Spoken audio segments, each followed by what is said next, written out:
This story starts with the phrase, live for your house. That's what the father always told our protagonist. The meaning behind it was that he should never desire anything for himself, and should always live in the shadow of his older brother. Our hero falls to the ground, and the soldiers around him say they never imagined one person could stand against so many knights. A man with long hair says it's expected from the brother of that person. The man standing in front of him is Boris, who gives a twisted smile as Sean asks, who sent him? With daggers in hand, he wants to know if it was the Emperor. As Xian activates his power, Boris mocks the disgusting Mist and says that Xian is an assassin from the Mist group. Because of that, he must be eliminated for affiliating with heretics. Owen wishes him luck in trying to get out alive, but Boris tells him that he's already placed a 9-star barrier around the area. Owen realizes he must get out quickly and find out who caused the incident involving his brother. He tells Boris that he will break through any barrier he put up. Suddenly, someone says, "Stop, Xian." Xian is startled and speechless, remembering his father's words, "Live for your house," and how his brother, Ekal, is the house itself. The success of the house depends on Ekal's success. Xian can't believe it. The one behind it all, in the end, was his own brother. He falls to his knees while Ekal asks why he's there. As his brother approaches, Xian asks what all this means. Eshel says that Shinin has done his job very well so far, but for the sake of the house, and of Shinin himself, he will now free him from his sins. Shinin doesn't understand what he did wrong. Looking at his mist, Eshel says it's disgusting, and that Shinin hasn't been human for a long time. He shouts that Shinin has been deceiving everyone. Shinin thinks about those words and loses his mind. It doesn't make sense. The troubles with the imperial throne, the subjugation of the Demon King's army, the war to unify the continent, he helped his brother win all of that and achieve everything he has. He punches the ground, saying that the life he was given, he dedicated to that person, and now he wants to throw him away, after going so far. After working like a dog for 20 years. Xuan says that even if his body breaks, he'll give everything he has in this moment, as long as he can kill him. The soldiers are shocked by the mana he still has. Transformed, Xuan says his brother is shameful, the only so-called hero, trying to kill a member of his own family. Echel looks with contempt, and Xian charges. He's managing to hold his own, saying he only needs one strike. He sees an opening and goes for the attack, but hits a barrier. The fight isn't one-on-one. Boris is protecting Echel, who takes advantage of it, and lands a blow to Xian's stomach. With his sword lodged in Xian, Echel says he considered letting him go easily, but now Xian has shown his dark side. Echel says he's relieved he never trusted Xian, not even for a second. He pulls out the sword, kicks San and leaves with his group. Lying on the ground, San thinks what a ridiculous end this is. It makes no sense to die like this. But suddenly, he attacks again, saying, "Die," as he presses a dagger to Echel's neck. However, a burst of light sweeps through his body. A voice calls him young master, and a boy wakes up, sweating in bed. The maid asks how long he plans to sleep. Sensei asks if it's Emily. Looking at her, he says it's been 20 years since they met. But she looks just like the day he first saw her. He recognizes the room. It's the one he lived in when he was younger. It hits him. He's returned to the past. Emily tells him to stop stalling in bed and go train. He wonders what training she's talking about. Realizing he's back in the Duchy of House Vert, he's certain this is the past. Maybe they're just memories, but he remembers everything perfectly. It's the 1st of March 27 years ago, 1 year before he entered the academy. At the beginning of each month, there was a public sparring event, an important occasion even for his father. His opponent was a boy named Krant, a brother born from another mother but the same age as him. His own mother, Marguerite, was the Duke's official wife. Because of that, her son received much more attention. Lucien, being the son of a concubine, was humiliated that day. It was then that his father told him do nothing and give up. Emily asks him why he won't give up now. Now, he says he'll win quickly. However, he hesitates when he realizes that even a simple thin sword feels extremely heavy in this body. Now, he's sure this isn't a dream, or just a memory. Still, he's never heard of magic like this, and starts to wonder if he really did go back to the past. Krante says it's impressive that he didn't run away. When Sean looks at his father, the man simply says to begin. His brother charges at him, asking where he's looking, clearly confident that this will be easy. But Sean wonders why he's moving so slowly. One step to the side and his brother swings at the air. Krantez calls him a coward, and moves in for another strike. But Sean lands a hit that makes him drop his sword. Then, a kick to the shin leaves Krantez in agony, and he falls to the ground crying. His mother calls out for him while their father seems intrigued. Looking at him on the floor, Cyan knows that if he puts the blade to Krante's neck, it'll be over. But he remembers how, in the past, this guy used to torment him. The bullying continued even at the academy. So now, he has to end this, to make sure Krantes never dares do anything like that again. In this second life he's been given, he's going to live for himself. The fight ends with Krantes completely defeated. The Duke delays some of his plans because he wants to speak with Xian and even assigns one of his knights to keep an eye on him. In the hallway, Xian sees Krante's mother and is sure she just returned from the infirmary. With a mischievous smile, Xian asks, "Is your son doing well, Duchess?" She snaps back, calling him shameless for saying that after doing such a thing to his brother. Ken, Xian ignores her, saying things like that are normal during training. The Duchess says that's exactly why illegitimate children shouldn't be spoken to. Filthy mothers, filthy sons, she says, adding that he should have been picking garbage off the streets. Xian looks back, thinking she crossed the line, and wonders if he should kill her. But instead, he smiles, remembering he knows how to make her suffer slowly. He tells her that he'll be joining the same academy as Krantes. She asks what he means by that. He wonders aloud if she isn't worried about her son's graduation. She scowls and moves to slap him, asking how he dares say such things. But the guard steps in and protects Xian, apologizing to her. Still, the Duke is calling for the boy, so they can't waste time there. Xian stares at the Duchess and says they're leaving. She remains angry, but there's nothing she can do. Xian did that because he knows that the Duke's order is absolute, and the knight was ordered to protect him. In the office, his father tells him to come in. Xian enters and introduces himself, thinking that the last time he saw this man like this was 15 years ago. Duke Vert, people call him the protector of the continent. With his magical power and military strategies, he stopped the demon army's invasion. Even if the entire Demon King's army wanted him dead, all he ever wanted was peace for the continent. But that was only how he was in Xian's memories, someone who dedicated his whole life to serving the people and being an admirable man. The first thing the Duke says is that he noticed Xian saw the sword coming and dodged it. Xian is confused, but the Duke explains that when Krantes ran in, Xian easily saw the sword's trajectory and turned to avoid it. He asks when Xian learned that kind of swordsmanship.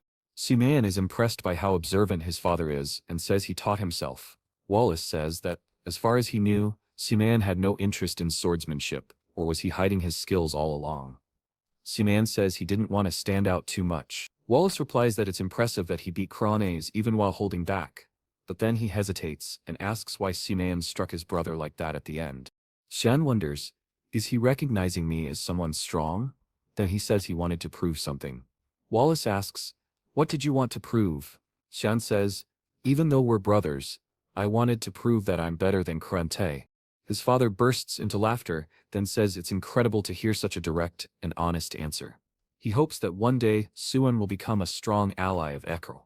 The name Ekrel shocks Suan and he wonders why he would ever want to ally with that guy. In the end, his father's obsession with Ekrel hasn't changed at all. He clenches his fists but says nothing. Wallace says there won't be any reward ceremony, but he can ask for something. Shen's plan is obvious. He wants to destroy everything Eder is working toward, so he tells his father what he wants.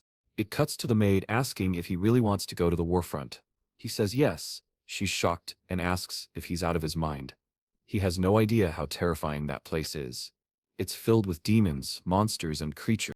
In the western part of the Empire of Velhaz, there's a place known as the Continent's Frontline, a battlefield where an endless war against the demon army has been raging for 100 years. Because of that, his father, initially hesitant, gave him a condition. He would have to be qualified enough to go there. But Xian didn't know exactly what that meant. One thing is certain though, he has to become as strong and as fast as possible. Fortunately, he still retains all his battle knowledge from before his regression, and can even feel a bit of demonic power inside him. He just needs to train, and eventually he'll be able to use it.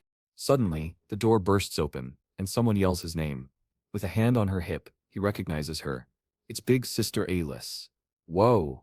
Welcome back. She grabs him by the collar, and the maid asks where she's been, while Lucy is shouting at Cyan asking if he's lost his mind. She heard that he asked their father to send him to the front lines. Cyan is begging her to let go of him. She throws him to the ground and tells him he's getting too full of himself just because he defeated Krantes. She yells in his face, telling him to go up to the roof right now. Outside the castle, the two meet on a bridge. Ely says the match will begin the moment he touches his sword. After that, he just has to survive for 3 minutes, and she'll allow him to go to the front lines. Shan wonders if they really need to do this, but Elise ignores him and says she has a question. Is he planning to succeed the family? Shan is caught off guard, but he has no interest in that at all. Before he can answer, Elise tells him to draw his sword. He thinks that he's barely regressed and is already being forced to fight twice. Without saying a word, he charges forward because he touched the sword, but he's startled, not knowing why. He manages to block her strike, and she's confused that he was able to block it at all. Shincharan is in disbelief that she's seriously going all out against a brother who's 7 years younger. Hale steps back gracefully, thinking it's impossible that he blocked her long sword with just that thin rapier. She bites her lip, thinking maybe it was just luck, and says aloud that he seems to be better than she thought. Shendrain realizes now he's in trouble, as she comes at him with a flurry of slashes that are hard for him to dodge. She leaps into the air to prepare a vertical strike. Shendrain manages to defend with his shoulder. Her blade slides down his and ends up near her neck. Elise flinches in shock, and Shendrain realizes he messed up. He twists his arm, and both of them pull back. He stops on top of a pillar and thinks that it would have been dangerous if he hadn't moved the sword. He could have killed her. All the assassination techniques he learned are designed for instant kills. He doesn't know how to fight without killing, but she still wants to continue for 3 minutes. It's going to be dangerous for her. Maybe he could channel some mana into his blade, but he's already running low on energy. Suddenly, Elisa begins chanting an incantation, calling for the wind to become her sword. Shen immediately recognizes it as a 6-star magic spell. Her blade begins to glow with the activation of water blade. The boy is crying now. She's really trying to kill me. This isn't a test at all. Meanwhile, Elise keeps repeating to herself that she cannot lose no matter what. On the edge of the wall, Shin realizes the problem. If he reflects her attack, he might end up either killing her or knocking her off. If that's the case, he jumps toward her as she raises her sword, releasing a beam of light. Shin pleads internally, begging something inside him to stop hesitating and come out already. As Elise prepares to deliver the slash, just before impact, a knight steps between them and yells, "That's enough." He blocks Elise's attack with his sword and grabs Shin by the collar. The impact echoes through the entire castle. The knight glares at Elise, saying she's gone too far against a young boy. Cyan feels relieved. He had been waiting for this guy to show up, but he took too long. When Elise sees the knight's sword, she seems to snap out of it. She immediately runs to Cyan, hugs him and apologizes, saying she lost control. She cries on his shoulder, saying the last thing she wanted was for him to go to the front lines. She's too worried about him. As she embraces him, Simming thinks that she truly is an Onim, a person who studied at one of the academies of Grau and was one of the most qualified swordswomen. On top of that, she had a beautiful face and was recognized as the daughter of God. Everyone believed she would one day stand beside the protector of the continent and the Vert family. However, not long after joining the Knights of Light, she met a tragic end. Shen hugs her back, saying he missed her, and this time he's going to protect her. Elise then asks the knight why he's here. Is he the Duke's bodyguard? The knight replies that he's here under the Duke's orders to protect the young master. Shen thinks back and realizes he had felt this man's presence ever since leaving the Duke's office. That's why he was so mad that the guy took so long to appear. He almost passed out. What he still doesn't understand is why his father sent someone to protect him in secret. Shan then collapses on Elise's shoulder. She smiles softly, thinking, he really is still a child. The next day she returned to the academy, and Shoan resumed his training to prepare for his next meeting with his father. All he could do was push his body to the limit to build up stamina, but the poor guy is exhausted. 10 push-ups is the most he can handle. Remembering his peak Kegan, he realizes he'll need to take drastic measures. Suddenly, Emily walks into the room and says that Alaiti sent him something, but then she says it smells awful. What is that? After Alaiti attacked him, she sent Hellhound blood as an apology gift. Because of its terrible smell and disgusting appearance, everyone assumes it's poison, but in reality, it has the power to permanently boost stamina in anyone who drinks it. Holding her nose, Emily asks if he's really going to drink that. Shen says yes, and jokes that he's the only one who can even eat her cooking. So this should be fine. He remembers the purple mushroom soup she made before, and this smells way better than that disaster. He slams the cup down on the table and says it was delicious. She's standing there, so fine, he'll pretend it was. Now radiating a strange aura, Cyan calls out to Emily, who asks what's going on. He looks back with glowing red eyes and says he's going for a walk. He wants to see how the medicine is working. He begins walking outside the castle, and stops near a large stone, saying he's been wanting to come here for a long time. This was the place he used to visit when he wanted to be alone. But one day, a revelation from the God of Light was given to his brother Ekal, about an ancient temple hidden in this place. Saman had always been skeptical about that story. As he touches the ground, he mutters that no one knows about this revelation yet. Suddenly, the ground cracks open and a red mist begins to rise. He says that what he's about to do is something Ekul could never have imagined. Looking at the underground passage, Xuan wonders if it's finally time. As he walks inside, he notes how different it looks from before. This was once a place that served the god of light, until it was destroyed. That happened during the Holy War 300 years ago. Suming says that it's hard to believe a place like this even exists. On top of the altar he sees a glowing sword and immediately recognizes it as the sacred weapon of that temple. Back in the year 999, the humans finally managed to drive the demons out of the Velha's empire. That's when they discovered divine artifacts, known as the Treasures of God. One of those artifacts was the holy sword Drandark, the blade that led humanity into war against the demons. It was the same sword that Ekul used to kill him during his tragic end. Staring at the sword, Sumjranga wonders if it's somehow connected to his regression. He touches it hesitantly, but then lowers his head, saying he knew nothing would happen. Frustrated, he kicks the sword and walks away, saying that it made him feel worthless. But then, shadows start appearing beneath the light. Suming says he's finally found what he was looking for. Looking at the ground, he notes that anyone would think it's just the sword's shadow, but it isn't just a shadow. He touches the floor and says, "Where there is light, there is shadow." Suddenly, stairs appear, leading down to a door swallowed in darkness. Xian opens the door, hesitating, and when he looks at the altar inside, he finally finds what he came for, the demonic blade. Ear on. He grips the dagger. There's a carved crystal embedded in the dagger. Xian speaks to the blade, telling it that it can wake up now. He continues swinging it in all directions, a bit hesitant seeing that apparently it really is still asleep, but he's clearly falling for it. Swinging a blade he used his whole life really does feel kind of nice. Suddenly, a shadow begins to rise from the ground, saying that he is a very brave child. The shadow asks Cyan if he knows the meaning of taking that dagger. He replies that it means it's his now. The shadow grows larger, and says she can't believe he actually awakened a demonic blade. With a creepy tone, she says it's too late. She flies toward him, saying that now his body belongs to her. However, Xian grabs her by the neck, leaving her confused. A face appears within the shadows, and Xian says that back then, he didn't have much choice. The blade asks how he's able to touch her, and he answers that he already told her, she's his now.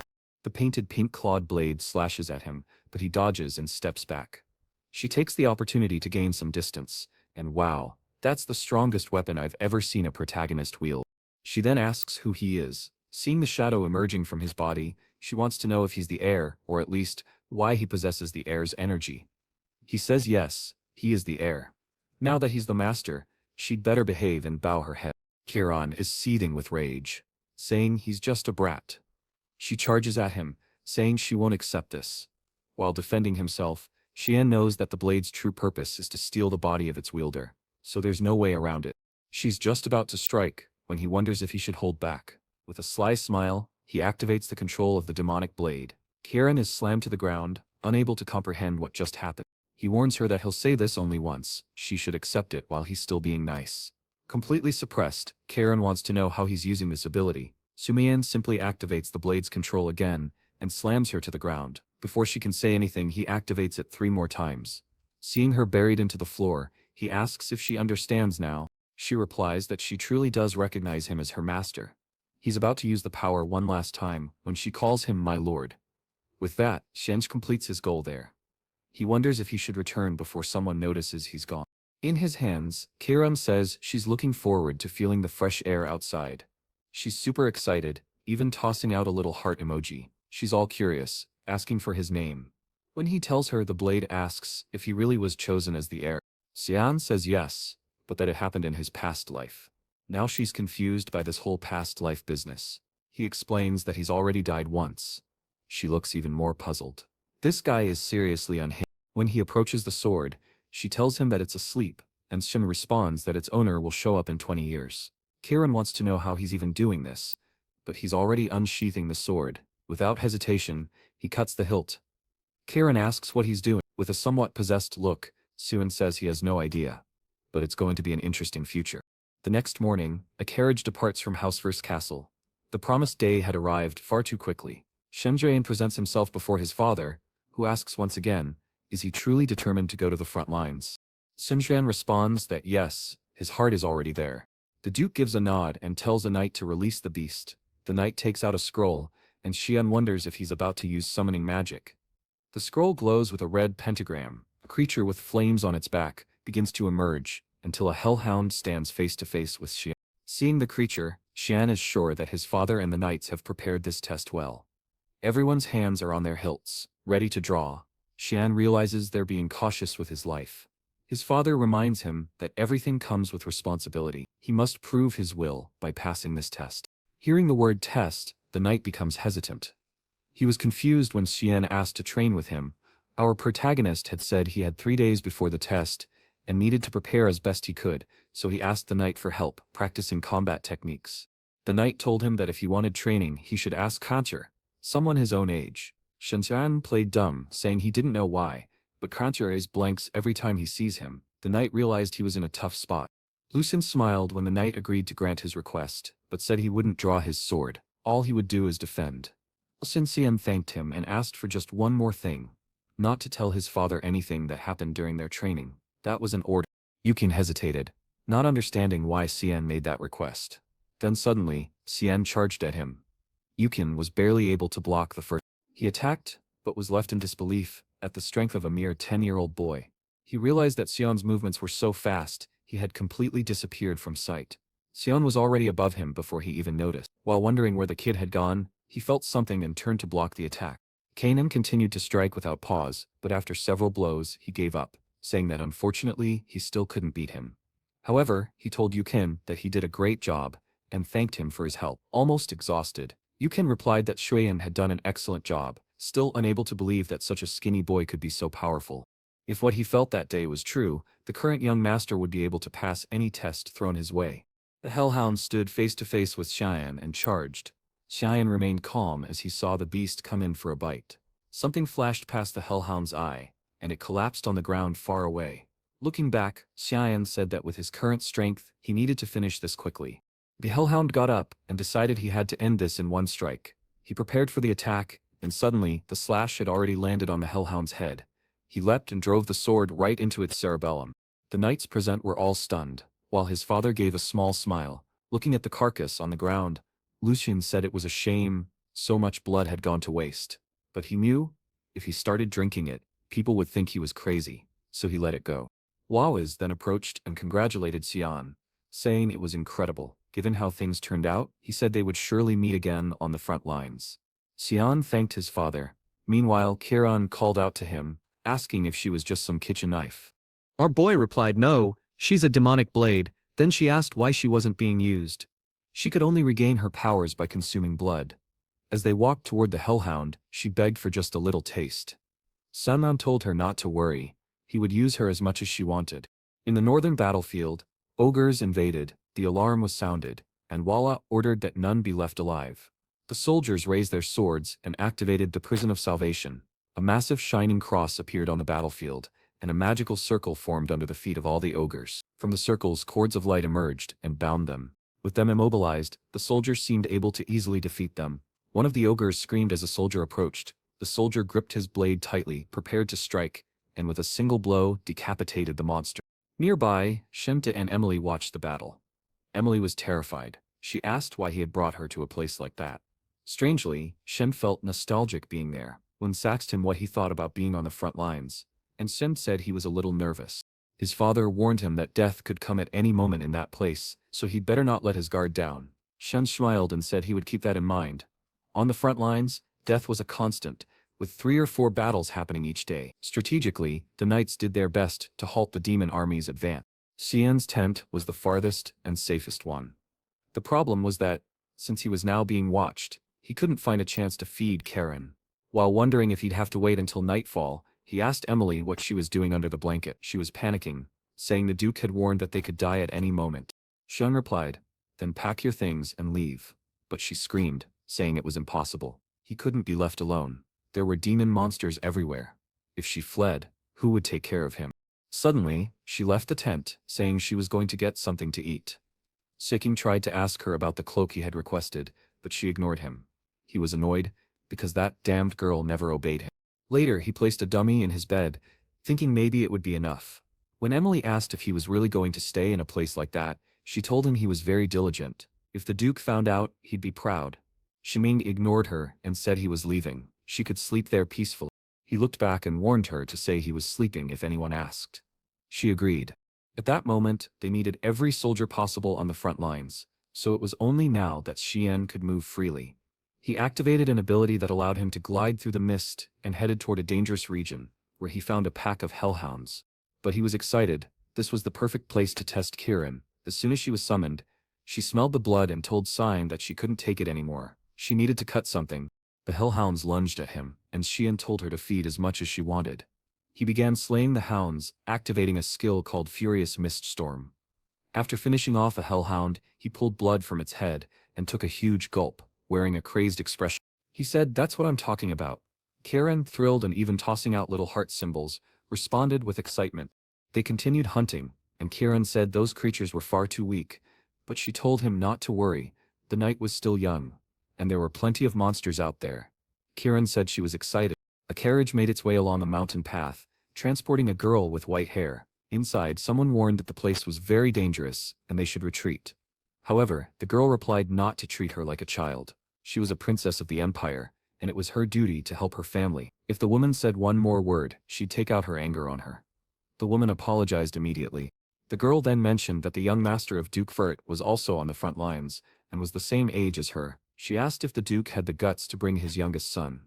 Her companion replied no. In fact, the boy had volunteered. Since they were the same age, maybe they could become friends. But the princess said she wasn't interested, and that she was going to sleep. Her companion responded, "All right." As the princess got ready to sleep, she asked for his name. Her attendant answered, "Cyan Vert." Under the light of the moon, she thought about that name. Meanwhile, harpies were being slain, and Alos was ordering his men to check on the wounded.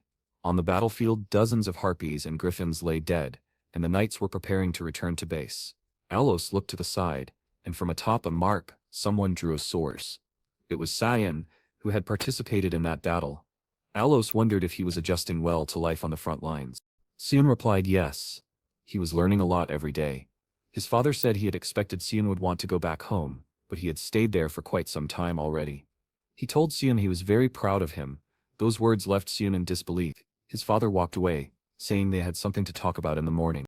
Lucien agreed, saying it was the first time he had seen their father with such a proud expression. That same night, Cyan went out hunting again. What he found was a deathworm, a creature that usually hid deep in the valleys.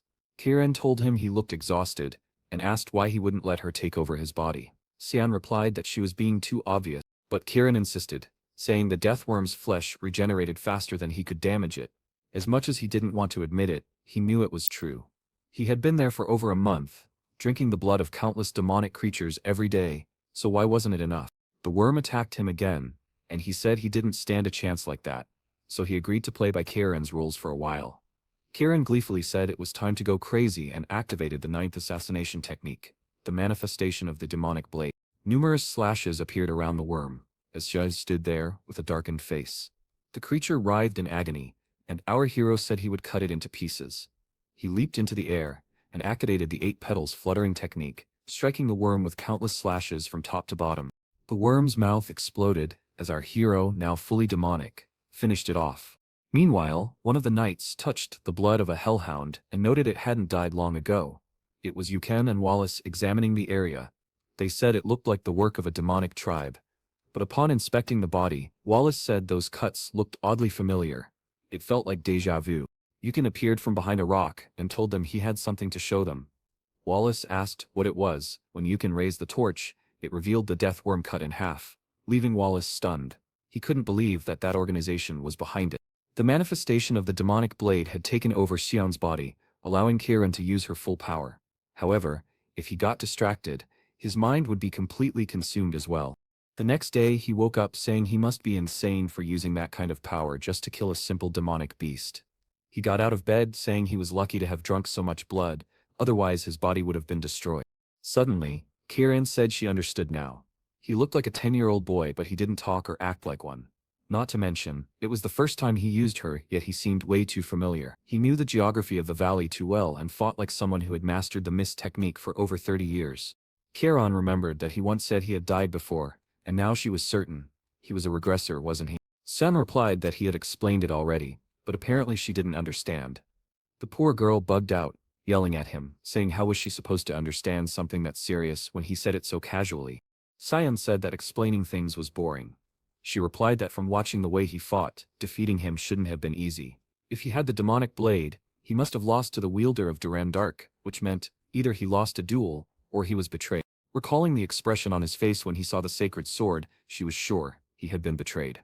She warned him, if he had returned to prepare for revenge, he'd better remember something. If she caught him being lazy, or weak for even 1 second, she would devour him on the spot. Cyan punched himself. Everything was chaos outside his tent. Emily ran up to him, wide-eyed. Something happened, she panted. Cyan frowned. What is it?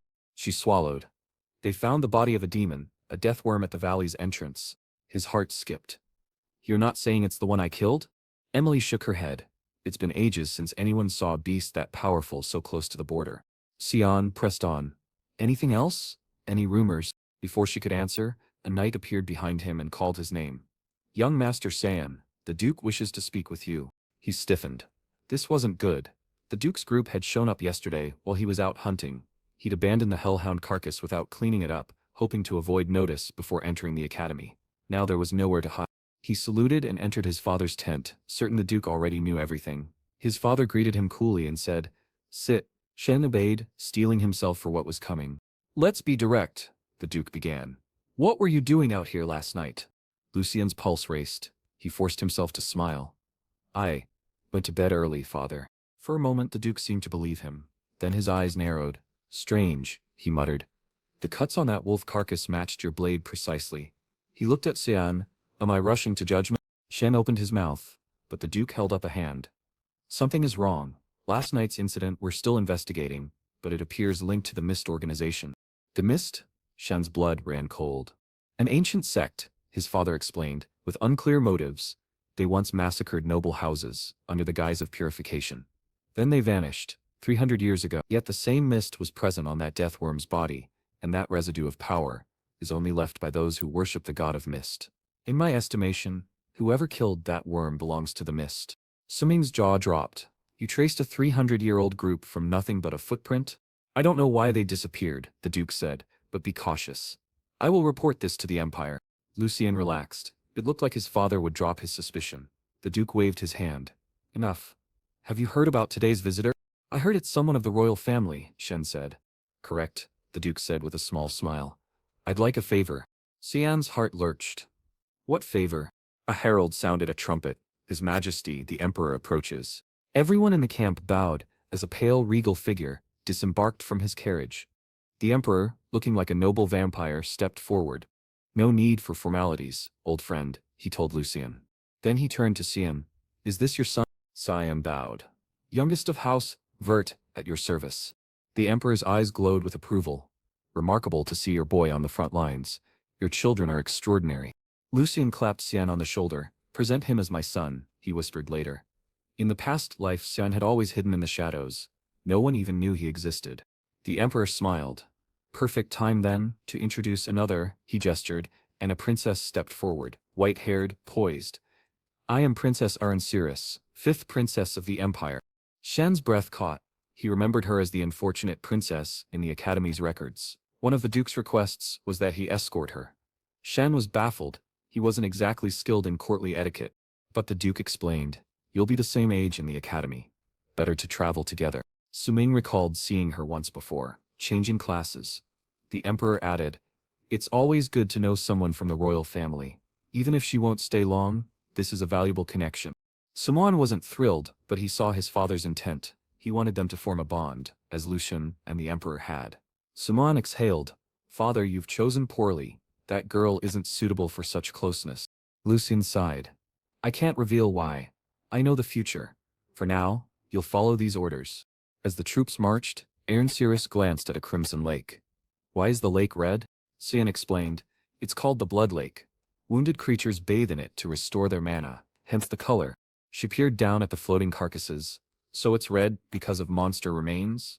"Essentially," he said. She nodded thoughtfully. "Thank you for explaining, Cyan Vert." He merely smiled and walked on, knowing his father's plans were far from over.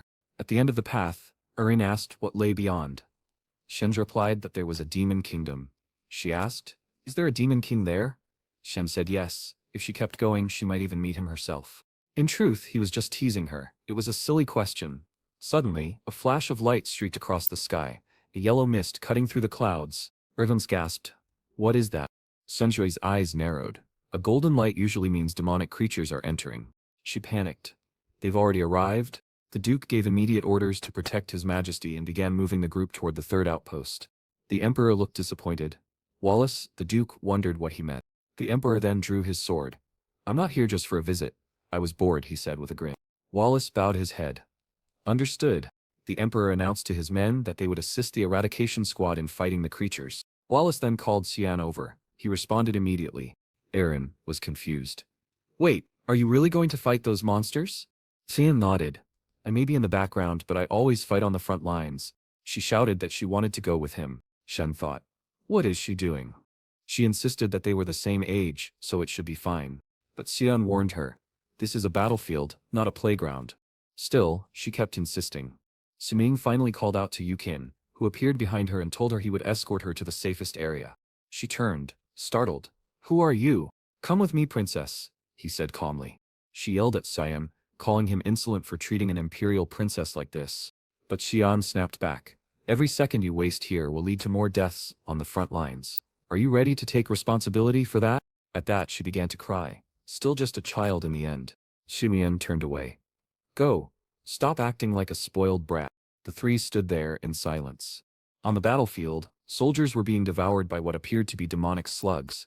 Wallace raised his sword and shouted for the troops to return to formation. He pointed and ordered them to protect the Emperor and eliminate all nearby creatures. With a war cry, the soldiers charged into battle. Suf of House Severos had two wives. The first, named Anna, who had passed away, and the second, Cassandra, who was the current ruler of the empire. The first wife bore him two children, and the second also bore two. However, the fifth princess was born to a commoner woman, which led to widespread disdain. Despite this, she never submitted to anyone. As a member of the royal family, she fulfilled all her duties and studied harder than anyone else. Still, many nobles were against her. Through false accusations, they exiled her from the imperial palace and sent her to an isolated place. That's how she became known as the unfortunate princess. Shinj recalled that he had heard about this from his father in his past life. He murmured, "Politics and royal life are always like this." Meanwhile, the electric slugs were being slaughtered on the battlefield. Watching the explosions from afar, Shinrain was awed. The Emperor truly was incredible. The Emperor drove his sword into the ground and activated a sacred lightning spell, easily destroying all the slugs around him. Shin had heard that the Emperor's magic had reached 8 stars. If he hadn't become Emperor, he would have been the president of the Magic Council. Clearly, these mid-tier monsters were nothing to him. Later, Wallace and the Emperor shared drinks, reminiscing about old times. The Emperor spoke about the Empire's current state. Recently, assassinations of nobles had increased, causing growing unrest. Wallace guessed that this must be connected somehow. The Emperor revealed that all the assassinated nobles had been known as corrupt officials and a black mist had been found at each crime scene. "Do you know anything about this?" he asked. Wallace said it looked like the followers of the Black Mist had resumed their activity, since he had also found traces near their base. The Emperor agreed that it might be the case, but they would need to investigate further. He admitted that part of him wanted to thank whoever was getting rid of that trash, but the rising tension in the Empire was dangerous. Then he shared something that had particularly caught his attention. One noble had claimed that the fifth princess was involved in these incidents. Wallace was surprised. "People are trying to pin this on her." The Emperor nodded. "I know it's nonsense to blame a child, but if I die, Wallace, please take care of my daughter." Wallace swore an oath to do so. The Emperor thanked him. That night, rain fell over the tents. Emily asked Cyan if he really said all those things to the princess. He ignored her and said he was going out.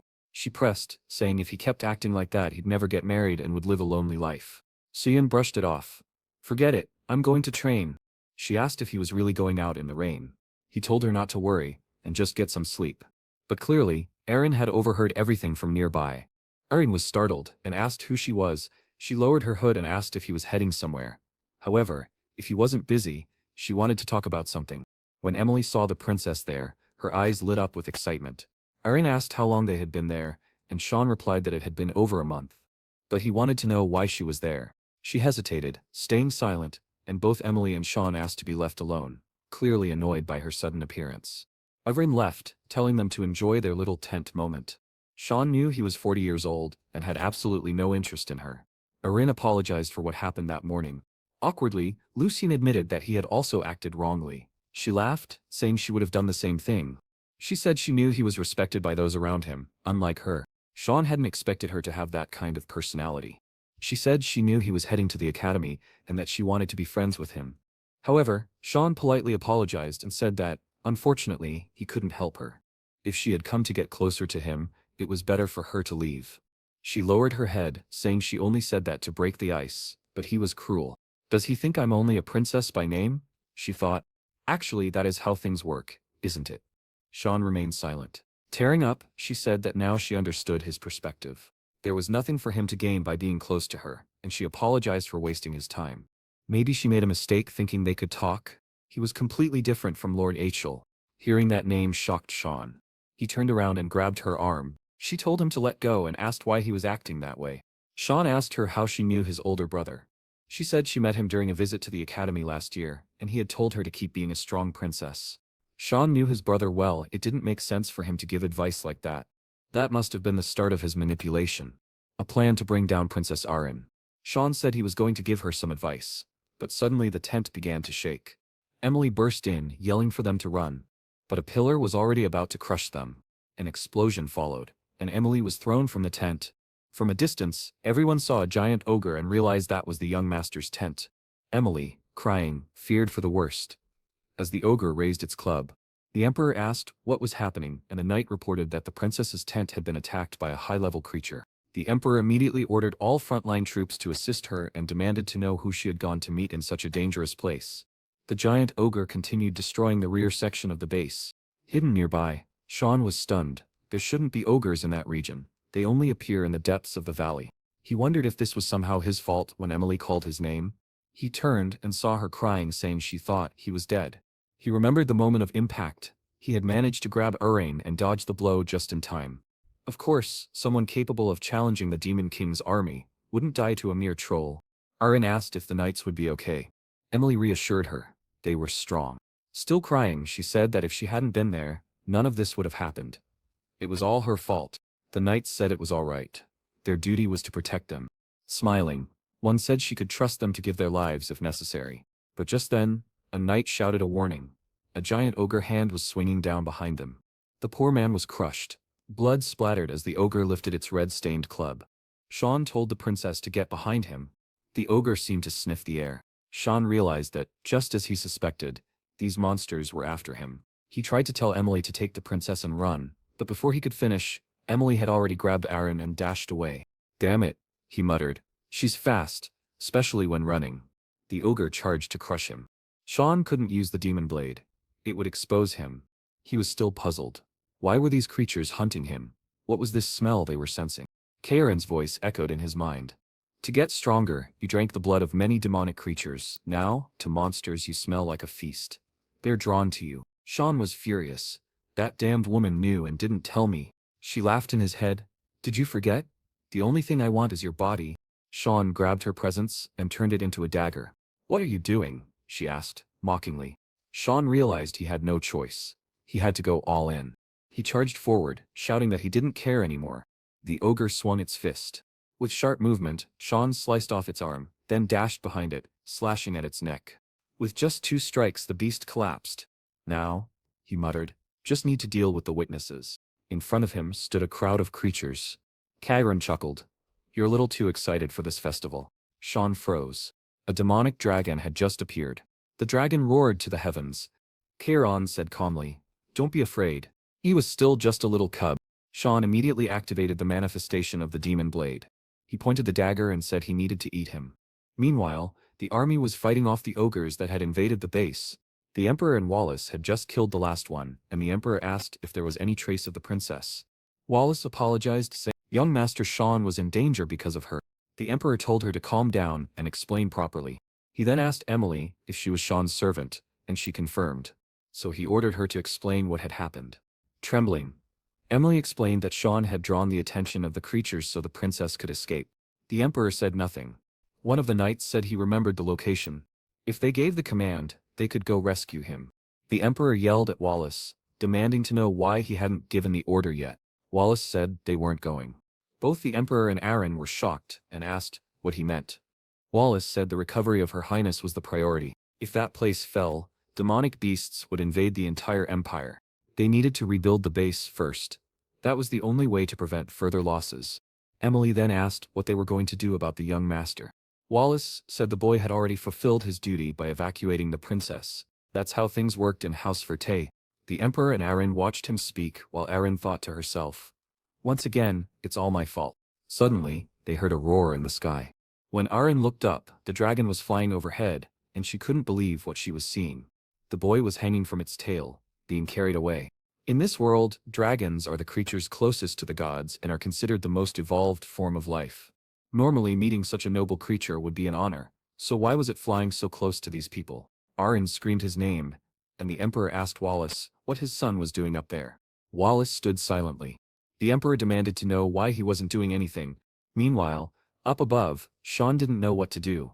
He had just wanted to drink a little demon blood, but things had gotten complicated. As soon as the dragon appeared, he challenged it. A swarm of weaker monsters had attacked him, so he used the Furious Mist ability to wipe out the battlefield. Then he approached the dragon and realized it wasn't fully grown yet. But the dragon prepared an attack. Sean was in shock. An explosion followed, as a laser sliced through the entire battlefield.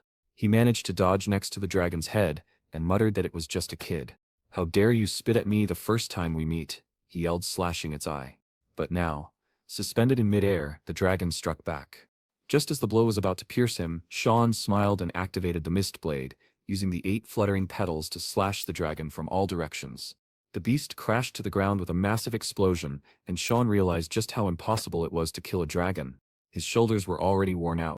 But now that it was on the ground, it was time for the final blow. However, the dragon beat its wings to create distance. Sean knew it was going to fire the laser again, but when he looked, the dragon was fleeing, terrified, flying off in panic. Sean launched himself at it, yelling, "You're not running away, you bastard." That's how he ended up hanging from the dragon. The problem was, when he looked down, everyone was watching him. Now how was he going to explain this? Karen asked why he was frozen like a statue, and he replied, "Can't you see everyone down there?" "No, girl." Karen was furious, saying she would have to use her powers after being summoned. But Sean said if he did anything demonic here, he'd end up on a stake. She screamed, "Then what are you gonna do, you little bastard?" He shouted magic and began dodging everything. Sean muttered, "Good job, well done, buddy, but don't relax yet." The real problem appeared from behind. He saw it coming, it was right in front of him. There was no way to dodge. The blast struck the leg he was holding on with, and Sean fell. He was sad, thinking he had lost his lunchbox. While Kieran shouted at him to protect himself, he was going to fall head first. He insisted he couldn't use any mist techniques. She yelled in his face to stop being so cautious. He was going to die like this. He told her to shut up, he was thinking. Until suddenly, he had an idea. Honestly, he's really not going to die, and she's in disbelief that he's about to throw himself into that. Down below is the Red River. He says he doesn't have a choice. He already fell into the Tawish River once. Man, this must be the same thing. Someone from afar watches the fleeing dragon and says it's rare to witness a sight like this. The guy behind him replies it's probably just a young man who got separated from his group. The silver-haired guy points in a direction and asks if there are demons over there, but his friend replies that it's actually the human region. He looks toward the horizon, curious, and says dragons shouldn't be defeated by humans. He goes quiet for a second, and the guy with glasses asks if something happened. He points ahead and says he's feeling a strange, almost familiar energy coming from that direction. His friend says they can go check it out, but warns him that he's forbidden from annihilating everything just out of boredom. He spreads his wings and says, "All right, I won't cause any problems," then flies off saying he'll be right back. Meanwhile, Sean is crawling out of the blood lake. He throws himself onto a nearby rock, cursing up to the 10th generation. This one really wasn't easy for him to wake up and pay attention. They're in the demon realm now. Sean tells her not to worry, it's very rare to encounter a high-level demon in this area. Then, from behind, a voice says, they knew they'd find something interesting. Sean is startled. That's a voice he'd never forget. The demon behind him asks if he's human, and Sean immediately knows it's the demon king Valkyrian. He remembers that, in the past, this guy said the exact same thing, that Sean was like evil condensed into a single person. Valkyrian asks why he's not answering. "Aren't you human?" And in a flash, he's suddenly behind Sean, asking if he really wants to pick a fight. Sean flinches and turns around swinging, but Valkyrian easily dodges, although a tiny strand of his hair is cut. He's impressed, saying that indeed, the races hold infinite potential. Kairon asks who that is, and the protagonist replies, the Demon King. She immediately says, if he's the Demon King, you think you're going to win? He knows that it's impossible. The best option is to run away, but his hand is trembling. He wonders if escaping is even possible, but is caught off guard when the demon lies down and tells him to relax. He's confused. Did this guy really come here to fight a kid? Valkyrian lays down saying, you really think I came here just to beat up a child? Sean is totally messed up, wondering why this lunatic is lying on the ground. Valkyrian asks again, are you human? Sean says yes. Valkyrian doesn't even seem curious how he got there. Sean explains he was carried by the river. Valkyrian figures this must be his first time in the demon realm. Then he mentions he sensed a strange energy and asks Sean what he is. Sean says he's just a normal human. Valkyrian replies that he says that, but he seems to know exactly who he is. Sean admits that makes sense. It's not the first time they've met. Valkyrian stretches and says, maybe, though it's the first time he's seen the human. The boy asks why he came here, still wondering why this guy is so relaxed. Valkyrian says he felt a strange energy, while out on a stroll. Sean is confused. The Demon King goes on walks? Valkyrian confirms. Of course. As the Demon King, he needs to keep an eye on the lands he rules.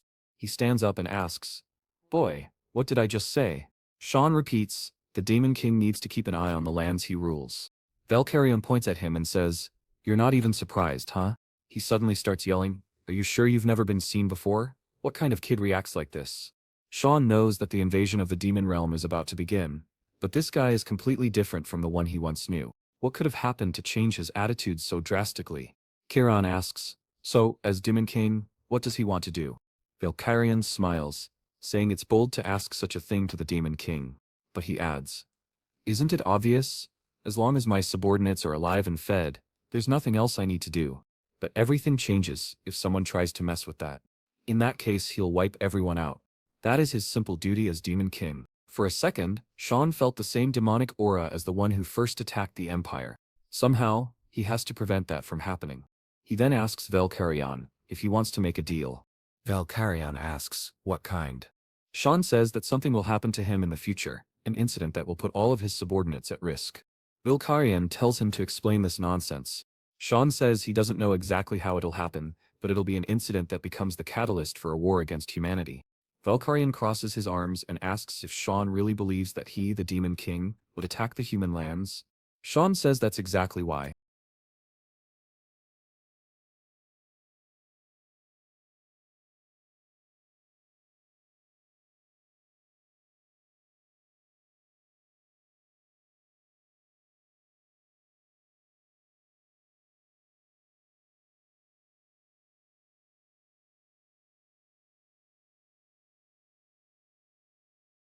He wants to make a pact that, no matter what happens, at the very least, a war won't start. Valkyrian says he has no idea what he's talking about, but let's pretend he accepted it. So what does he gain from this? Sean says that no matter what happens, he will help the Demon King, who approaches and says that Sean apparently knows something. Sean is sweating, and Valkyrian asks what his name is. He says he will keep this promise, as the Demon King. He flies away saying that Sean better keep his promise too, since this is a pact. He smiles, saying it's sealed now. After contacting the Demon King, some knights found Sean. Seeing him coming out of the Red Lake, they said it was a miracle he was still alive. Because of that, he received the title, the one who survived the demon dragon. He was then taken to a monastery on the front lines, a place used as a military hospital. Sean asks someone to repeat what they just said. Ariane is hesitant to say anything. She holds herself back and suddenly yells, asking if he wants to be hers. The poor guy is confused, not understanding what she means by that, but he says he's not interested. She, obviously, is shocked. She starts crying again, saying it was expected, right? After all, she's the fifth princess with no power at all. Sean is lying in bed, thinking she's already managing to annoy him. He knows that Princess Aranin is the weak link in the imperial family, and the way she's risking herself, her end is obvious. The problem is that he can't get the idea out of his head that his damn brother is behind her death. He then says, she's right. Currently she really doesn't offer him any benefit. She has no possessions. He takes a hit, On top of that, getting involved with her politically is extremely risky. He takes another hit. However, he says he'll take care of her until she resolves what needs to be resolved. She asks if he's really going to do that. Sean says yes, it's a promise, so she doesn't need to worry. She stands up, saying she understands. When she becomes someone, it means he acknowledged her power. She points at him saying she doesn't know when, but she will make him recognize her power. Sean sits there, anxious, thinking, what a mess, his body, as if he were trapped by invisible chains. Someone behind him says that this is a small dimensional box, and based on the timeline, it was created before it was ever commercialized. This box can store anything, as long as the person desires it. From the shadows, Sean speaks, saying that this is the masterpiece that created the Magic Council. He had observed the guy for an entire year, smuggling things out of the Empire. He pulls the box, saying he's taking it now. 7-star Magic Knight, Reynold Crimson, Sean says. Reynold asks who he is, and in that moment, recognizes him as Cyan Vert. Sean throws the box's contents on the ground while Reynold demands to know how he found out about this. Sean ignores the question, saying Reynold must have an informant to know the exact timing and place. Reynold keeps insisting he has no idea what Sean is talking about, but Sean says there's no way he can lie. After all, the blood of these creatures is already being sold in the Empire. That's how Ash sent him that gift, containing hellhound blood. The man is sweating, wondering who informed this kid, and what the hell is going on.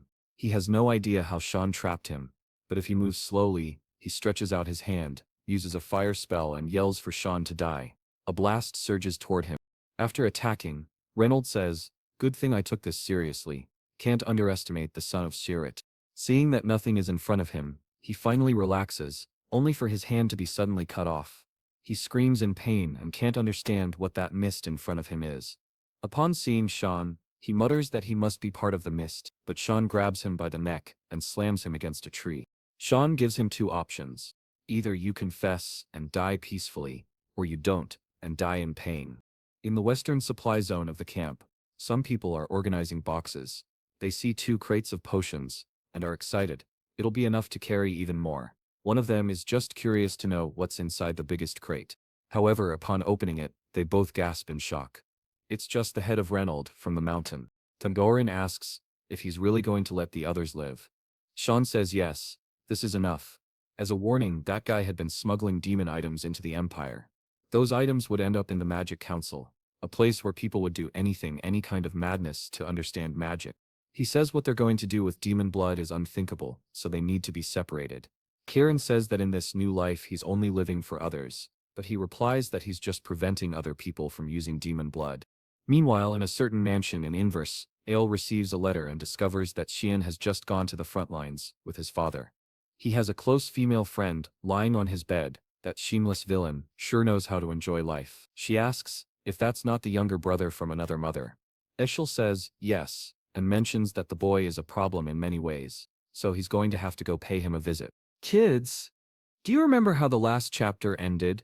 With his brother saying he was going to go check on Cyan. Some bags are being stacked, and Emily celebrates that they're finally off the front lines. She's sure the academy will be much calmer than this terrifying place. Meanwhile, Cyan knows a new kind of hell is just beginning. The academy isn't the dreamland Emily imagined. In reality, it's a cruel place where lives are destroyed for political interests. A place dominated by envy and greed, where oddly, academics aren't even the priority. But Emily keeps dreaming, saying she'll find a chatty instructor. Sean starts realizing that she'll be following him around the academy. Some time later, he's back in the Duchy of Vart. He hears a sound and looks to the side. It's Krant, startled and trembling, asking what he's doing there. Sean tries to say hi, but the boy already runs off. Air asks who that idiot was. Sean says it's that Krant guy, but tells her not to worry about him. Kiran says his brother is the complete opposite of him. Sean replies that it makes no sense. His opposite is someone else entirely. The door opens, and he's back at the mansion. But this time, all the butlers greet him. Sean remembers how they didn't even look at him before, but now they're showing this superficial courtesy, probably something his father arranged. His hard work really did change a lot over the past year. He puts his hand on the doorknob, but just as he's about to open it, he senses a familiar energy and says he knows exactly who it is. For something to make him tremble with rage like this, it can only mean one thing. Behind that door is that bastard. Eshel says it's been a long time since they've seen each other, while all Sean can think is that he needs to stay calm. Since Sean doesn't say anything, Ishil asks if he's forgotten his brother. What Sean is really doing is trying hard to stay calm. Ishil comments that maybe Sean forgot him since the last time they saw each other was before Sean left for the academy. But Cyan's eyes are already red. He's realizing he won't be able to keep calm. Already reaching for his dagger, he's certain he's going to kill him now. However, Kieran grabs his wrist and warns him that if he doesn't want his skull smashed, he better stay in control. Besides, killing him now wouldn't be any fun. With that, Sean calms down and offers a formal greeting to his older brother. Ishil asks, "So you do remember me, or is it impossible to forget your brother's face?" Ail then pats him on the head, saying he's very happy. He was worried his little brother wouldn't remember him. What a relief. He even heard that his little brother's swordsmanship has drastically improved, and that soon, he'll be helping House Vert, or better yet, helping him on the battlefield. Sean says that's true, and that he's very excited to fight alongside his brother. Ishil stares at him and says he's relieved to hear that, since the only reason he came here was to find him. Sean knows that Ishil is the type of person who completely ignores people he finds useless. Now that he realizes his brother is only here out of interest, to use him, he relaxes and says he also wanted to see his brother again. Meanwhile, Emily is dragging their bags, completely exhausted. She drops them in the hallway, saying it was way too hard. She shouts at the door, asking how he had the nerve to leave everything to her. Suddenly, Eshel Saab appears in front of her. He smiles and says he heard they're very close, and he wants her to keep working hard for Xian. He walks away while both she and Sean thank him. Then she screams at Sean, saying she almost died of fright. Why didn't he warn her that Eel was here? Xian ignores her and tells her to leave for a moment. She asks why. Coldly he looks at her and says, "It won't happen again." She's startled by his expression. Xian goes into the bathroom and begins vomiting into the toilet. Dizzy, he asks Kieran why she stopped him. She answers that he should be thanking her. He says it was the perfect chance. If he had lost, she could have taken over his body. Ariam says he doesn't understand. The more hatred he feels, the better it is for her. He smirks, saying that's exactly who she is. Meanwhile, someone goes to Exel's door and asks to enter. Exel tells him to come in. The man informs him that he has confirmed the location of the second young lady. Exel asks where, and the man confirms she is currently residing in the northern continent, in the land of the elves, in Proina. Ia smiles and says it's amazing how she can get along even with a race that hates foreigners. That's a testament to her natural affinity. He then asks to be notified if she shows any sign of returning to the Empire. The man asks if something happened that changed Ekel's mood. He asks why he thinks that. The man explains that he seems to have a much more radiant aura. Was meeting his younger brother really that incredible? Eshel says, it was terrible. Maybe that's one way to put it, but at this moment, he's actually pretty pissed off. The poor servant is trembling. Apologizing. Eshel paid very close attention to Xian's gaze and interpreted it as the look of someone who just saw his enemy. Did he see something wrong? He knows there's something strange about that boy, and he'll need to watch him closely. The butler says he understands and says he'll assign someone to keep an eye on him. Eshel stands still, staring out the window, remembering Xian's look, wondering what he's hiding. Outside the mansion, carriages gather. Emily is yelling that she's very disappointed in the young master. He says it's her fault he can't go, since she's not suited to be a guard. She gets angry, saying he should have warned her earlier. The carriage starts to move, and Sean waves goodbye to her, telling her to stay calm, while she shouts at him not to cry just because she's not there. Sean makes a goofy face and says he understands, while Emily is shocked he's actually leaving like that. She starts yelling, saying that even if he's bullied or beaten up by everyone, he shouldn't lose hope. From afar, she shouts for him to come back safely. Sean remembers that when he was 8 years old, he got a high fever that caused him to faint. Back then, no one else took care of him. Only Emily carried him on her back. Even in the rain, she was the only one in the family who tried to find a doctor to help him. After a long search, an old man opened the door. If it weren't for her that day, he probably would have been found dead in one of the mansion's rooms. With a bright smile he says that if she keeps following him like this, she'll end up dead, and he can't take her to the academy, because to him she's too precious. Now he's alone in the carriage, but he's surprised that they assigned 6 intermediate-level knights, just to escort the young master to the academy. He's pretty sure he'll see blood before even arriving. It was already late afternoon. The knights looked at each other and decided to stop there. They informed Xian, who asked how far they still were. They told him they were near the central city of Saffron and would likely arrive there by morning. Sean says he understands and asks them to call him once they finish setting up. But he already knows they're lying. After all, this forest isn't anywhere near Sauron, camping in the middle of the day in an isolated place and lying about the location. Everything makes it clear they're planning something. Sean begins stepping out of the carriage when they tell him everything's ready. He walks out acting clueless, saying the air feels great. Already surrounded by the 6 knights, he wants to know whose orders they're following. One of them hesitates in the background. Sweat runs down all their faces, but no one speaks. One of them, however, has a faint smile. Sean notices and asks again whose orders they're acting on. That man starts drawing his sword, saying Sean doesn't need to know, since he'll be dead soon anyway. They step forward, apologizing, saying it's nothing personal, but out of respect, they'll make it as painful as possible. All he needs to do is close his eyes. A knight lunges, ready to deliver a death blow to Sean's neck, but before the blade lands, his head has already been sliced off. It falls to the ground like a sack of trash, and the others stare in disbelief. Sean says he'll ask one more time, whose orders?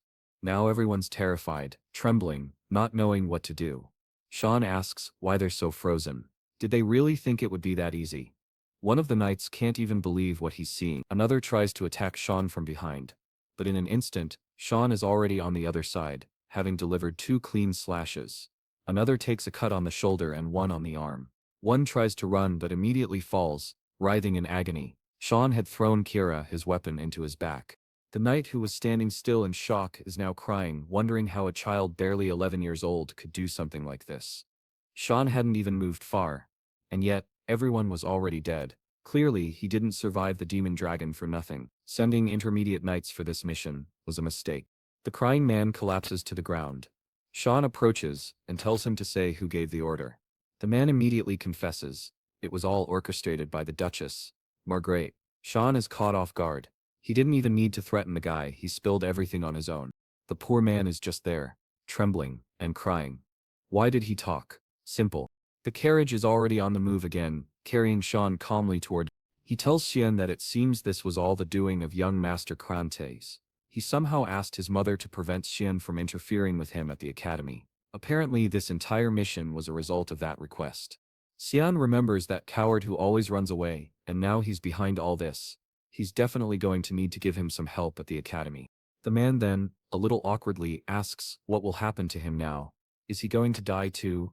Cyan says he doesn't seem very attached to his own life. The man replies that he knows they were trying to kill Cyan, so it doesn't make sense for him to be spared. Cyan tells him to at least drive the carriage properly then, so he can be useful alive. The man understands what he means and thanks Cyan, who replies, "Looks like we've arrived, huh?" In the central city of Sapphiron, a vase is smashed on the floor. Margaret demands to know how they found 6 dead bodies. The butler confirms that it's true, and says that young Master Cyan arrived in Sapphiron 10 days ago. Margaret, furious, says the butler had assured her there would be no problems, so what happened? The butler apologizes, saying they underestimated a child. She says it's impossible. A 10-year-old couldn't have killed that many people. The butler says he probably had help from someone they didn't know about. But it's fine. They'll just send an assassin to infiltrate the academy. She cuts him off, saying, that's enough. What if Cyan finds out she was behind it and ends up hurting Krantes because of it? She remembers Cyan asking whether her son needed to graduate. Biting her lip, she says it's best not to do anything else before things get worse. Also, no one can find out about this incident, so all those affiliated with it should be eliminated.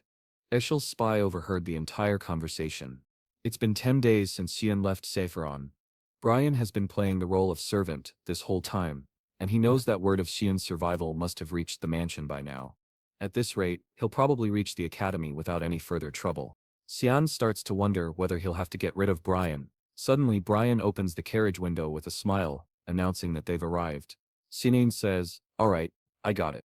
That city brings back memories. Not necessarily good ones, but this academy changed him a lot. At the reception, he shows the crest of House Frey. A bit hesitant, the receptionist girl says she'll register him. Everything looks in order. He'll get his room soon, and everything should be fine. Still, Cyan notices something strange about her behavior. Is there something wrong?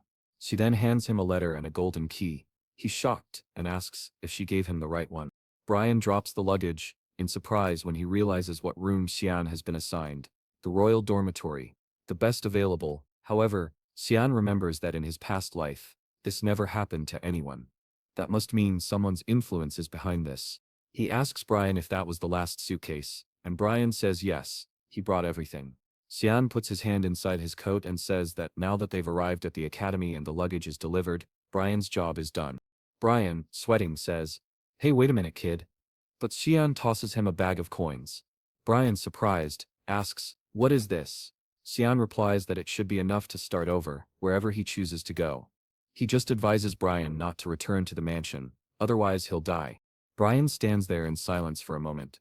Then suddenly, he kneels and says, "I, Brian Kendrick, official knight of Vadis, wish to serve young Master Cyan until the end of my life." Cyan asks if he's really a knight. Brian says yes, though he's not very good, so he's more of an assistant. But once his father told him that if a not-so-talented knight ever found someone he could truly trust, he should not hesitate to serve them. Cyan says, "That's idiotic."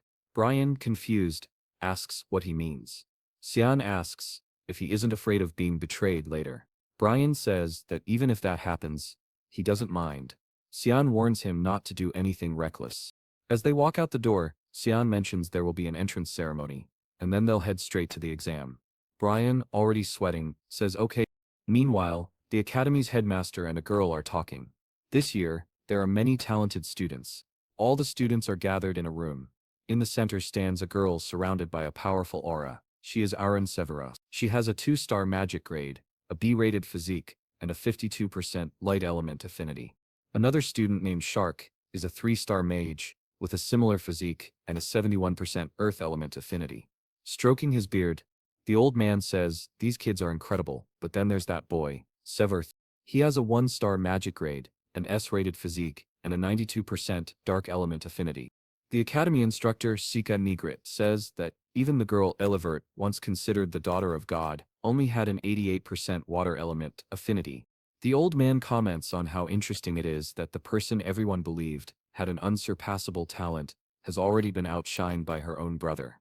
He is the chancellor of the academy, Kendall Kizel.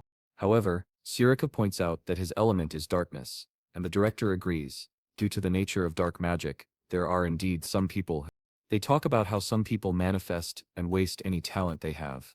However, he tells her that Shimin received a royal dormitory. She says she heard about that from the other instructors, and he informs her it was an order from the emperor. Apparently, Cyan saved Princess Arin, who was with him on the front lines against some demonic beasts. The emperor even seems to be considering marriage. The 5th princess, excluded from the line of succession, is from the Vert family, long known as the cradle of talented warriors. The instructor asks what she thinks will happen, and Sirika responds that if this continues, it will only accelerate the revolts occurring throughout the empire, and might result in more blood being spilled. The director says that for now, all they can do is observe whether this child will become a hero or a disaster. Walking down the hallway, Cyan is thinking about his 92% dark element affinity. In his past life, it was only 80%. Could it be because of the demonic beast blood he drank? As he walks, he spots someone. It's Krantes, who jumps in surprise and stutters. "Cyan?" The chubby boy behind him asks if that's the kid who's been treating him like a slave. He looks at Cyan and asks if it's true that he doesn't even know who his mother is. Cyan recognizes this boy as the son of Marquis Popper, Peneron. In his past life, he also hung around Krante and tormented him. So, it's perfect to find them together like this. The chubby boy tells Krantes to step aside because that kid, Cyan, needs to be crushed. Krantes, sweating, says it's better not to do that, but he immediately gets kicked and thrown against the wall while screaming in despair. Cyan then asks Krantes if he doesn't want to have a little talk. Krantes, hesitantly, says yes. He's sweating like a marathon runner when Cyan puts a hand on his shoulder. Cyan tells him he doesn't mind him scheming behind his back, but if he finds out about one more plan, Krantes won't graduate with all 4 limbs. Krantes collapses to the ground in despair, and Cyan walks away, saying this academy is going to be a lot of fun. In one of the rooms, Sirika is thinking about Cyan, saying she's going to have to pay close attention to that boy. She walks over and touches a book, wondering why it's not there. From behind her, Cyan asks if she's looking for this. She jumps in surprise but quickly turns around with a friendly face, asking how a student got into a restricted area. However, in her mind, she finds it strange. She couldn't sense his presence at all. She walks closer and asks if he's the boy called Cyan, right? Can he return that book? It's research material. Cyan says yes, of course he'll return it. However, instead of the book, He seems to hand her a single sheet of paper. When she thanks him, he immediately senses an aura. Books around the room begin to fly, and he asks if that wasn't what she was looking for. Instructor Sirika, or rather the current leader of the Mist Assassins. Obviously, she wants to know how he found that out. Cyan remembers that in his past life he thought of her as just another regular instructor. She would ask how his life was at the academy, and he wouldn't say much. He used to attend counseling sessions with her. When she talked about his growth potential, he thought it was all a joke, and didn't care. But one day, Surika said she was interested in him. She found it fascinating that someone had an 84% affinity with the darkness element. Cyan replied that it's an element that doesn't always manifest. But Surika said it's just that humanity doesn't understand darkness yet. Unlike others, she believed his growth potential was infinite. That stirred Xian's emotions. Surika said she wished him the best for his future, and he thought maybe she could guide him, or at least, that's what he believed at the time. He was completely deceived. The girl behind those glasses is very different from the academy instructor she pretends to be. She's the leader of the Mist Assassins, hiding within the academy where most of the continent's nobles gather. Suddenly, she says it's fine, she wants to hear the details in her lab, so he should follow her. Xian is startled. She's calmer than he expected. Looking at her lab, he says, it seems just like he remembered. He's about to drink the coffee, when he pauses, realizing she probably poisoned it. Now it makes sense why she was so calm. She says he doesn't need to worry, it's just enough to melt a few organs. But Xian, confident after eating so many demons and Emily's cooking, says he can digest anything. He even asks for something stronger next time. She says it's time they have a real conversation, and wants to know how he discovered her identity. Also, he knows the exact location of the commands hidden in the Academy's books that no one ever checks out. Does he want to reveal it before she finds out that he's part of the Mist too? But Xian says there's no need for him to prove anything to her. She glares at him and says he's acting way too full of himself. Because he has a strong affinity with the element, Xian tells her that, on his way here, everyone kept telling him he should have brought more than just one knight. That's because a lot of nobles have been dying recently. He asks her when she started the purification process. She gives a little smirk and repeats, purification process, already activating her aura, and says she has no idea what he's talking about. Xian says he'll make it clearer. He's talking about the assassinations.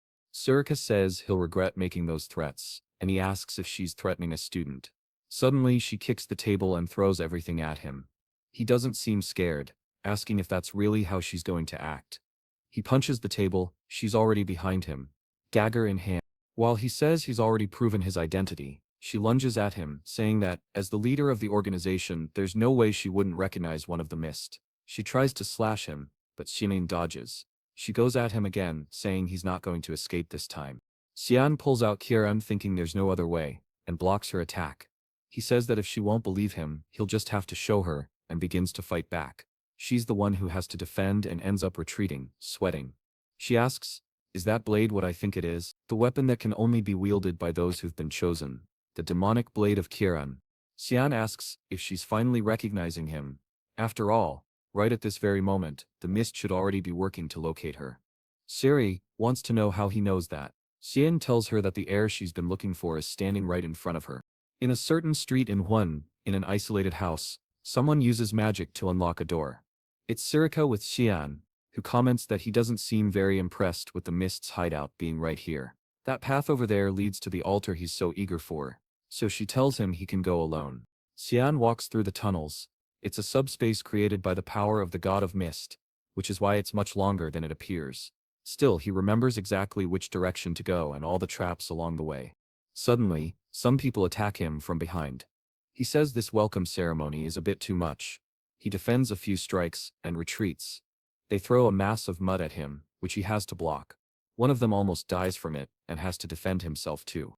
Xian is impressed that the guy managed to dodge that in such a short time. The attacker, thinking it's amazing, activates a secret technique that creates several clones attacking from all directions. But Xian also has his own technique. The attackers seem to recognize it, and don't understand how a kid knows how to use it.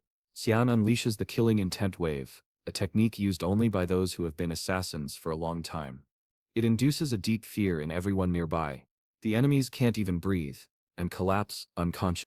Xian knows they won't be getting up for a while, but it's impressive that one of them is still standing. Is he some kind of executive? Cyan activates another ability, and the man charges at him. Cyan manages to defend the attack, but the man cancels his ability, a mask falls to the ground, and the person says she can't hold back anymore. So Cyan stands there confused. It's Lady Surika again, saying she wants him to show his true power. He uses another technique, a wild attack that sends her flying. She says he's interesting, being able to use two assassination techniques so easily. She wanted to see his potential, but the boy is already running away. Cyan knows she has something called combat desire. Once absorbed by that urge, she'll keep fighting until one of them dies. He's experienced it before and knows he has to run, but she's excited, telling him to come back because he wants this too, doesn't he? She attacks him again, and he blocks it. She says that this is a subspace where no one will notice anything. He doesn't need to hold back. Cyan realizes there's no way out. He really will have to use every technique he knows. There's a risk she might die, but there's no other choice. Suddenly, he feels something and collapses, knocked out with a blow to the head. Cyan says she knew it would come to this, and tells him to rest for a while. Surika asks who she is, and Kiran appears saying she didn't want to get involved, but Surika already knows who she is, doesn't she? Surika bows her head, and acknowledges the demonic blade Kiran. Kiran, clearly angry, demands to know how Surika dared to attack her master. Surika says it was all just part of the process to confirm his identity. Kiran replies that she could have just contacted God instead of doing all this. But if this is how she chose to do it, then Kiran will now take this as a challenge. Surika says she should worry about the heir first, right? No. Kiran is shocked when she looks and sees the boy unconscious and covered in blood. Surika explains that Kiran's method of materialization is flawed. She's draining all of Cyan's life energy. Kiran grabs him by the collar.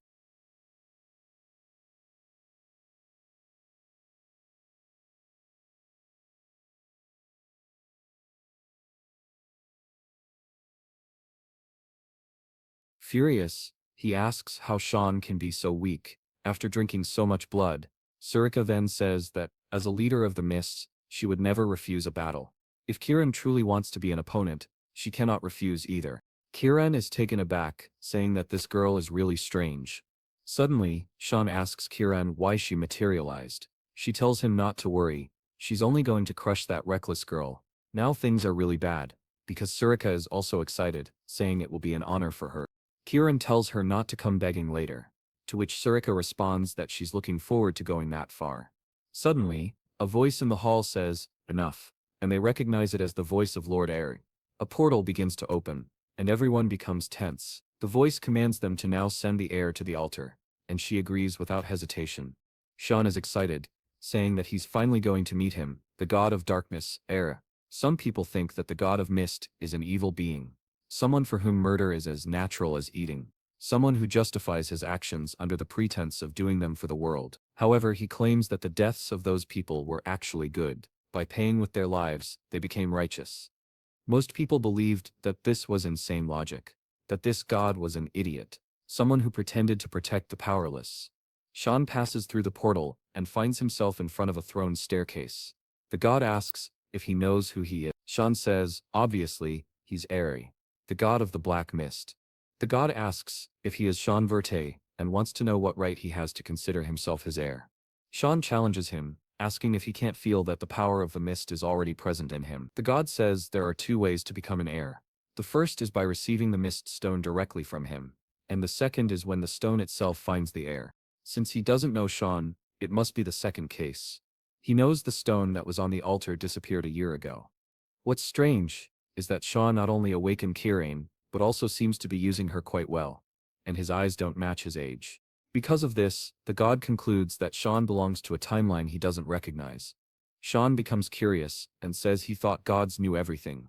The god replies that if he's looking for an omnipotent being, he came to the wrong place. A long time ago he lost the status of a god. Sean kind of already knew that, but now the god is wondering why everything seems strangely easy for him. Sean asks what he means, and the god explains, he was just sitting there peacefully, and now the heir has appeared. Why did Sean do all his work for him? And on top of that, he brought along a very troublesome item. Thinking that Sean might be dissatisfied with the demonic blade, he suspects that he might try to obtain the power of the sacred sword for himself. Sean smiles, saying he has no interest in that. If that thing never sees the light of day, it will remain nothing more than a worthless piece of junk. The god begins to stand up, saying that Sean has some strange habits, but precautions must be taken.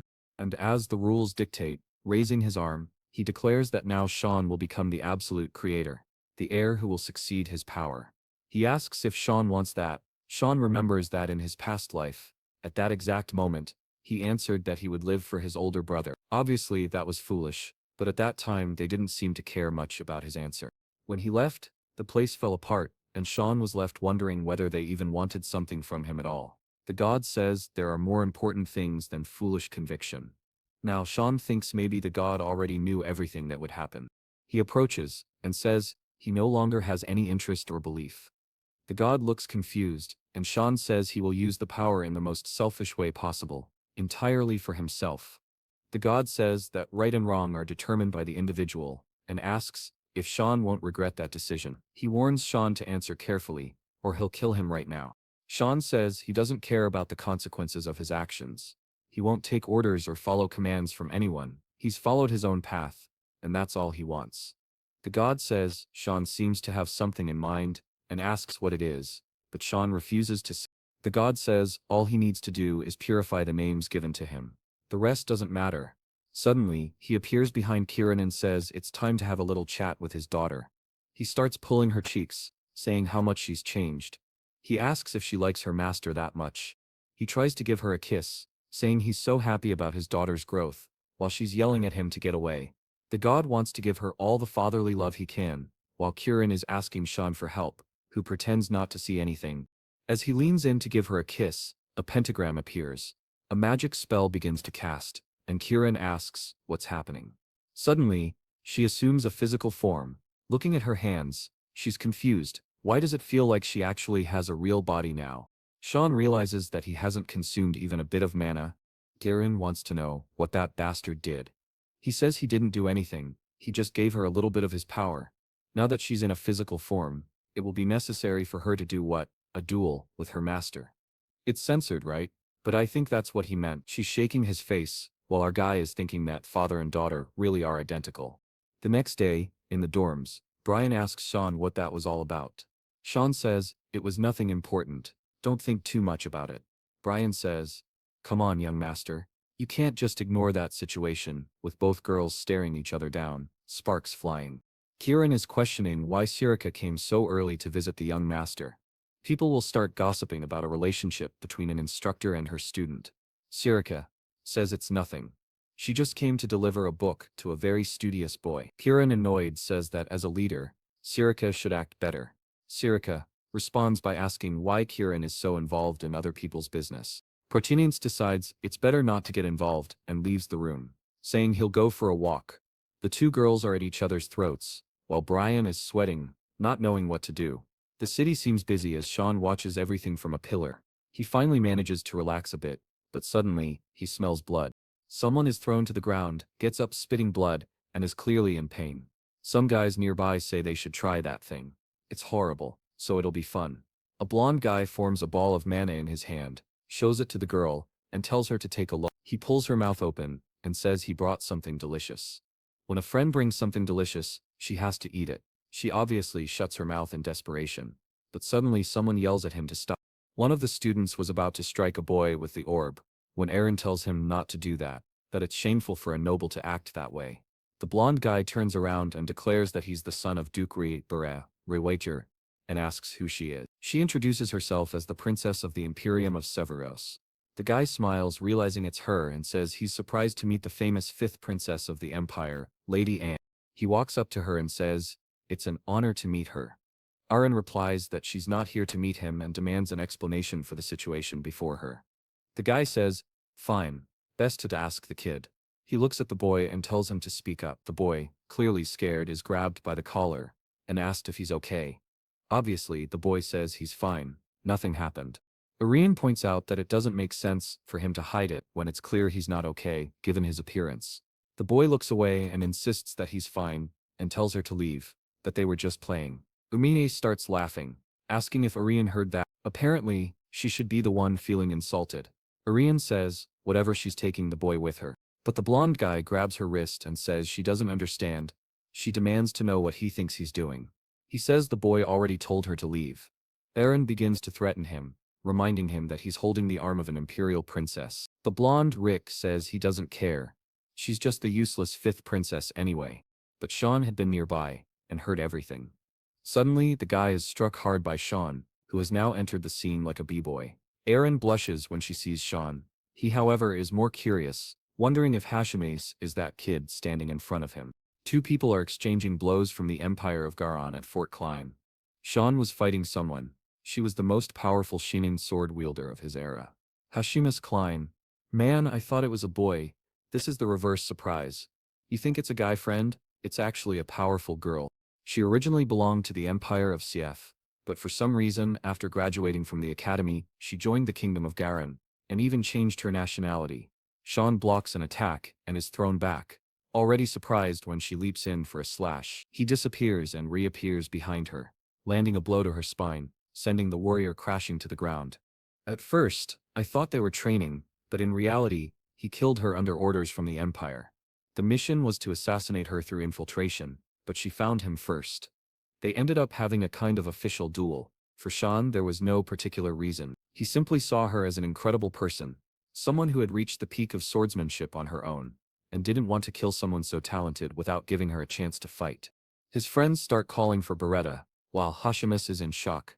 Beretta begins to stand up, asking why so many idiots care about other people's business. He recognizes the boy as Sean and says he's heard rumors that Sean was on the front lines. Is he trying to get involved in their games now? Sean thinks these games are anything but fun. Injecting mana orbs into people's bodies could collapse all their mana and make them incapable of using magic ever again. Sean asks if this is the so-called game where they shove mana orbs into people's mouths. He starts conjuring dark magic and says he'll join in too. Suddenly, the guy begins to sweat nervously as Sean already creates a... The muscle gang guy climbs on top of him and asks, "What are you doing? Why isn't your mouth open yet?" Uh-oh, he's trying to shove the mana orb back into the blonde boy's mouth. Back in the dorms, Amos is lying on the bed, completely beaten up. Aaron tells her that they've already taken care of the injuries, and now it's just time to rest. Amos thanks her and says there's no way she could repay them. For some reason, Aaron is feeling proud, saying that their beloved Sean handled everything, so Amos doesn't need to worry. Sean reflects on all of Hashmus's injuries, and finds it amazing that she didn't faint after so many fractures. She truly deserves the title of strongest sword. Suddenly, Hashmus asks if he knows her.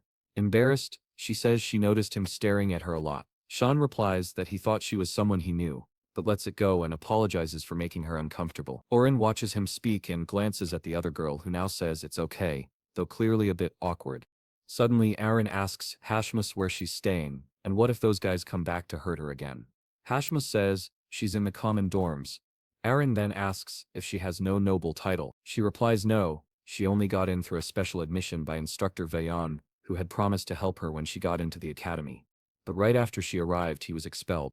Sean now understands. She lost the person who was supporting her, and says that what she's been going through is just the beginning. She might be kicked out soon. Aaron is a bit saddened by the situation, and Sean suggests that Aaron accept Hashmes as her attendant. That way she can also learn some swordsmanship from the girl. Aaron is shocked, and says, "Why are you calling that boy a girl? Don't you see he's a guy?" But Sean says that person is a girl. At that moment, Aaron's world collapses. Deep down Hashmes apologizes and says she wasn't trying to deceive anyone. It's just that she's always preferred short hair since childhood, and people often get confused. In Demon Slayer, it was the boy who turned out to be a girl. Now in this story, it's the girl who looks like a boy. What a reversal. Aaron tearfully apologizes, saying she didn't understand and doesn't even know how Sean figured it out. Hashmus says it's okay, and that she should be the one apologizing. Aaron then asks what Hashmus thinks about Sean's suggestion. To her, it sounds like a good idea. If Hashmus becomes affiliated with her, she won't suffer harassment anymore. She can focus on her studies and live a more comfortable life. Ahimis asks what she could possibly do for Aaron. Aaron replies that she's been feeling very lonely lately and needs someone close by. Hashmus thanks her and says that from now on she'll be her attendant and will never bring her shame. Aaron turns to her and says she should thank Sean, but where is Sean? He's already gone. He knows that from now on she can handle things herself. Now he understands why Hashmus left the Empire of Shief. And probably, if it weren't for that awful beret, she wouldn't have lost control of her mana. Now the person who was already the strongest Shining sword in the continent has her mana intact. She might become someone difficult even for him to defeat. But that doesn't matter for now. His attention is elsewhere, specifically on what Surika personally gave him that morning. Her mission, his first chance to help the association. Like the video, folks. Help us out. He remembers that the last chapter ended with him saying he was more interested in what he received, along with that card. He thinks that this will be a tough challenge, especially for a first mission. But he remembers that when she gave it to him, she said she believed in his potential. The problem is, if the missions are already this hard from the start, he doesn't even want to think about what's coming next. But suddenly he hears something nearby and boom, an explosion erupts out of nowhere. Sean wonders if a monster has invaded the academy, but what appears is a 3-meter-tall bodybuilder, asking if he's Vert. A bit awkwardly, our boy asks if the guy even knows who he is. The man says yes. He claims to have an S-rank physical level of magic, and he knows very well that Cyan Vert is the youngest member of the Vert family. This guy's name is Sharkan, and he's 11 years old. I'm just as confused. How can an 11-year-old kid be so muscular and so tall? Sharkan starts flexing his biceps, saying he's heard of all the things Sean has done, from killing creatures to surviving an encounter with a dragon. On top of that, he heard that Sean received an S-rank physical evaluation, something Sharkan himself hasn't achieved. That's why he wants to challenge Sean to a fight. It's then that Sean seems to recognize this guy, because of the mark on his chest. It represents Espana, the desert empire. Apparently this guy is the prince of that place. The country lies in a desert to the east, and in his past life the entire army of Espana revolved around one person, Asines, who made it impossible for any invading army to conquer Espana. That nation prided itself on never being conquered. However, that prince suddenly declined. He ignored his health and focused so much on training that he eventually died from overexertion. Just a regular cold. Damn. What an epic story. What Sean never expected was to run into the prince of that city right here. He's sure this never happened in his previous life, and now it's going to be a problem. Still, he decides to respond, asking if the guy wants to fight now. Set says, yes, it's the only way to know who's the strongest man, and he warns the boy that he won't accept no for an answer. But that's exactly what Sean replies. Set asks, why? The protagonist explains that fights like this need to be approved by the academy. First, they have to go to the office and submit a formal request. Set immediately wants to know where this office is, so they can go now. As soon as Sean tells him, the guy runs off, shouting that he'll be right back. Sean just thinks to himself that the guy really is all muscle, especially because the office is in the opposite direction, but he doesn't bother saying anything. Not to mention, there's no such thing as filing a request for training, but let the guy find that out for himself. Poor guy got completely tricked. The scene shifts back to the city. A man in a cloak tells Lord Zickerman that the product is ready. The man tells him not to just stand there and to notify all the clients immediately. Zickerman Albus is one of the 3 richest men on the continent. Publicly, he's known as a philanthropist, generous with his donations, but in truth, he's garbage. He forces interspecies relations. Why? Because he wants to create new hybrid races to sell on the black market. Sean is already keeping an eye on him while listening to the man say that today, the greatest product he's ever imagined will be born. Now Sean has confirmed his target, and apparently, it'll be easier than he thought. But as soon as he grabs Kieran, she says she feels a complex energy. He's confused, and she says the target seems to be hiding something. Zickerman stands in front of the cell and says that finally he has a bit of peace, and tells his money-making factory to sleep well. But then, he notices a strange black mist surrounding him. Someone behind him is already slashed. The first decapitated body drops to the ground, and the knight asks, panicked, who's there? Cynicaman, now desperate, orders them to kill whoever it is. But Sean rushes toward the man and lands a strike that makes him drop his sword. One more blow behind the knee, and the blade is already at his neck. Before the man can speak, it's over. Sean doesn't hesitate. Zickerman starts screaming, asking where the rest of the knights are. Sean just says he'll find out soon enough when he joins the others. Even though he hired a lot of people, they were useless. Dragging himself across the floor, Zickerman asks if Sean wants money, but Sean just cuts off his hand and says he already has enough of that. The bastard falls to the floor, and Sean says his name, telling him he'll be punished for the inhumane things he's done and for his involvement in the slave market. That alone is more than enough reason for him to die. However, being the kind person he is, Sean gives him 1 minute to repent and spare himself the pain. Seergamin, crying, says it doesn't matter, he'll be killed either way. He tries to justify that they're just making a living, and that the real villains are the ones interested in buying the merchandise. Sean simply says, "Your minute's up." The guy didn't even repent. Sean activates the 8 stances of the Black Mist, and starts slashing his back. Man, was that really necessary? Now that the main part is done, Sean can take a look around. Approaching one of the cells, he asks Kieran if it's here. She says yes, she's sensing 2 energies combined. He then slices the lock, and seems startled. On the ground is a girl holding an egg, seemingly dead. Sean says there's nothing strange, just a girl, but Kieran tells him to look closely. In her arms is a dragon egg. Back at home, Yukon asks where Sean got that, and our boy just brushes it off, saying he found it somewhere. Obviously, Yukon doesn't buy it, and asks what he means by found it. But Sean is more concerned about whether someone really planned to sell something this dangerous, and who the buyer was, and where it would have been delivered. Yukon then asks what they'll do if that thing suddenly hatches and turns out to be extremely dangerous.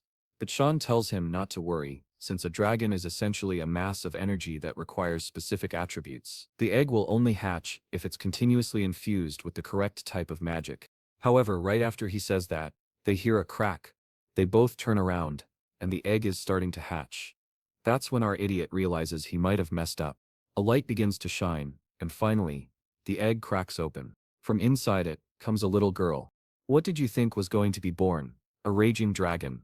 No, of course it's a lowly. Yukon is panicking, asking what they're supposed to do now. But Sean is more impressed that she's a hybrid species, and the fact that she's half human makes this a much bigger problem than he imagined. Still, the little dragon girl is smiling at him and jumps into his arms for a hug. Since he was present at her birth, he's already imagining that she might think of him as her father. Suddenly, someone at home starts laughing. It's Kieran, who says it's ironic. A boy of only 11 years old is now a father. But Sean says it's all that damned girl's fault. We then see the moment when he picked up the egg and asked if they really should take it. Kieran said yes, especially because it could end up in the wrong hands. Our boy was afraid it might hatch, but she assured him that a dragon egg couldn't hatch without the right energy and without a mother. Back in the present, she says this just proves that anything can happen. Sean asks what she meant earlier when she said that the egg couldn't hatch without a mother. She responds, "That's exactly why I said anything is possible." However, the existence of a mixed race like that is definitely concerning. The very existence of that creature is dangerous. The protagonist knows that, and the worst part is that it's going to cause a massive headache. A half-human, half-beast would already be a problem, but a half-dragon makes things even harder. The world they live in is far too dangerous for something like this to exist. If anyone at the academy found out about her, the chance of her being eliminated to prevent a threat would be extremely high. On top of that, dragons are extremely proud of their race and their pure bloodline. If they discovered the existence of this child, they would certainly come after her to kill her. So, Sean begins to question, why would he take such a huge risk for someone who is destined to live such a difficult life? Maybe it would be better to just end it now. Kieran smiles and says she agrees. Maybe that really would be the best option for the child. He moves his hand toward her neck, and Kieran says this is the right choice. After all, it'll be a life full of misery. Sean keeps repeating to himself that it's better to end her life now. But then, the little girl starts to open her eyes, and just as he touches her neck, she calls him Dada. He was staring at her as if ready to kill, but the moment he hesitates, she hugs him and says, "Love." The poor guy is screwed. He realizes she's really warm. He picks her up by the arms and lifts her, saying that, apparently, now they'll have to figure something out. He tells Kieran that they're going to take care of her. But Kieran doesn't seem too thrilled about that. The scene then shifts back to the Vert household castle. Krent's mother is still wondering what she's going to do. She can't allow that damned Sean to roam free and be a danger to her precious son. That's when Excel appears and calls for his mother. He says that if something's bothering her, she can just tell him. Okay, now I'm confused about why this mother is blushing so much. What's going on here? This relationship is peculiar, right? Anyway, she walks away and says she's fine, and that nothing is bothering her. But as soon as she closes the door and tells someone to clean the information, the man says they found the bodies of several dead knights in the forest. The only survivor made it to the capital with Sean, and he's sure the person who ordered the attack was Duchess Margaret. On top of that, they lost contact with the agent at the academy, who was passing along information about Sean. Eshel says, it looks like the man didn't learn anything from what happened to his brother. The guy starts trembling, realizing that Exschulz is disappointed. And he knows that Exschulz isn't the type to keep people around when they let him down. Right before he's dismissed, he screams that he'll look into it himself. He swears he'll never disappoint Exel again. Eschel puts a hand on his shoulder and says it's impressive how passionate Kellen is about his work. Then he leaves, saying he's sure his brother is hiding something. Back at the academy, Surika comes running in. Sean is there with Kiran and a piece of wood meant for the dragon, asking what she's doing there. Surika wants to know why there's a baby in the dorm. The protagonist says it's a long story, but she cuts him off saying the explanation can wait. They have more important things to deal with. She says that, apparently, our boy has been busy causing problems. She then shows that a duel between him and CF has been approved, and asks why he isn't keeping a low profile, and instead doing something like this. Is he trying to draw as much attention as possible? Sean is confused. Did the guy really submit a formal request to arrange a duel? Kiran asks what the problem is. It's just two 11-year-olds playing. But Sean knows CF isn't just any 11-year-old. He asks when the duel will be. That's when he's told it'll happen in 2 hours. And there he is, thinking this is happening way too soon. Siaf greets him, saying he's been waiting for this moment. But Sean doesn't seem very eager. Siaf says he wanted a free-for-all fight, but they only allow swordplay and magic. He asks if Sean is going to use magic. As soon as Sean says no, Siaf replies that he really never disappoints. He leaps forward to strike, saying he wants to see what Sean can do with a sword. The protagonist, however, stays calm, just thinking about how fast this guy is, especially for his size. But attacks that rely purely on brute strength are easy to dodge. With a simple movement of his sword, Siaf's strike hits the ground. Sean begins to move, thinking an opponent like this is defeated using sophistication and precision. However, the prince says he won't give Sean a chance. Their swords clash, and the guy feels the pressure in his arm. Sean was managing to use a good part of his strength to counterattack, but how was he blocking such a large sword using only a rapier? Suddenly, Siav is behind him, aiming a strike at the back of his neck. Out of nowhere, Sean shears his sword and grabs the fool by the legs. Siav is confused, wondering if the bastard has gold on his back, but just as he's about to kiss the ground, he manages to get his hand down and barely saves himself. He uses the momentum to almost land a headbutt on Sean, who is impressed that the guy managed to counterattack in that situation. The audience is stunned, mouths open. People are wondering if these two are even human. Siaf just smiles. He starts laughing like a maniac, saying that yes, he was defeated in swordplay, but now, he'll put everything on the line and do whatever it takes to win. Sean says he's looking forward to it, though he thinks to himself that this is going to be exhausting. Still, Siak insists, saying he hopes Sean will also go all out. His aura starts expanding, tearing up the ground beneath him. He calls out a name and says, "Now it's truly begun." A bearded man in the audience says they've finally started using magic. Students who want to compete both in swordplay and magic show real spirit. Sirika, standing next to him, says it's clear that Sean won in fencing. They know CF has an A-rank physique, while Sean is S-rank. The outcome of the sword duel was decided from the start, but physical aptitude is only a basic factor when it comes to high-level magic. As far as he knows, Siaf possesses level 3 magic, which is the highest among the freshmen. He wants to see how Sean will respond to that. Sorika, however, is fuming, wondering why that bastard is attracting so much attention. Suddenly, a hand starts emerging from the ground. It's Siaf's death fist. He prepares a blow, and Sean realizes it's time to use magic. He easily dodges the first attack, but seems to stumble on something. Siaf warns him that he won't be able to escape. A series of attacks comes rushing in, but Sean easily evades them all. Then Siaf activates Tooth of the Desert, and a surge of sand bursts from the ground. Suddenly, it seems Sean is being surrounded. He knows Siaf has at least one 3-star spell. Poor guy, just took the Gara Classic. However, once the dust settles, Sean is standing there, completely calm. One thing he realizes is that Siaf could easily use level 4 magic. The problem is that winning this would put Sean in a complicated situation. Siaf then asks how long he plans to keep dodging attacks. Obviously, Sean wants to know if Siaf actually expected him to just take a hit to the face. Annoyed, Siaf says he's just a student, and the warrior should never run from his fate. Confused, Sean replies that, as far as he knows, both of them are students. That's when Siaf goes berserk and starts activating a sandstorm. The old man in the audience watches closely, while Sirika seems scared. She wants to know why he's using a 4-star magic spell. Siaf launches the attack at Sean, saying he wants to see him dodge this one. Our boy just stands there and says, "Alright, I'll take this one." Meanwhile, someone grabs a baby bottle. It's Yukin, who says it's a good thing he has experience raising kids. It was a nightmare, taking care of all the younger servants. Still, he never imagined that experience would help him now. He then calls for the princess, and says it's time to eat, but suddenly, he's shocked. The girl had already grown a lot. Back in the arena, CF's attack is enclosed in a blue orb, but it's beginning to crack. Ah, I see, it was a protective shield to stop the audience from getting caught in the fight. But now it's breaking.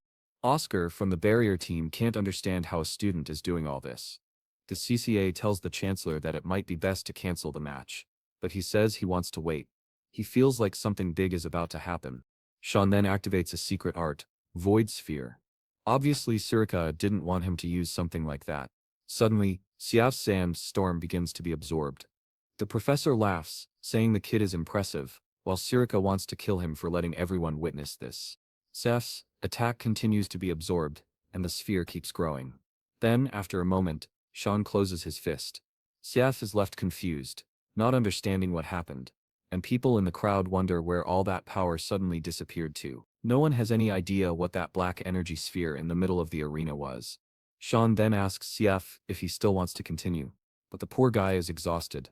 He falls to his knees and says he can't believe he lost. He lost in swordplay and he lost in magic. At that moment, he's completely crushed. Sean feels a bit guilty for ruining the guy's spirit, but Siaf punches the ground and says it's fine. He was getting tired of beating up weaklings anyway. Now he finally feels motivated again. They continue training. He then reaches out his hand and says that he is looking forward to training with him once again, and that next time he will have to accept the challenge. Sean obviously says no. He's not interested in that at all. The scene then changes to him saying that he knew dragons develop faster than other creatures. However, from one day to the next, it seemed like the child had aged 6 years. The girl is already welcoming her father. You don't know that at this rate she'll soon be his age. He tries to explain that he only took his eyes off her for a second, and suddenly this happened. Wow, man, you know it's gonna be hard to raise her here. Now, someone says that eventually he won't be able to hide her anymore. The person nearby says they could help hide the magic sword. However, a dragon like this would be something completely different, especially because it draws attention to itself. Just like today, Kira is calmly sleeping on the sofa, not caring about anything. They are just looking at the little dragon, talking about how she is growing incredibly fast. How is she already this size? The moment he went out to fight. Siamin says she knew he was up to something, but bringing a creature like that home is something completely different. The man says, not to worry. Yugen said he would take care of the girl. Besides, the place already had a barrier, so she and Kiran would not be detected. That's when Sian hands him a letter, and says this will only be possible if he stops causing trouble. The man looks at it and says, it's a pretty bad reward for winning that fight. However, she simply leaves the room, and tells him to stop getting into trouble. It would be terrible if he ended up angering a certain person. Yugen asks what it was. The boy says, it's a warning. They want to expel them for bad conduct. The little dragon says, this can't happen to her daddy, or else everyone will end up on the street begging for money. Sean is confused, wondering how on earth she learned to say things like that. He then pats her head and says that for now, they don't need to worry. He says it would be very dangerous if he were forced to go back home. Shanine replies that they don't need to worry because it was just a small competition, especially since he saw that the letter came directly from the chancellor, not from the administration. This means the man wants to talk to him. I don't know if this was in the past, but I believe it was. The chancellor asks if he really wants to join the Order of Light. He agrees, and the man says he believes it doesn't suit him. Seeing the boy's expression, he says he's sure the boy knows that. He then decides to give him some advice, telling him to keep it in his heart. He is certain that he would find no benefit in joining the Order of Light. His fate would be suffering or something even worse. However, one thing he was sure of, joining that order would not be worth it, because that's the life of a puppet. This was the conversation he had with Main in his past life, when he was called there once. It makes him wonder what curse the old man will throw on him in this life. Yuking then comments that the child might deserve a name. We can't keep calling her little one. Sean simply replies with, Nana. The narrator was going to suggest thinking a bit more, but the girl says it's perfect. She likes the name Nana, because it's the same backward and forward, and now she's Nana Vert. She spins around Sean, who wonders how she knows his last name. The scene then changes to the Chancellor's office. He is thoughtful and impatient. Because of Cyan Vert, he already knew the boy had great potential, but he saw him swallow a rank 4 spell by himself. Someone with that much power should be feared. However, the strangest part is that he didn't even seem to be trying, which makes him wonder what this boy is truly capable of. Kenny knows that Candle was the teacher of Emperor Dion and Princess Diana. He is one of the few 9-star mages on this continent.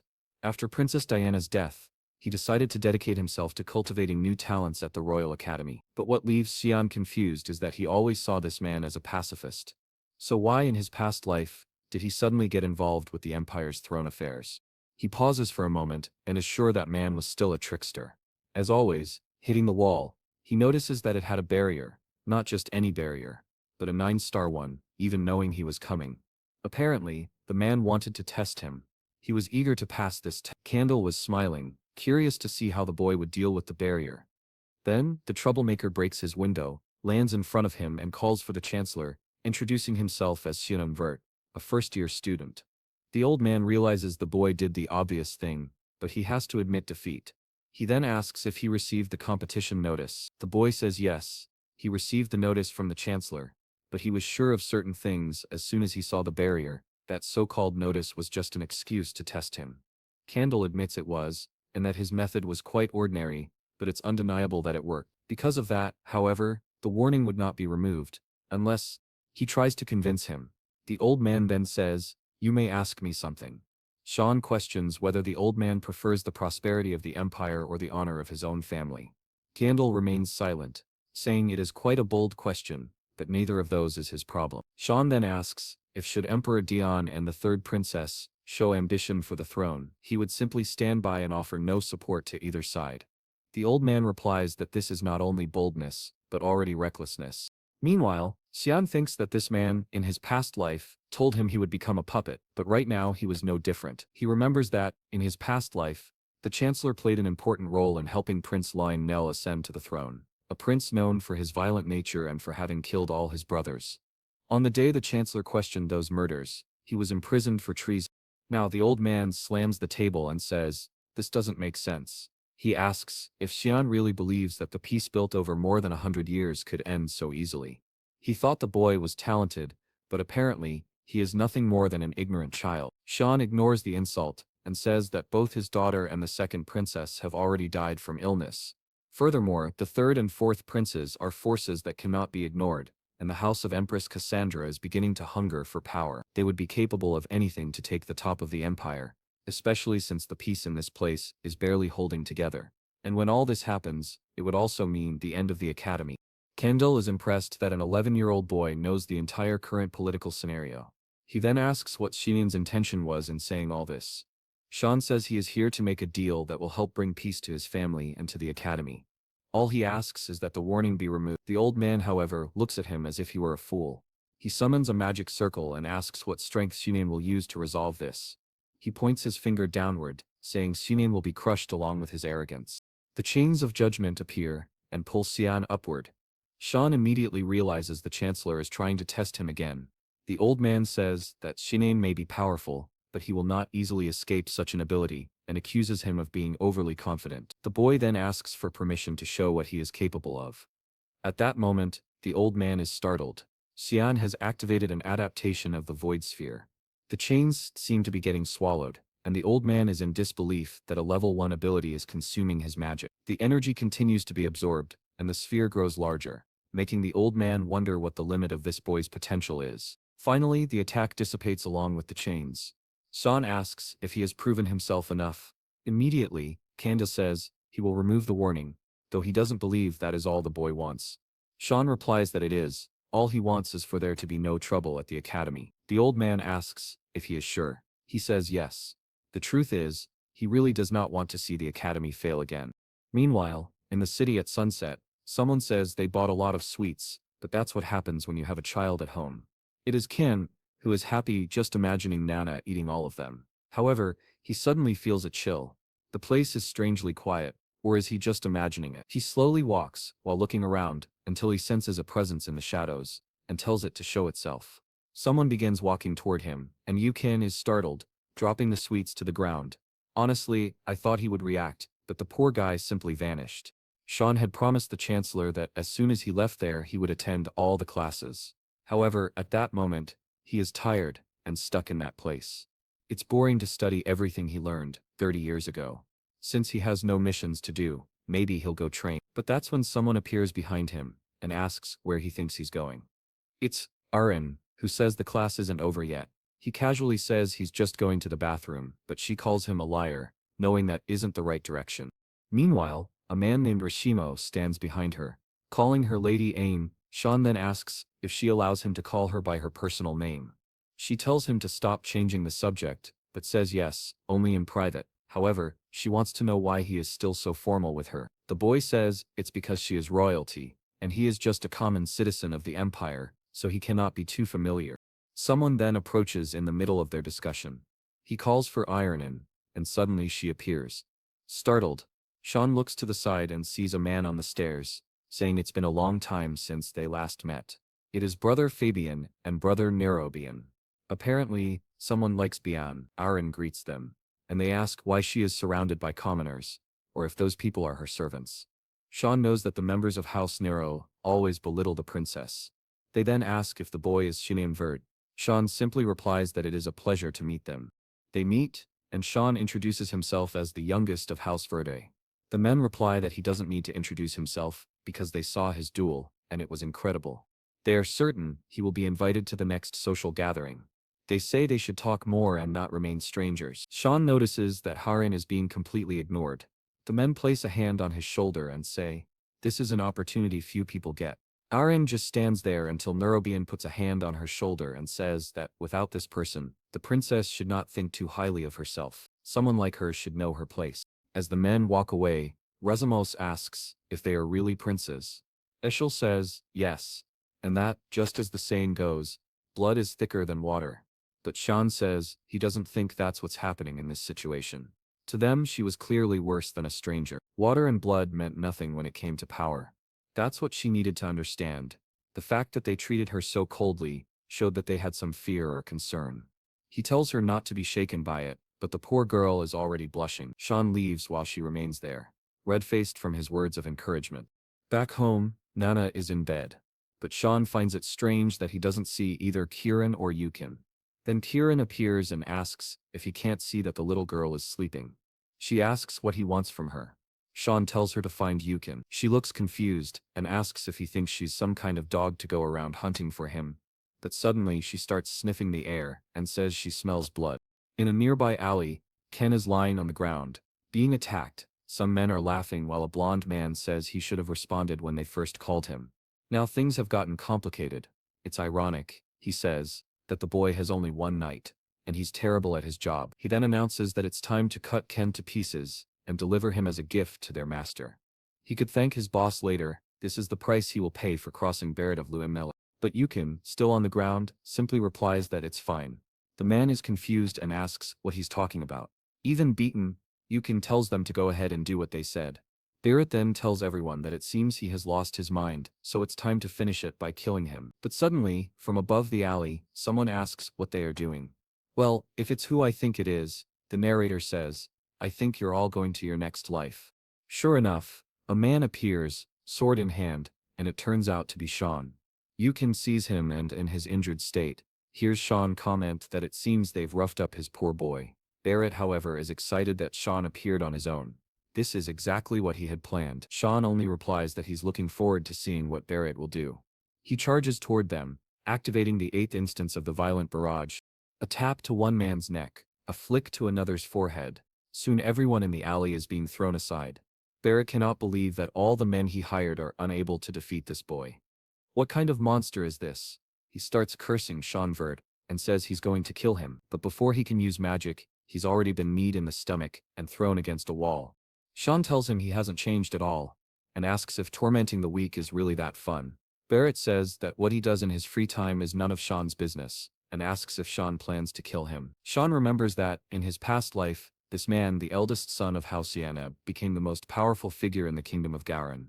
He was infamous for beating his own servants to death and burning small animals for entertainment, until one day his madness crossed the line.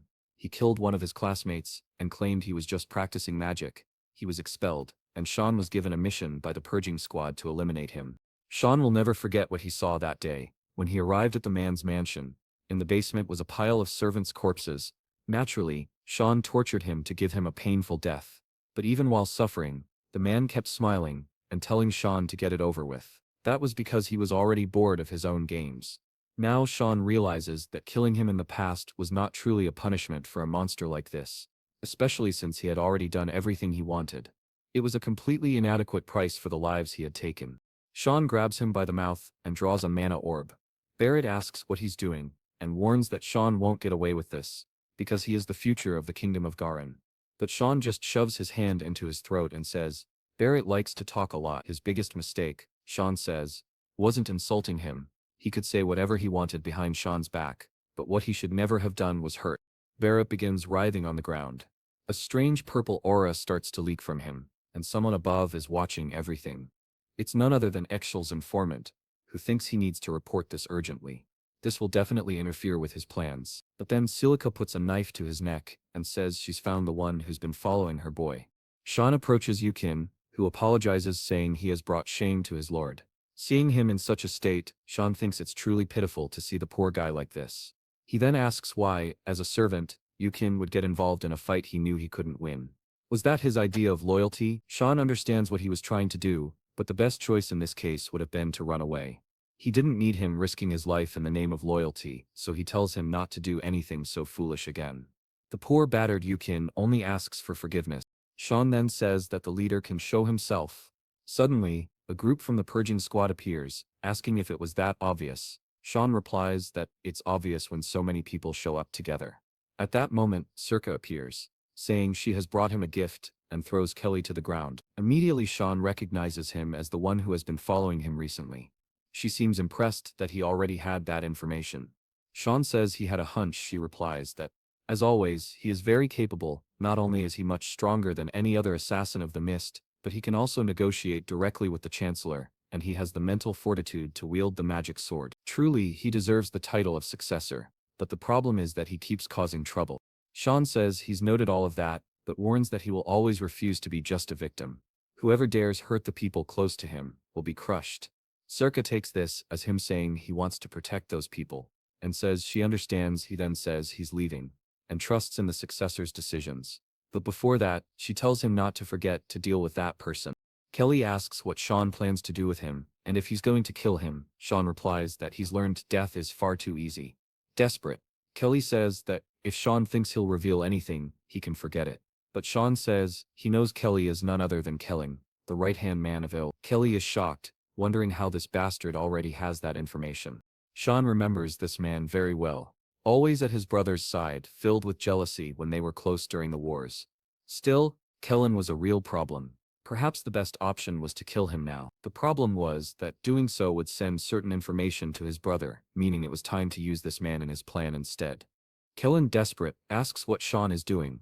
Sean activates the creation of a psychic clone. A cloud of mist starts entering the man's mouth and eyes. The scene changes completely to a castle. In the arena, a man attacks Auron, but she blocks it, and tells him he will have to do better than that. However, he appears behind her and puts a sword to her neck, declaring victory. Auron tells him to stop calling her Your Highness, and admits she really can't beat him. He apologizes to Her Highness, and she tells him to learn and improve. Then they hear the sound of heavy training nearby.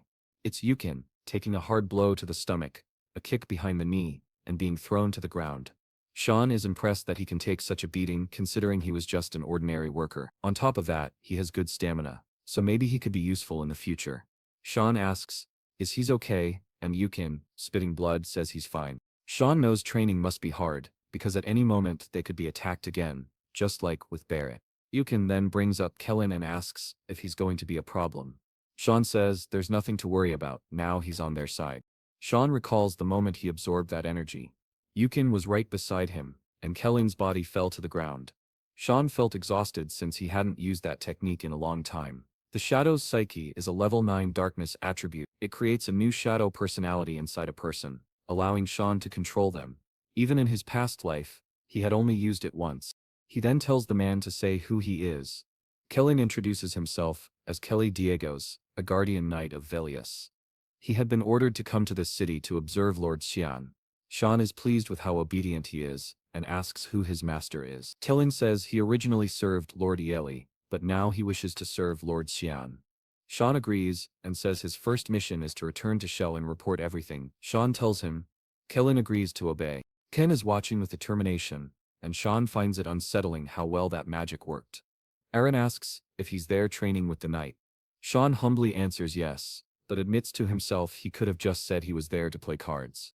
She then says that she has been practicing her swordsmanship with Ricimus ever since the recent incident. Cyan remembers what she's talking about. Everyone had heard that Barate Lu was found beaten in front of the infirmary. However, the worst part was not that he couldn't speak about what had happened, but that he could no longer use magic. What Shinin found strange was Ricinai's reaction. He thought Rumos would have been happy about this event. Suddenly, Nuna comes flying through the skies, shouting for Xian. Both of them look up, and Xian asks what happened, since he had left Kirin in charge of her. Obviously the lazy one had been sleeping, right? Aaron grabs Nuna wanting to know where this crazy child came from. While Nuna is screaming that she found her daddy, Har becomes confused about this daddy business. But Nuna is clearly pointing at Xian. Now, the girl is on her phone, wanting to know since when and with whom. While the fool Xian doesn't know how to explain, time passes, and he has told them everything. Hara feels relieved to learn that Nana is not his real blood daughter, but she didn't imagine the boy had such a soft side. Yoken, on the other hand, is worried, because they would be expelled from the academy if this was discovered. However, Atinane tells him not to worry. She would never tell anyone. Xian is impressed by her promise. Honestly, he should have made her promise before telling her, right? Aaron looks at Resamos and asks if she can confirm this. Resamos says there's nothing to worry about, especially since it's not like she has other friends besides them. That ruins Aaron's cheerful mood. Xian asks why she made that promise, and Resamos replies that she pities the girl. Someone who is neither dragon nor human won't be accepted anywhere. Nana was lucky to at least find them. With that said, Rosinos says she will have to visit Xian's dorm sometimes. Not to see him, of course. She wants to visit Nada. Xian says that's fine, but everything must remain in complete secrecy. The silly girl blushes, thinking she now has a secret just between them. In reality, the secret is known by 5 people, but okay. With that he leaves, and Risamos waves goodbye. But looking back, she feels something strange. Aaron seemed very excited, and Risamos noticed that she appeared to have gotten closer to Xian. However, back home, Xian still gets scolded by Kirin, who tells him to tell her everything, including the fact that he has a magic sword.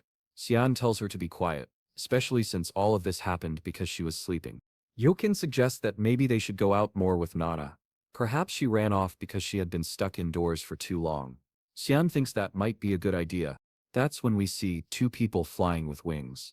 The white-haired man notices something strange and stops mid-air. The woman beside him asks what it is, and the man, Lord Lucan, replies that he senses a smell of weakness. He asks where they are, and the woman says they have arrived in Huan, but they are close. Lucan realizes they are near the Haiyan Academy, and says they will have to delay their return because he senses the presence of something that should not be allowed to live. Meanwhile, in an open area near Ren, Aine tells Nana not to go too far, because it's dangerous, while Xian thinks it's a good idea for her to enjoy herself, since they are far from ruin. He believes his secret is safe enough, and that she can get some fresh air. Kirin teases him, saying he seems to be enjoying playing house, and all he needs is to make the princess the mother. However, suddenly they feel a chill, and Kirin immediately warns that something is approaching.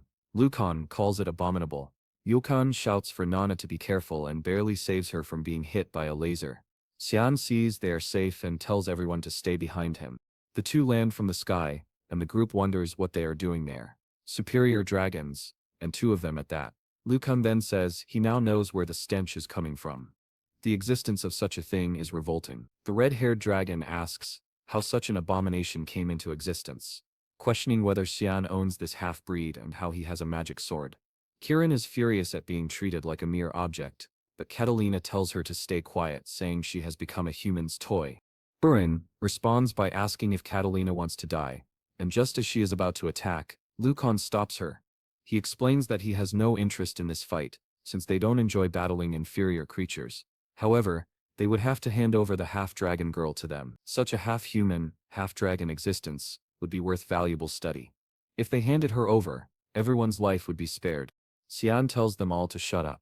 Lucan can't believe the boy's audacity and repeats his command. calling him a winged crocodile, and telling him to stay quiet. Obviously, the man is about to lose his temper. Cyan nearly takes a laser to the face. Yokun calls out for him, but Xian tells him not to worry, and to stay behind him. It is undeniable that the technique Lucan used was terrifying. Lucan says this is why one cannot deal with inferior creatures. Xian then activates the ninth instance of the Black Mist, the manifestation of the magic sword. I mess up about 10 times when I try to pronounce those enormous magic spells, but there he is. Our boy, looking like a burnt matchstick. Both dragons recognize that power as the exiled ones. He says the day is full of surprises, but in the end, the boy is nothing more than an inferior creature. The thing is, that creature is suddenly right next to him, and he's startled because he has no idea when he appeared there. The dragon takes a flurry of stabbing attacks.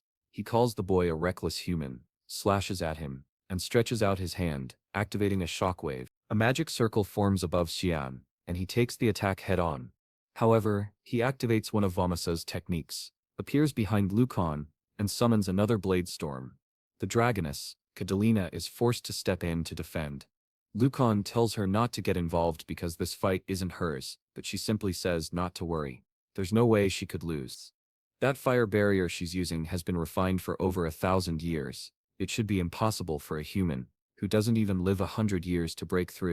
Until Xian activates the 8 petals. Suddenly, we're back on Mount Ro. 8 slashes strike the barrier, shattering it. She's left wondering how this is possible. And then just like that, Xian's slash has cut her down entirely. She disintegrates right there. Truly dead, Lucan, confused, asks what Xian really is. Someone with mere powers of the nether shouldn't possess this much strength. He demands an answer, but since Xian refuses to give one, Lucan decides to treat him as a serious opponent. Xian notices Lucan activating the polymorph ability of his magic circle. The dragon begins to emerge, canceling his human form and returning to his natural state. His eyes change, his teeth sharpen, his massive wings spread wide. He roars in Xian's face, but Xian leaps toward him, saying that he knows this is the moment when the dragon is most vulnerable. Already above his wings, Lucan realizes that perhaps Xian knows about the weakness in polymorph. Xian delivers a direct blow right to his forehead. Lucan calls him reckless, but is already thinking he needs to escape quickly. Xian just smiles, and says, it's too late. Activating the giant tree root technique directly into the dragon's head. Dark energy spreads throughout Lucan's body, and he writhes in agony in the sky. Moments later, we see Lucan calling out for Xian. He seems shocked, and covers Nana's eyes. Lucan has already carved up the dragon, and started roasting the meat.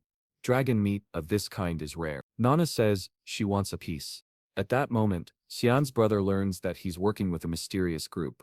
Link explains that the agents they had sent were killed by this force. Eshel asks if that's all, and the man confirms, but Eshel finds something strange. When that person left earlier, he was full of anxiety and fear. Yet now he seems calm and collected, like a completely different person. Eshel says he understands, but has one more question. As Eshel stares at him, he realizes the man has caught on to something. Suddenly, the man places a hand over his chest, and says, "May the grace of Lumendal be with you." Eshel smiles, thanks him for the answer, and tells him not to worry too much. But Eshel already knows, he'll have to be far more careful now. Since suspicion has begun, there's no turning back. He must at least make sure he doesn't become a problem for Xian. As he leaves the room, he runs right into a maid. He remembers she's the one who used to look after Xian. He asks what she's doing there, and Yi says he invited her. He asks if she's Emily, and she confirms. She says she wanted to ask a little favor, blushing all the while. "Girl, you'd better run." Meanwhile, at the dragon base, someone asks if Lucan and Catalina have truly disappeared. A man says that both their energies vanished near Rouen. Obviously, it's strange that the energy of an 8-star dragon could just disappear like that. From their drained stones, they can tell the two were likely defeated. But when they scouted the area, all they found were traces of a battle. One of them asks, how could anyone kill those two and not leave even a trace of magic? The green crystal says it's only possible if the attacker had the dark attribute, but they only know of one person in the kingdom strong enough to kill those two, and that person does not have the dark attribute. Which means there's someone powerful out there they know nothing about. The man says the only person at the Royal Academy with the dark attribute is a boy named Cyan Vert. On top of that, there are rumors he encountered an evil dragon at the front lines and survived. If that's the case, Perhaps he was also involved in the disappearance of those two providers. The green crystal says, it's all a strange coincidence, and they'd better keep an eye on him. Then he tells someone named Lunav Rain River to send his granddaughter. We are back in the royal dormitory. Obviously at the first opportunity Erin had, she went to visit our boy, and even brought a cake. She said it was a gift for Nana, who was overjoyed. However, she had actually brought an entire cart full of presents. Sitting at the table, Cyan thought that at least they were getting along well, and things were calm for the moment.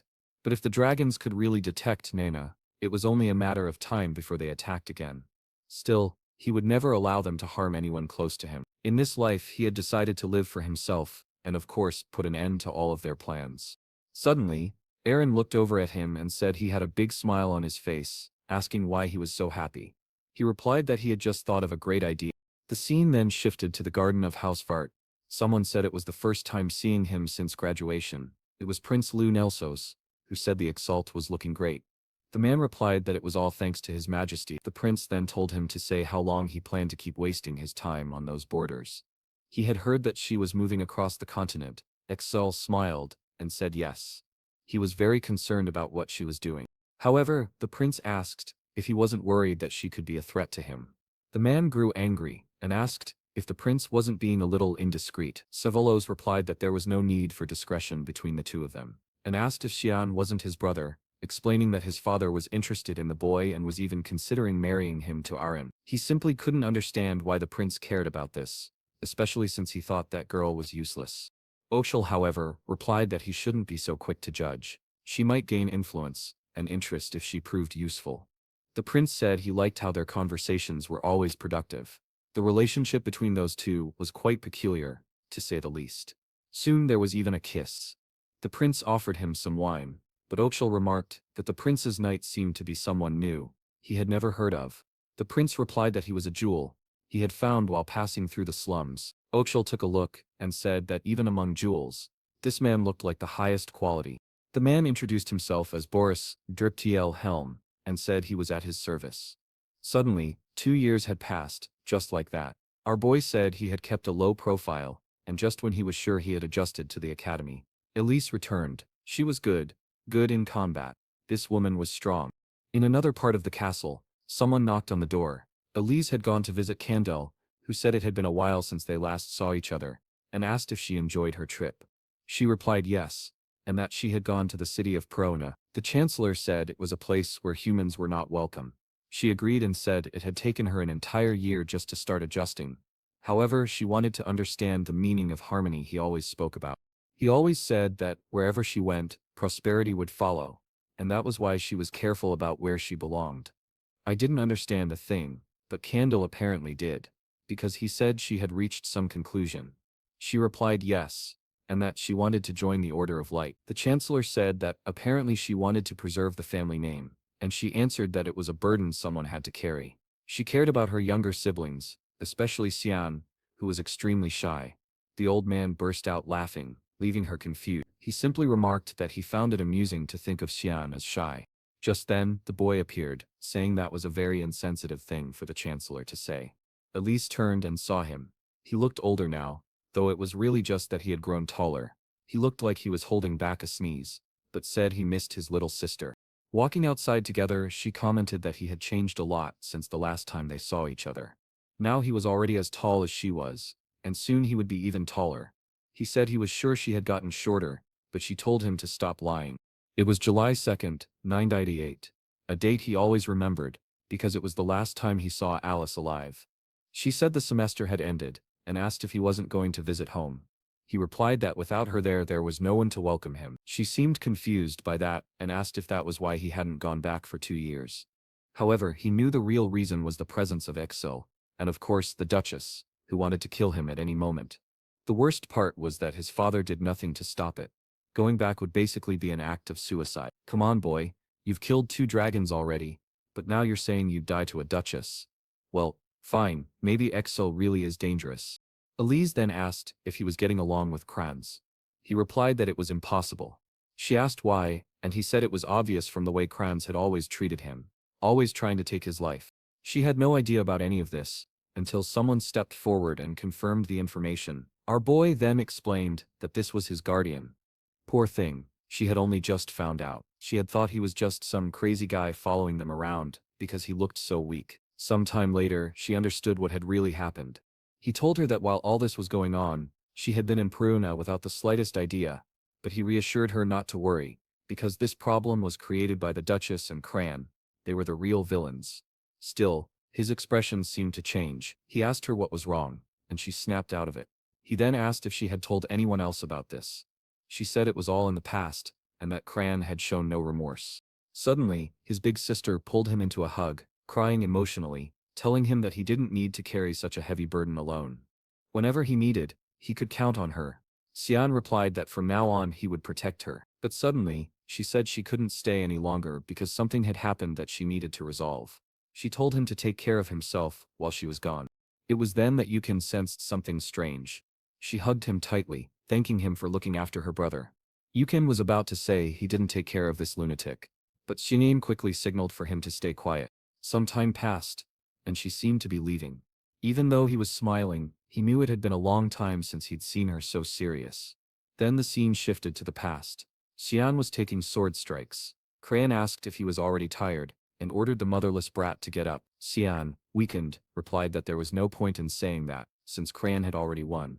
But he still took another blow to the face, and Cran ordered him to shut up before coming at him with another attack. Just then someone appeared and told him to stop. It was Elise. She demanded to know what he thought he was doing, and Cran immediately apologized to Xian. From the look on her face earlier, Xian knew there would be trouble at home, but perhaps this was a good way to reveal the truth about the people around her, and maybe change her fate. Someone then handed him some letters, saying they were for him. Yoken said one came from the academy and the other from the cleaning staff. He picked up the black envelope, saying the other must be from the imperial court. Yoken took a look and confirmed it. He and Kiran seemed curious about what the court wanted. Xian explained that one was an invitation to a banquet, and the black letter was of course, an assassination order, the target being a man named Drano Nephilos. The assassination would take place during the banquet. This news shocked the entire kingdom, as Drano was the younger brother of the emperor. Kiran asked if he was going, and Xian said yes. He had things to settle. He wondered why that cursed woman had given him this mission, when in his previous life it had been assigned to someone else. Kiran teased that the banquet invitation must have come directly from AIM, and said that Shinain had finally received a love letter. In response, Xian activated his sword manipulation, sending her straight to the floor. That was when a voice called out, saying they were hungry. Yukin, startled, asked what was wrong. His expression then changed as well. No one said anything, but it was clear she had grown. The scene then shifted to the exterior of a castle, where someone was running and opened the door. It was Lady Elise, who had apparently arrived at Housefort. The butlers commented on her return, but she immediately asked where the Duchess was. The woman in question was calmly reading a book until she heard loud footsteps at the door. Elise walked straight toward her. The Duchess asked how long it had been and how she was doing, but Elise simply raised her hand and slapped her across the face. Everyone was shocked. The butler asked why the guards weren't doing their job. The Duchess, stunned, asked if Elise had lost her mind. Elise retorted that it was the Duchess who should be asked that question. After all, she had tried to kill Xian. The Duchess looked alarmed that Elise knew, but quickly denied it, claiming she would never do such a thing, and demanded evidence. Elise replied that the moment the Duchess asked for evidence, she had already given herself away. As the Duchess ordered the guards to act, Elise continued shouting, demanding to know what they were talking about, and ordered them to restrain her. The guards rushed at Elise, apologizing in advance, but it was clear this would not end well for them. Elise dodged the first attack and kneed one of them in the neck. She activated a spiritual magic called Andanine, and struck down everyone in her way. The Duchess trembled as she saw all her guards fall in the blink of an eye. She ordered Elise not to come closer and demanded to know why she was doing this. Elise replied that Xian's guardian had already confessed everything, that he had received orders to kill the boy 2 years ago. The Duchess scoffed, saying it was ridiculous to act based on the words of some lowly servant. But Elise told her to shut her mouth and warned that she would face the consequences, because everything would be reported to her father. Her time here was over. With that, Elise walked away. The Duchess, however, only thought to herself that the foolish girl still didn't understand anything. Duke Williams had no interest in anything, except for that one child. The scene then shifted to him, saying that he knew about the assassination attempt and asking what the problem was. They said that one of his sons had almost died. The father replied that he wasn't going to make any excuses. He simply believed that Xian would survive. Elise insisted, saying that it was extremely dangerous, since it had been a child fighting against 6 knights. It was only thanks to one man who decided to protect him that he survived. The father laughed and asked if she really thought that fake knight had saved Xian.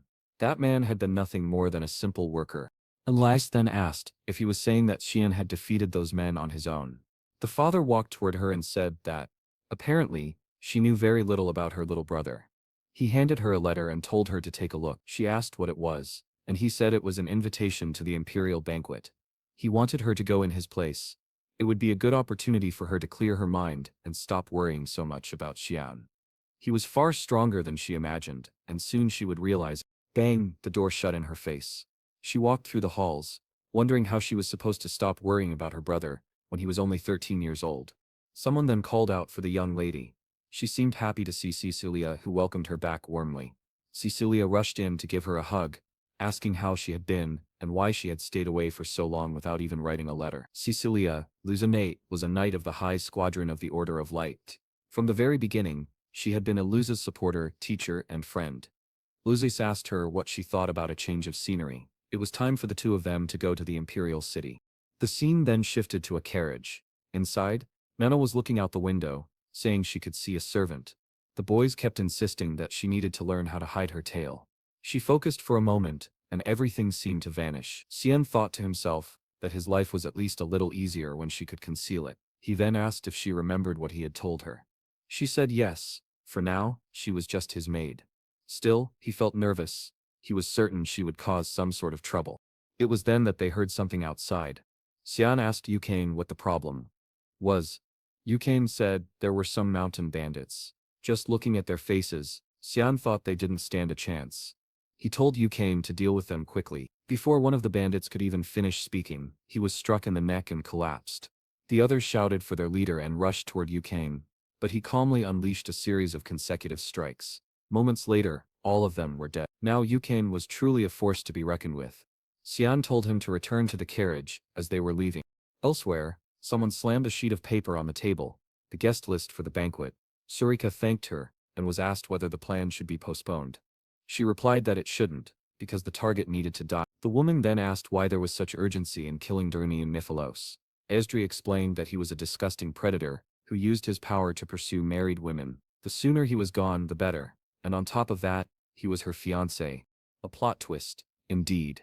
But then she noticed someone else on the guest list. A person so physically fragile, she almost never attended any classes, yet an extremely rare genius with mastery over 20% of all attributes. Lunav Renriver, the granddaughter of the Grandmaster of the Magic Academy. Garan. Sarika knew she had been kept hidden, like a precious jewel. So why was she suddenly appearing at this banquet? Her aide revealed that it had been Master Rayagans himself who had sent the girl. Sarika didn't like this at all. She had no idea what the plan was, but she was certain something was going to happen at the banquet. The scene then cut to the city, where the group had just arrived. By accident, Nana bumped into a man. He began to scold her, but she quickly apologized and asked what was wrong. Cyan thought himself that if the man knew her real age, he wouldn't be smiling like that. Nana walked away, saying everyone in the city seemed so nice, while Cyan urged her to stay away from that guy. Her problem, however, was that she never suspected anyone. Yukon then told Cyan to look into her eyes. Immediately he realized trouble was coming. Her pupils had turned black, and she said she was hungry. When this happened, she emitted an aura that made her easy to locate. Cyan told Yukon to get her to a restaurant immediately. Yukon grabbed her and ran. Sometime later, she had already cleaned out about 80 plates of food. Cyan thought to himself that at least he had brought enough money, but then, he sensed a strange mane in the air. Someone approached, greeted him politely, and asked if he was Cyan Vert. Here came the dragon girl, making playful remarks. Cyan was confused that she knew his name and asked who she was, but she ignored the question and sat down, asking if he minded. He told her to answer directly, and she finally introduced herself. Luna introduces herself, saying she is a new student at the academy. Cyan thinks the name sounds familiar, but admits he doesn't pay much attention to juniors, which is why he hasn't met her before. She says that's to be expected, since no one is as well known as he is. Meanwhile, Nana is asking Riken if Luna is a friend of Cyan's, but he replies that he has no idea, though she doesn't seem very friendly. Luna comments that it seems Cyan is getting along with his knight and servant. and that he appears to be close to both of them. She also notes that he has a much kinder personality than she imagined. Cyan simply replies that he sees no reason to eat separately from them. Still, he can't help but notice that, for someone he just met, she's praising him far too much. What is her real reason for approaching him? Luna then asks if he is attending the imperial banquet. He says yes, and asks how she knew. She replies that it's obvious. When someone from the academy comes all the way to this place, it usually means they're going. She says she's happy to know they'll see each other again at the banquet, as she has also been invited. This makes Xinane think she must have at least some noble background. Suddenly, she stands up and says she unfortunately has to leave, but tells him to remember the name Luna. She repeats the request before walking away. At that moment, Xian remembers who she is. She's the granddaughter of the Grand Master of the Magic Academy. This makes him wonder if the Grand Master himself sent her here. In his past life, Luna died very young, still a student at the academy. Some said it was because her body was too frail, while others believed it was due to the experiments she was subjected to at the Witchcraft Academy. Now he's getting involved with people he had never met in his previous life, which means the future is bound to change even more. He also wonders why so many influential people seem to be connected to this banquet. Sometime later, Erin is fixing her hair. She turns to Remus and asks how she looks. He gives her a thumbs up, saying she looks wonderful, the best version he's ever seen of her. He urges her to decide quickly, as she's already tried on dozens of dresses, but she grabs another, saying she's still not satisfied. Remus insists that Xian would like this one. She turns to him and asks what her dress has to do with Xian. He simply replies that it's obvious, since she was the one who sent the invitation. Flustered and blushing, she doesn't know what to say. At that moment, a maid arrives with a gift from Prince Luenao. Aaron looks confused, as it's unlike her brother to do something like this, while Remus praises the gift, saying Xian will surely love it. Time passes, and we finally arrive at the much-anticipated banquet, filled with nobles moving about. Our boy stands by the wall, calm and observant. He glances to the side and notes that if Kellen is there, Estelle must have arrived as well. Kellen confirms this, saying Estelle is currently with Prince Luenel, but that he has something to tell Xian. When Xian asks if something happened, Kellen says he has a bad feeling. Many people could be in danger, including himself. Estelle had ordered him to leave the imperial city before the banquet began, claiming that something would happen but it would be for a greater cause. Xian wonders if Exilsao was behind the bloody banquet from back then. Kellen admits he's afraid Xian might get hurt, but Xian tells him not to worry, and to leave the city. Kellen questions if it's really safe for him to stay, but Xian assures him it is, and tells him to disappear quickly. With that, Kellen departs. Xian reflects that this little mess is becoming more and more obvious. Xianame is a bigger piece of trash than he thought.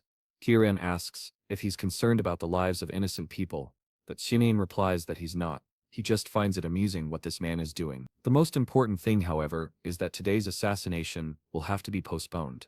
Henrique activates a psychic resonance and tells Circa that her dress looks great. Then he informs her that the planned killing will have to wait. He's received new information. This place will soon turn into a pool of blood. He doesn't have time to explain and tells her to just keep an eye on what's happening. When she asks if the source is reliable, he says he's very familiar with the person who might be behind all this, and now he's certain. Still, she doesn't need to worry. Her disgusting fiancé might also be among the victims. Embarrassed, she asks how he knows who her fiancé is. But he simply turns and says he's going to work. As he walks away, someone calls Circa's name. She turns, confused, and sees Elise, looking beautiful, who says she's missed her master. Circa asks what she's doing here, and Elise says she came to clear her mind. But now Circa is worried, because Elise will be caught up in this chaos as well. Then someone approaches, remarking that he sees two beautiful flowers before him. Clearly, he's not someone Circa wants to see. From the look of it, it's her fiancé, the charming Dranian Nephilos, and judging by his smile, he's definitely not a good person. Meanwhile, Xian approaches Yoken and says he has a job for him. He thumps his chest, saying the job is his. Xian tells him to stop it, thinking that he's gotten far too confident these days. Maybe drinking dragon's blood and training all this time has turned him into a real warrior. Then Xian tells him to go to the aqueducts and keep watch over the area. But Yuken says he's scared because it's too dark, and just like that, Xian takes back what he thought about his confidence. He tells him to stop making excuses and go. Then Yuken tells him to look behind him. There was someone extremely suspicious watching him. Xian immediately charges forward, saying he'll handle it, only to grab, you guessed it, poor Emily. She had been startled and almost crushed. The scene shifts to someone descending the stairs with a torch. They reach the lowest level and declare that the time has come, calling for all the servants to rise. Back at the banquet, Erin is annoyed that Cyan hasn't shown up. She touches her necklace, saying she should have expected this from him. That's when someone greets her saying it's a pleasure to meet. Erin quickly recognizes her as Luna Rain River, who says she's honored to be remembered by royalty. Erin smiles, saying she could never forget a prodigy from the kingdom of Garen, and as the voice of the empire she welcomes her to the banquet. Luna praises her kindness, and says it would be nice if Cyan realized how sweet she is. Esherin, looking confused, asks if Luna knows Cyan. Luna says she spent some time with him yesterday. Esherin is already suspicious of how close they seem, but instead of keeping it to herself, she says it out loud. Luna smiles and says that's what she suspected. Lady Erin has a crush on Cyan. Before Erin can react, someone screams. Both women turn to see another woman trying to alert the guards, but she's struck in the neck before she can finish speaking. They're both confused about how an intruder got in, because there's an assassin inside the imperial palace. The masked man looks at them and says, "The princess has been located." The scene changes to Nana, introducing herself to Emily, who is shocked. She falls to her knees, devastated to see the new maid is younger and prettier. She asks Cyan if he replaced her. He says no, but what really interests him is why Exil brought her here. Emily explains she thinks he wants her as a maid because he even requested to hire her. Naturally, Cyan doesn't like hearing this. And we then see the moment Estelle asked for her to be his maid. He said she seemed lonely ever since Cyan went to the academy. Back in the present, Emily says she refused. Of course she had to wait for her lord. When asked if she's sure, she insists she is, but says Estelle doesn't want to give up on her, especially since he brought her here. Cyan orders Yukin to protect Nana and Emily, because things are about to get dangerous. He recalls that in his past life, Emily was never here, and the fact that Estelle sent Kellen already proves he's been watching him for a long time. But he won't let his brother harm his people. Chaos erupts outside. Suddenly, Emily shows Cyan a ribbon, saying it was a gift from Estelle for his brother, and blames herself for forgetting to give it to him. Nana notices something strange. Something red is seeping from inside the crystal, giving off a specific scent. Elsewhere in the castle, someone sheathes their sword. It's Estelle, telling the prince that everything has begun. The prince smiles and says the day they've been working toward has finally come. Estelle praises the knights the prince sent, and says the recipients must have also received their gifts. The prince smiles again, saying that with all this, the empire will rise from its decay. The honest older brother agrees, saying it's time to show everyone who the empire truly needs. Back at the banquet, someone shouts for everyone to run this way. It's Arin, telling people to evacuate and let the guards handle it. Luna tells her to run too, but Arin says she must evacuate everyone first. Luna says she'll help, and Arin thanks her. Meanwhile, a man is cutting down every guard in his path. One hears a scream and sees more enemies approaching. Another knight is killed, leaving the man unsure of what to do until someone calls for the commander and warns that the place is full of mandrakes, high-level creatures that should only exist on the front lines. So what were they doing here? As he despairs without a solution, one of the creatures is blown to pieces. It's Circa, looking beautiful and powerful, telling them to evacuate. The poor commander asks if she isn't an instructor at the academy, not noticing someone approaching her from behind, but from behind that person, Elise appears and slices them in half. She tells him to run and let them handle this. The general orders all knights to help with the evacuation, but the mandrakes keep attacking, and the two women prepare to fight. Then one of the enemies rushes past them, ignoring them entirely. The attack is heading straight for Erin. That's when Circa realizes the princess is the target. Head smashed to pieces. The general's shout saved the boy's life. He ordered everyone to protect the princess. But then splash, some blood splattered onto her face, and she began to cry. Such a tragic scene. Oh, wait. It was just the general. Poor guy, but no one really cared.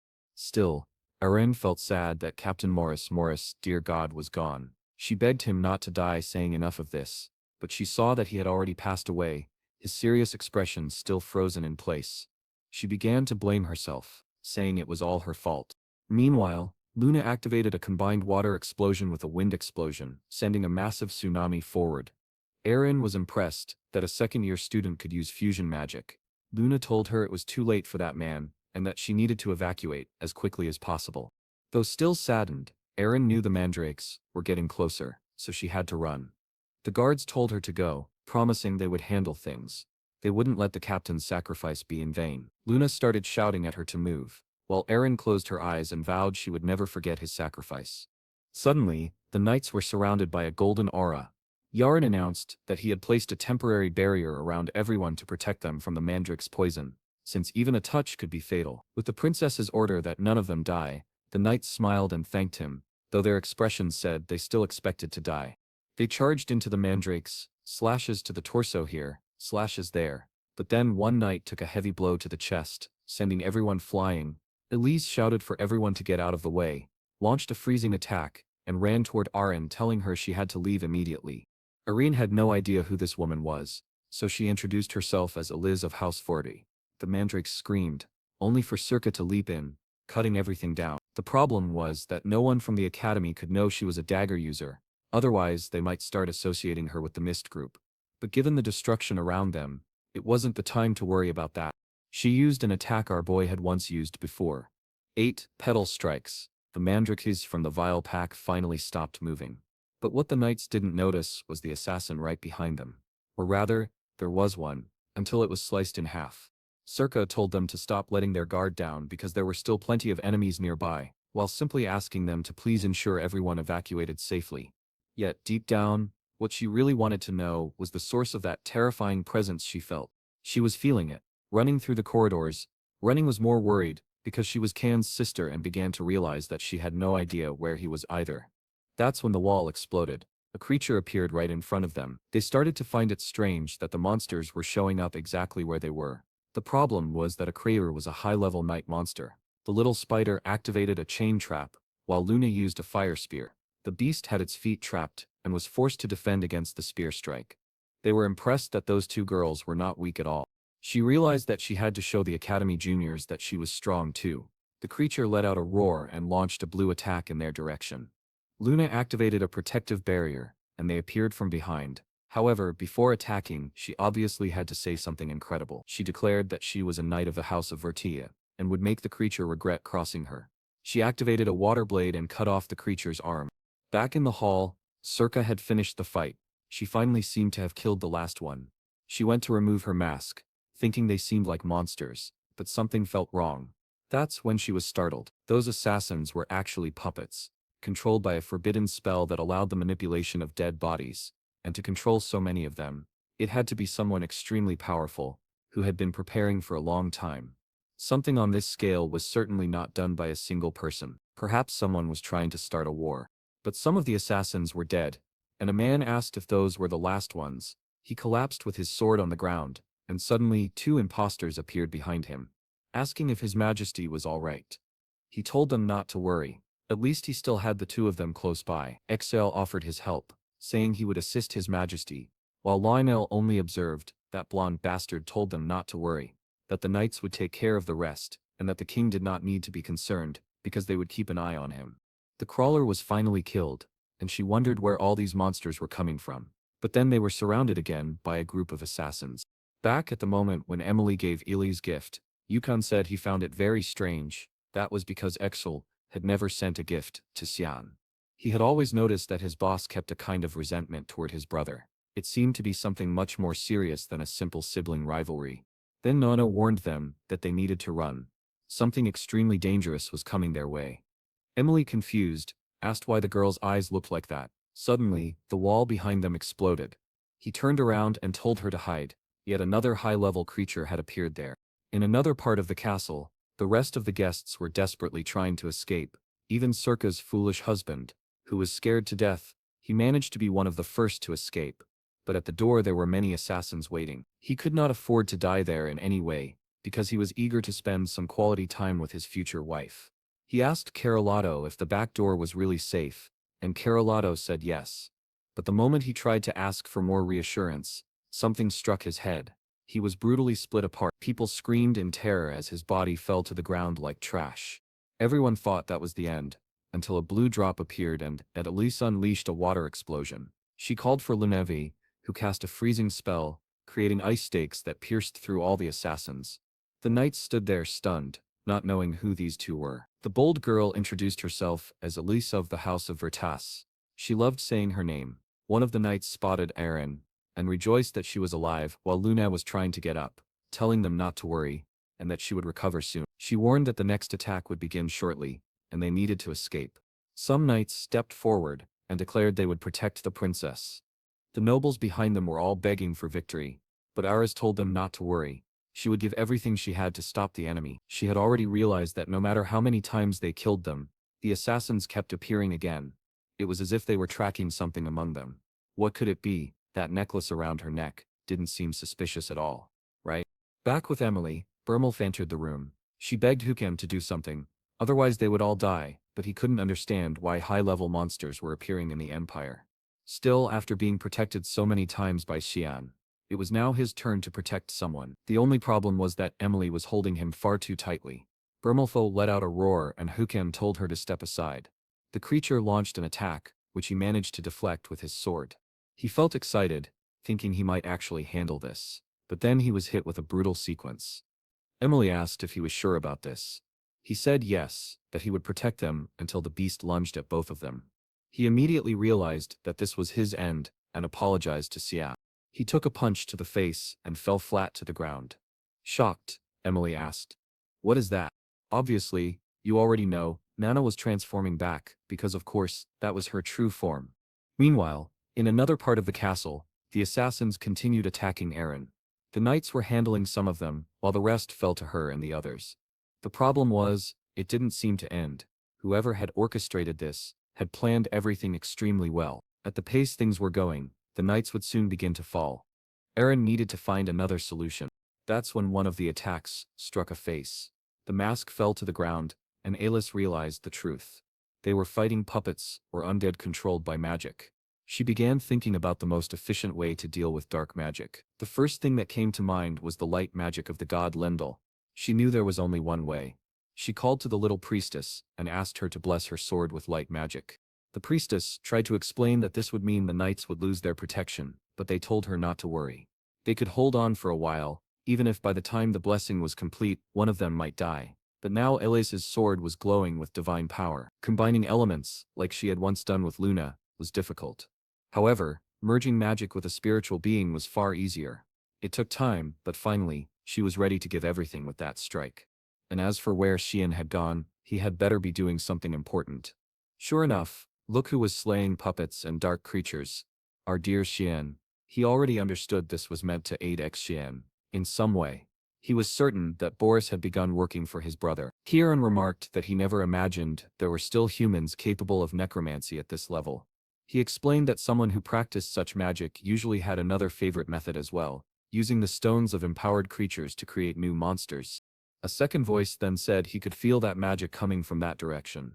He added that the place was a bloody mess, but before dealing with it, he would need to change his clothes. Meanwhile, Eliz was activating the full spiritual power within her. Luna seemed to recognize the manifestation as the spirit of Marion, and she couldn't understand how Eliz had managed to summon it. Magic and spiritual power were extremely unstable, and if she didn't stop soon, her body wouldn't hold out. Marion placed a hand on her head, saying it was a shame that a child blessed by Peruna had to face such a cruel fate. She prepared herself, stating that she was extremely irritated, and unleashed an explosion that forced everyone nearby to scatter. Arin was stunned by so much power in a single gesture. The problem was that while some assassins were destroyed, others were already being reconstituted. Arin shouted for them to stop, otherwise she would end up dying alone. Still, she knew she had to finish this before things got worse. She needed to use the Spirit King's power to its fullest. She prepared for a strike, channeling everything, until suddenly someone grabbed her arm. The goddess halted, for a moment. Eris was confused. No one knew who that person was. Who could this mysterious figure be? They all wondered who this puppet, so completely different from the rest, might be. Elise had no idea what kind of black mist it was that bound her. The problem was, she couldn't break free, nor could she move. Sinan stood there silently, while the figure whispered in her ear. "It's time to say goodbye." It seemed her journey would not end today. The figure then released Oliva's arm and she collapsed to the ground, trying to understand what that strange mist was. As the figure vanished, he told her to remember that she would always be welcome. Arin was still confused, and Lunave said that mysterious person had blocked Ele's spirit manifestation. The assassins were advancing again, and poor Elise no longer had a way to protect herself. But don't worry, there was a boy with his dagger ready to cut them down. Now she realized he was not an enemy. Cyan kept cutting through the assassins until he stopped for a moment. Just as he expected, they seemed to be following the scent of something near the princess. He asked Charon if he sensed anything strange in that area. Charon replied that he felt Lunave's presence, but Cyan asked about something else, and Akranon explained that there was magical energy coming from the princess's necklace, the energy of a beast. Cyan said he would need Charon's help, as he was going straight ahead. He struck the ground and created a spatial distortion. With that, a domain of mist began to spread. The puppets turned into smoke, and the nights grew fearful as the space itself began to shift. As the creatures advanced, they became trapped in the ground and disintegrated. Alice noticed that the mist was consuming the puppets. Within seconds, the entire place fell silent, as if nothing had happened. Lauren was confused at how anyone could handle so many creatures at once. Then she noticed something strange lying on the ground. Just as she thought of helping, Cyan appeared behind her. Everyone turned toward the princess, but she already had a knife at her throat. Naren seemed to recognize something familiar about that strange person. He struck, aiming straight for the necklace, which of course, it was dangerous, since the blow had struck near her neck. Everyone screamed for the princess, but suddenly he vanished. Out of nowhere, he appeared beside Luna. Shireen grew worried, told him to get away, and unleashed a beam of light. The attack struck him directly, but he simply transformed into mist. He then sent out a message, telling everyone not to worry, he had no harmful intentions. He explained that the creatures would no longer follow anyone, since he had already destroyed the jewel. He told them all to head to the front entrance, as he had already cleared the path. A knight approached Arin and asked if she was truly unharmed. She was more concerned with knowing who that mysterious figure was, but she replied that she was fine and asked where the others were. Luna and Alas were just getting back on their feet, and Alas said that for now it was best to run to the entrance. Later she would try to understand who that person was, but at the moment their priority was saving the girls. Still, Luna, with her magical sensitivity, seemed to recognize him. Cyan. Back with Nana, the beast lay slaughtered on the ground. Emily was trembling, wondering if that maid was really who she claimed to be. Cod admitted he had no idea, since she had never done anything like this before. Not only had Nana killed the creature, but she was devouring it. In his past life, there had been rumors about why she feasted like this. People believed it had been forced upon her by Princess Arin, who was desperate to inherit the throne. But now he realized that the necklace given to her by Exil was all part of a plan. With the prince, they had eliminated the creatures and been hailed as heroes of the empire. In the end, they were the ones who benefited the most from the incident. Kiran asked if he was really suggesting that those two had planned everything. Sacrificing so many people for such a goal made her think humans were worse than demons. But Shinin said this was only the beginning. After all, he was not much different himself, having aided in countless massacres in his past life. Kan then asked if he was already leaving. Shinin said yes, because Nana was probably waiting for him. The Imperial Knights should be able to deal with the rest.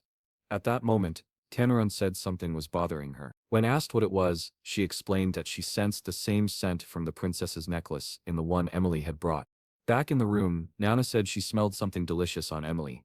Mena, terrified in the background, insisted that Emily was not that strong, while Yuke struggled to understand why Nana had suddenly become a monster. Worse still, she seemed intent on killing Emily for some unknown reason. He had to stop her somehow, but he couldn't bring himself to raise a sword against her. Nana leapt toward Emily, saying she couldn't control herself. Yukon closed his eyes, unable to find a solution. The solution came when Cyan stepped in, taking a strike across his chest.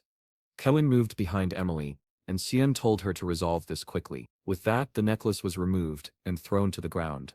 Before Emily could react, Kewin crushed it underfoot, destroying it.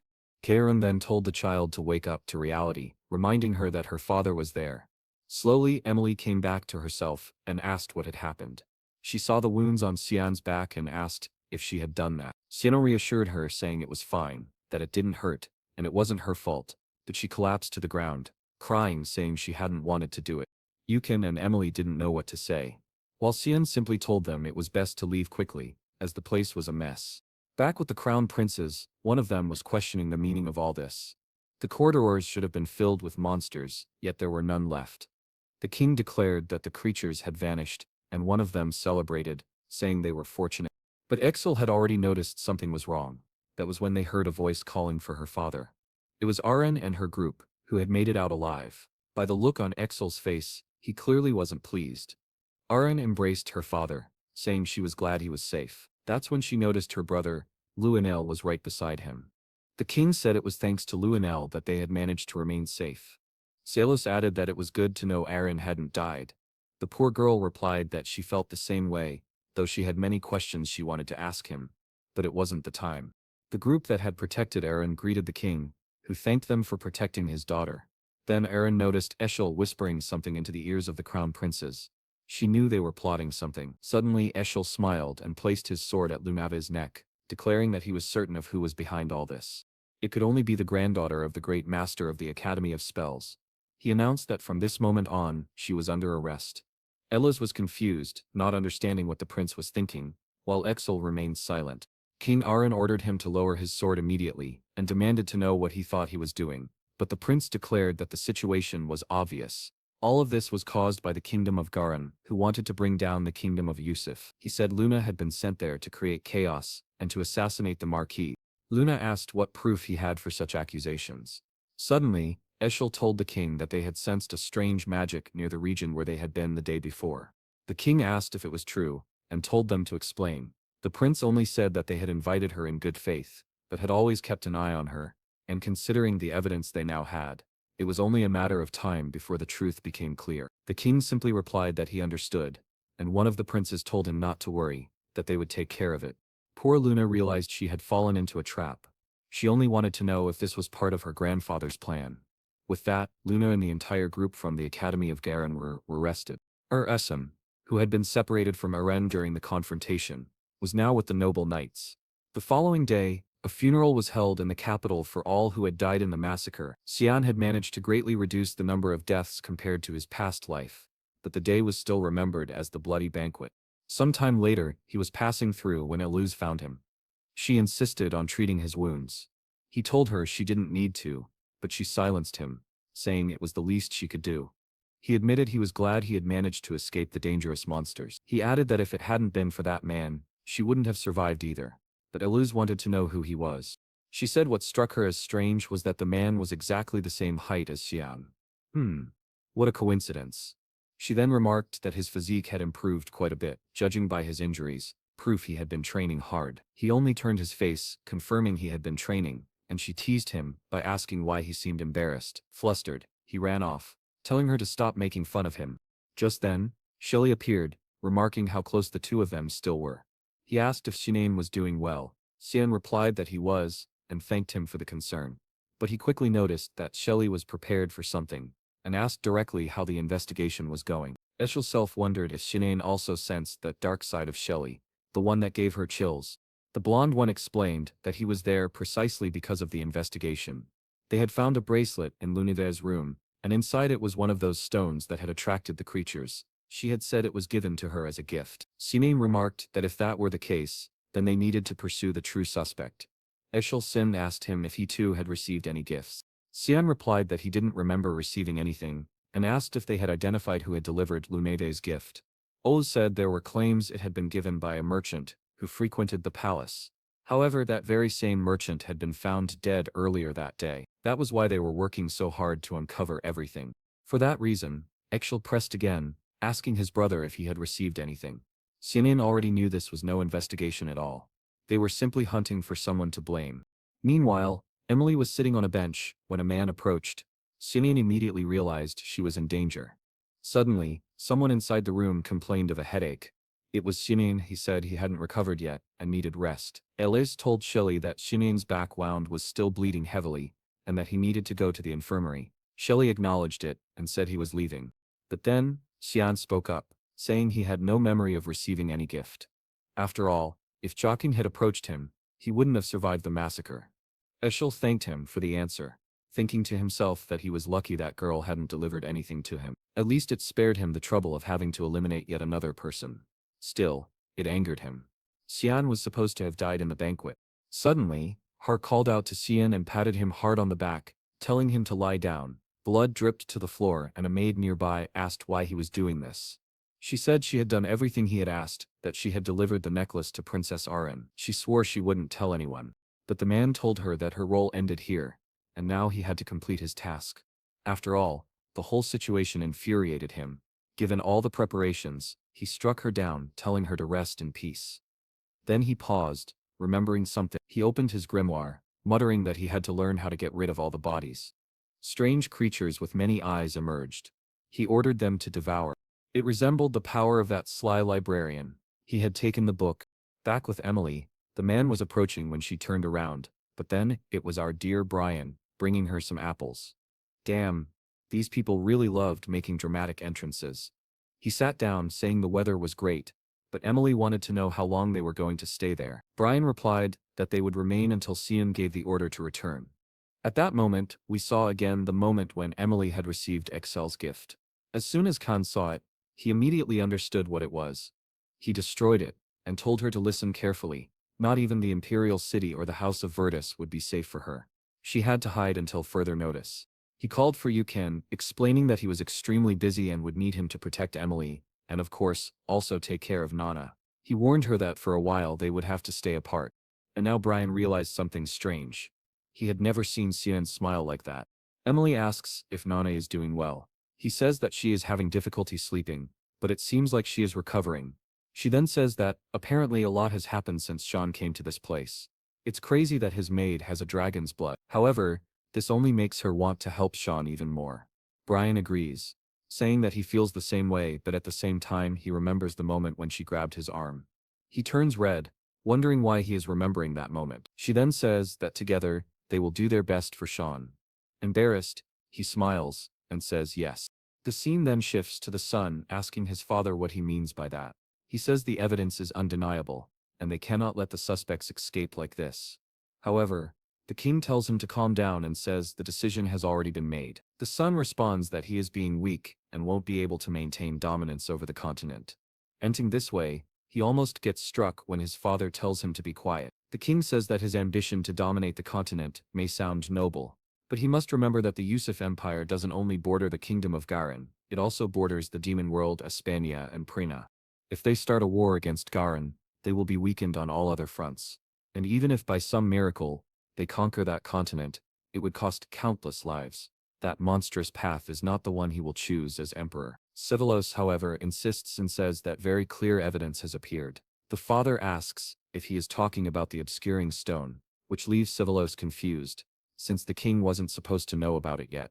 The king simply says that his son's expression makes everything clear. Since he was a child, he never knew how to rest when he didn't get what he wanted. Trembling, the prince says he has no idea what his father is talking about, but the king orders him to stay quiet, and asks how he allowed himself to fall so low. He even says that, at this point, Aaron is much more qualified for the throne than him, and orders him to leave his presence immediately. Obviously, Sevalos doesn't like hearing Aaron's name. To him, that cursed child is ruining everything. In front of Aaron's room, someone asks what the prince is doing there. But the door opens, and Aaron begins to say that the princess is still recovering. However, Sevalos suddenly punches her in the face, and the poor girl falls to the ground. Aaron then stares at him and asks what the meaning of this is. The man is laughing like the Joker while she looks at him seriously. He says that he is there to have a little conversation with his dear sister. Amos gets back up and says that, even though he is a prince, he cannot keep threatening the princess. But Siadwas only asks what she will do, since she is nothing but an insect, and for that she deserves to die. Her very existence should be purged from the face of the earth. However, Aaron only tells her brother to be quiet, and asks whether he is truly there to see her, or if he came to hear something else from her. But the prince is shaken. Her aura feels different. She doesn't seem like the same person he once knew. She then says that maybe he wants to hear her say that she, Aaron Siadwas, never received anything from her brother. The poor boy trembles, realizing she already knows everything that is happening. The scene shifts back to her father, asking Aaron if she is sure she knows nothing about this, and she confirms. He says that the necklace she brought was no ordinary jewel. The stone within it, though rare, came from the clan of dark magic users. It was used to attract and control creatures, and he had received news from the Imperial City that someone had secretly purchased such an item. It was the merchant known as Gilbert and the maid Marilda, but now, both were either dead or missing. What the king found strange was that both of them frequently met with her brother. He then asks Aaron once again if she is absolutely certain she received nothing from Sivos. She fidgets with her fingers and says no. She never received anything from him, but she comments that now that he has discovered who was collecting those stones, it means Lana Fei is innocent. She asks her father to release the girl, who saved countless lives during the banquet. The king agrees and tells her she no longer needs to worry about it. Irian knows that if she reveals it was the prince who gave her the necklace, the lives of those around her will be in grave danger. Perhaps the king wouldn't execute him, meaning he would still live and could harm those close to her, and she no longer wants to stand by and watch people suffer around her.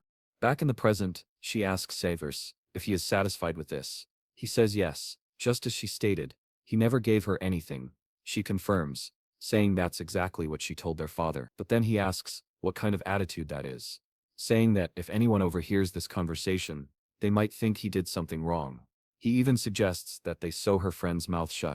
Archean says, it's a shame, but she has a visitor now. Xiaola asks if that person is so important, and she replies yes, more important than him. It was Xierade standing nearby, apologizing for overhearing their conversation.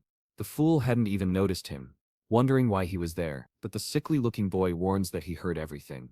The prince then asks how long he has been hiding there.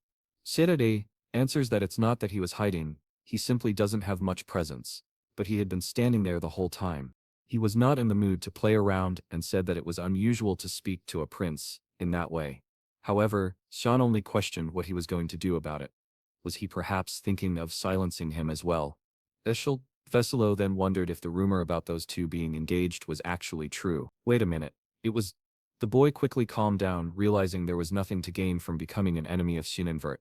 Not only was she the daughter of his father's friend, but there was also the request Eli had made. A little earlier, in a conversation with Exel, the prince had explained that he wanted to get rid of her because she was threatening his place on the throne. However, he didn't understand why Eshel wanted to destroy his brother, especially since their father trusted him completely. The wretched man only replied that it is because he found him bothersome, and was certain he was hiding something beyond human comprehension. Back in the present, the prince said he now understood what Estelle had meant. It was impossible to know why such a powerful aura had come out of that boy. His expression changed suddenly, and he raised his arms, saying that apparently it was just a mistake on his part. Now that all the misunderstandings had been cleared up, he was leaving. Sean relaxed, relieved that the man wasn't completely corrupted yet. After all, in the future he would be called a mad emperor, committing acts that would terrify anyone. As he left, he apologized to Ramos, who replied that it was fine, but asked them to be more careful next time. Finally, the door closed. She cursed the wretched prince, and thanked Shinan. But Shinan replied that it was Aran who had done everything. Aran said that she had done nothing.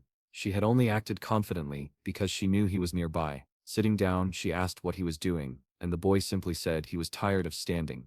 She foolishly fussed with her hair and replied that if that was the case, then fine. Sinanes couldn't believe that Sean didn't notice anything, commenting that he had composed himself well in front of the prince.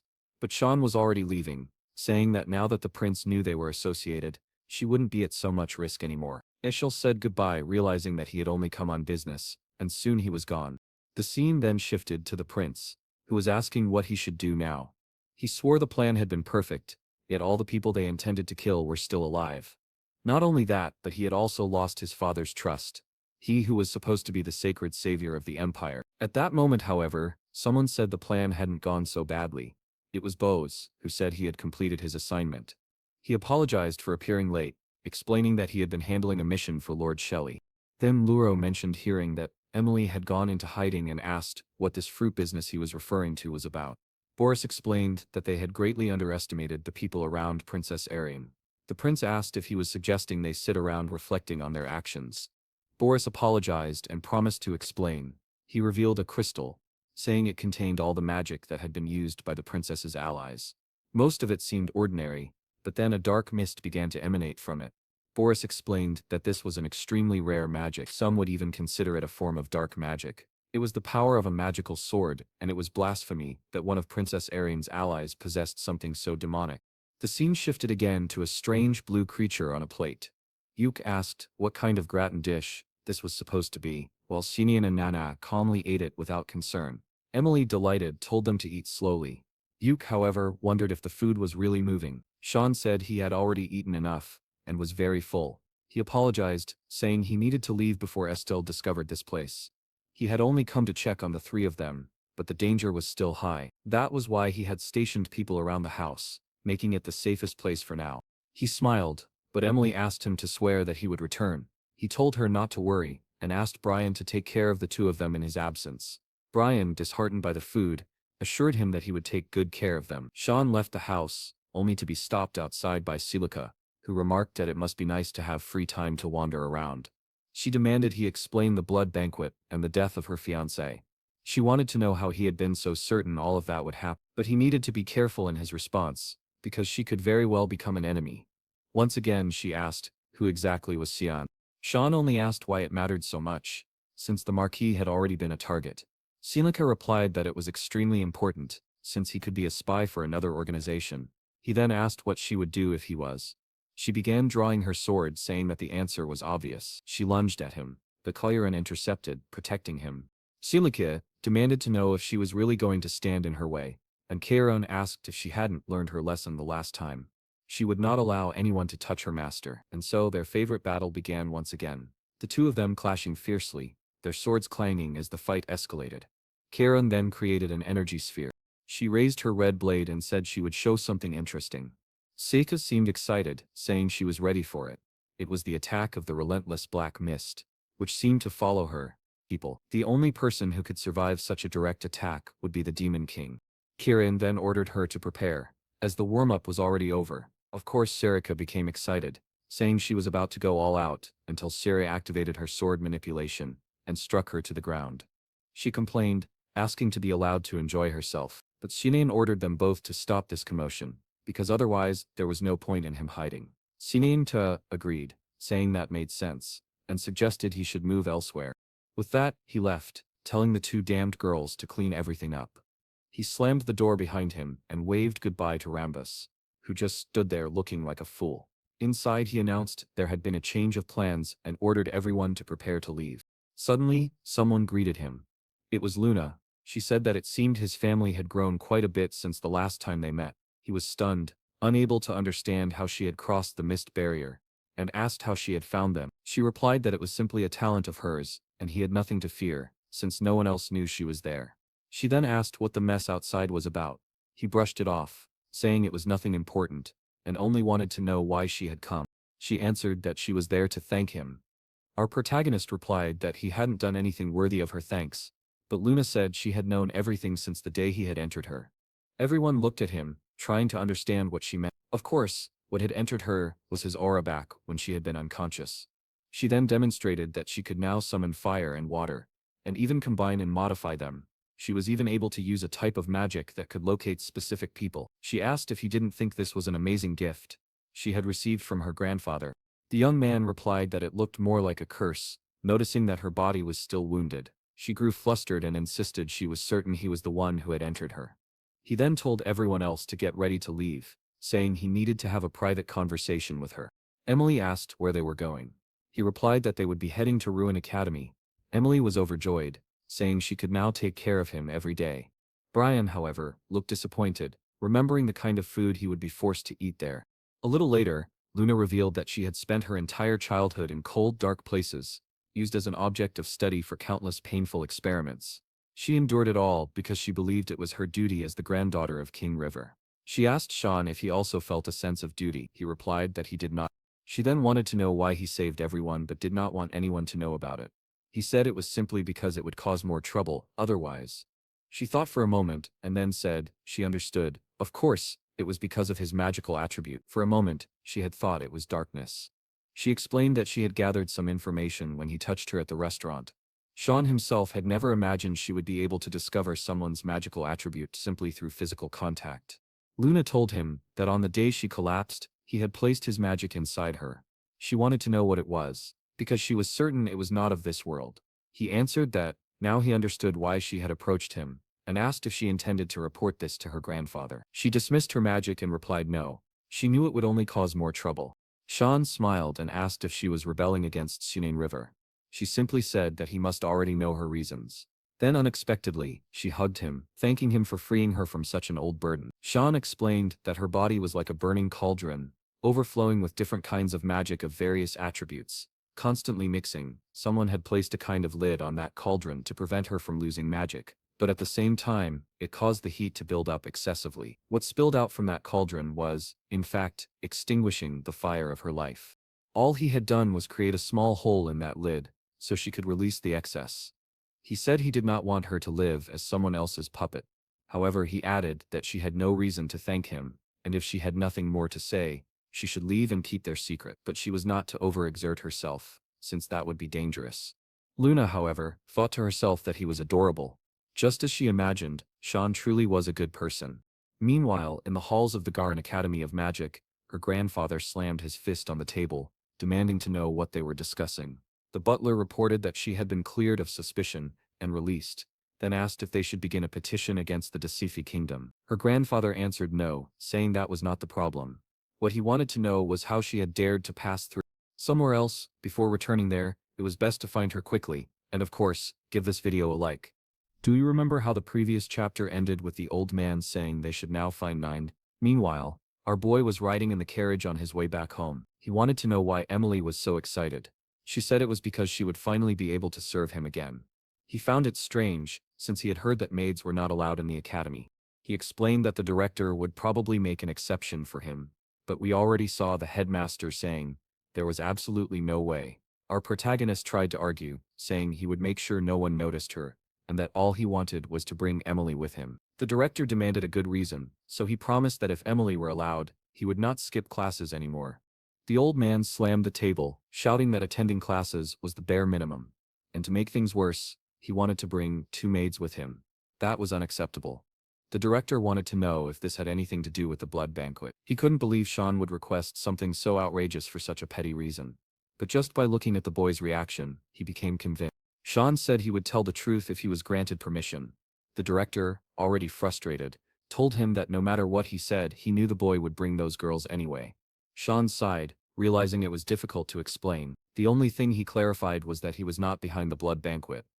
The director asked if he was sure, and Sean replied that he couldn't understand why anyone would think an honest and humble boy like him would do such a thing. The director eventually nodded and told him to return to class. In the end, the conversation went better than expected. What the director didn't realize was that the entire blood banquet had happened because of his grandson. Still, it likely wasn't just Liam's doing. That man wasn't clever enough to orchestrate everything. Obviously, the cunning Exel was behind much of the planning, while Boris was the one who carried it out. That was always how things worked. Later, Sean saw that muscular guy doing 112-87 push-ups. He immediately knew something was about to happen. The brute stood up and declared that it was time for him and Sean to fight once again, to prove who was truly the strongest. Bang. The door slammed shut as Sean entered his room. The guy trained every day and never stopped pestering him, but Sean had no patience for it anymore. Suddenly, he tripped over a hand on the floor. Looking down, he was shocked to see his servant lying there as if he were dead. Startled, Sean called out, and Emily appeared. He demanded to know what happened, pointing at the strange food beside the servant. Emily explained that he had eaten one of those tasty little cookies and immediately fainted. She then asked innocently if Sean wanted one too. Furious, Sean shouted, "Emily, you idiot! Don't you ever feed Bran anything like that again." He collapsed onto the sofa, already overwhelmed by worries about their future. Just then, he noticed a letter. He thought it might be from Luna Neve, but before he could read it, someone entered the room asking who it was from. To his surprise, it was Luna herself, saying she had run away from home. The scene shifted to underground tunnels, where men were discussing the arrival of association guards. One of them told the other not to worry, but the older one warned that this was their only chance to stop the lineage of the Rhine River. A woman, calm and confident, replied that she wasn't too worried. The old man reminded her she should be, since she was his student, and that student turned out to be none other than the cruel instructor, Lunala Aranis. She declared that she felt no pity for that monster they were after. She then said she would move ahead, since their comrades had probably already captured Lunave. The old man bowed and wished glory to the kingdom of Garen. Meanwhile, Sean was having a quiet dinner with Luna. She teased him, saying she didn't know he was such a bold and aggressive boy, grabbing her by the arm the moment she arrived. He retorted that there should have been a magical barrier on the dormitory doors. So how had she managed to get through? Luna explained casually that she analyzed the barrier with her mana, and simply cancelled it. Sean was stunned. That was far from simple. It was insanely powerful. Barriers were complex magic, and the idea of analyzing and breaking one so easily was astonishing. Luna then asked if he had read her letter. He said no, because she arrived just as he was about to open it. She replied that she had come in person because she couldn't wait for his answer. Xian immediately suspected that Rince had put her up to this. When she didn't answer, he pressed her until she lowered her head and admitted that yes, at first, it was Rince's request, but now, it wasn't. In the end, it was up to him whether he would trust her or not. Xian told her he didn't trust others easily, and asked what her true intentions were. Luna explained that the association had been experiencing strange incidents. 2 dragons they had been in contact with had suddenly disappeared. Suddenly, in some region of Len, 2 dragons who had been in contact with the association also disappeared. People who used to smuggle certain items around the world were found dead as well. And now she suspects that Can is involved in all of this. At first, it was only a strange assumption, but now she is certain. Sean already had an idea that the dragons were connected to the association, and since he could no longer hide it, he admitted it was true. He only wanted to know what she planned to do. Suddenly, she answered that she would soon die. He might have helped her, but even so, she knew her own body very well. Unfortunately, she had already reached a point where it could no longer be fixed. Still, thanks to him, she managed to live 3 more years. Sean replied that none of this made sense. Why was she so calm? Why didn't the thought of dying so soon affect her? She smiled and said it was fine, as long as she could feel something before the end. Sean grew frustrated, stood up, and told her that none of this was his concern. He suggested she return to her room. As he was leaving, she asked why he wouldn't simply admit that he didn't want to get involved in this kind of matter. She waved goodbye and said she would see him later. The boy left abruptly. Even the caretaker asked if it was really okay to leave the girl like that, but he was sure it was the best choice. The Garen Association had been watching them for some time. Luna thought she had done a good job escaping, but they arrived much earlier than she expected. The blonde man immediately called out to Luna, saying it was time to leave, since Mr. Regan was looking for her. She didn't react, and he asked what was wrong. She replied that normally, Victor was the one who came for her, so who was he? The man explained that Victor was busy, which was why he came instead. They claimed to be from the 6th security branch, but Luna was sharp and declared he was lying. There was no one named Victor. She immediately unleashed a wind ability and tried to escape, demanding to know who these extremists were that dared to capture her in broad daylight. However, before she could get far, someone cast a sleep spell directly at her face. In an instant she collapsed.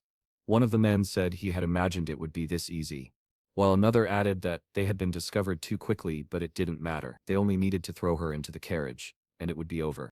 At that moment, Quiron seemed to notice something and mentioned sensing a battle in the nearby area. Sean found it strange. Were these men really from Garon? If so, why was there fighting if Luna seemed to have accepted this? The scene shifted to nighttime. The carriage arrived at what looked like a church. One man announced that they had brought Luna Rain River. A figure seated in the pews said she was a poor child, used for research her entire life, and now discarded like garbage. The malicious professor, Mela, replied that they would use the child for a far nobler purpose than her own life. However, the carriage drivers suddenly noticed a strange mist gathering under their feet. Everyone grew uneasy. And then, in an instant, one of them was cut down. It was as if glowing slashes, like arrows of light, emerged from within the shadows. One man, confused and terrified, turned around only to realize there was blood running down his own back. Hearing the screams, Mela immediately understood they had unexpected guests. She ordered Ralph, the bald giant, to silence everyone. Outside, Quiron commented that it was easier than expected, but Sine warned that this battle would not be quick. There were powerful enemies inside the cathedral. From a distance, Ralph appeared, mocking them. He said it wasn't bad for a child, but asked if Sean was alone. Sean's companion replied that yes, he was, but it didn't seem that way at all. At once Ralph attacked. Sean noticed his energy was similar to Luna's, but even more unstable. Ralph shouted that he didn't need anyone's help to defeat a child. Mela arrived, asking if Ralph had finished, but when she saw the situation, her expression darkened. The bald man hadn't been able to do anything.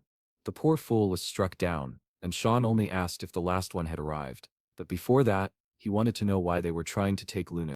The wicked professor teased him, saying he wouldn't impress girls by interrogating them like that. Still, Sean had already noticed her first attack carried a certain layered composition of mana, similar to Luna's. A moment later, a bolt of fire lightning shot at him, but he dodged. He thought to himself that she would make a good target for interrogation.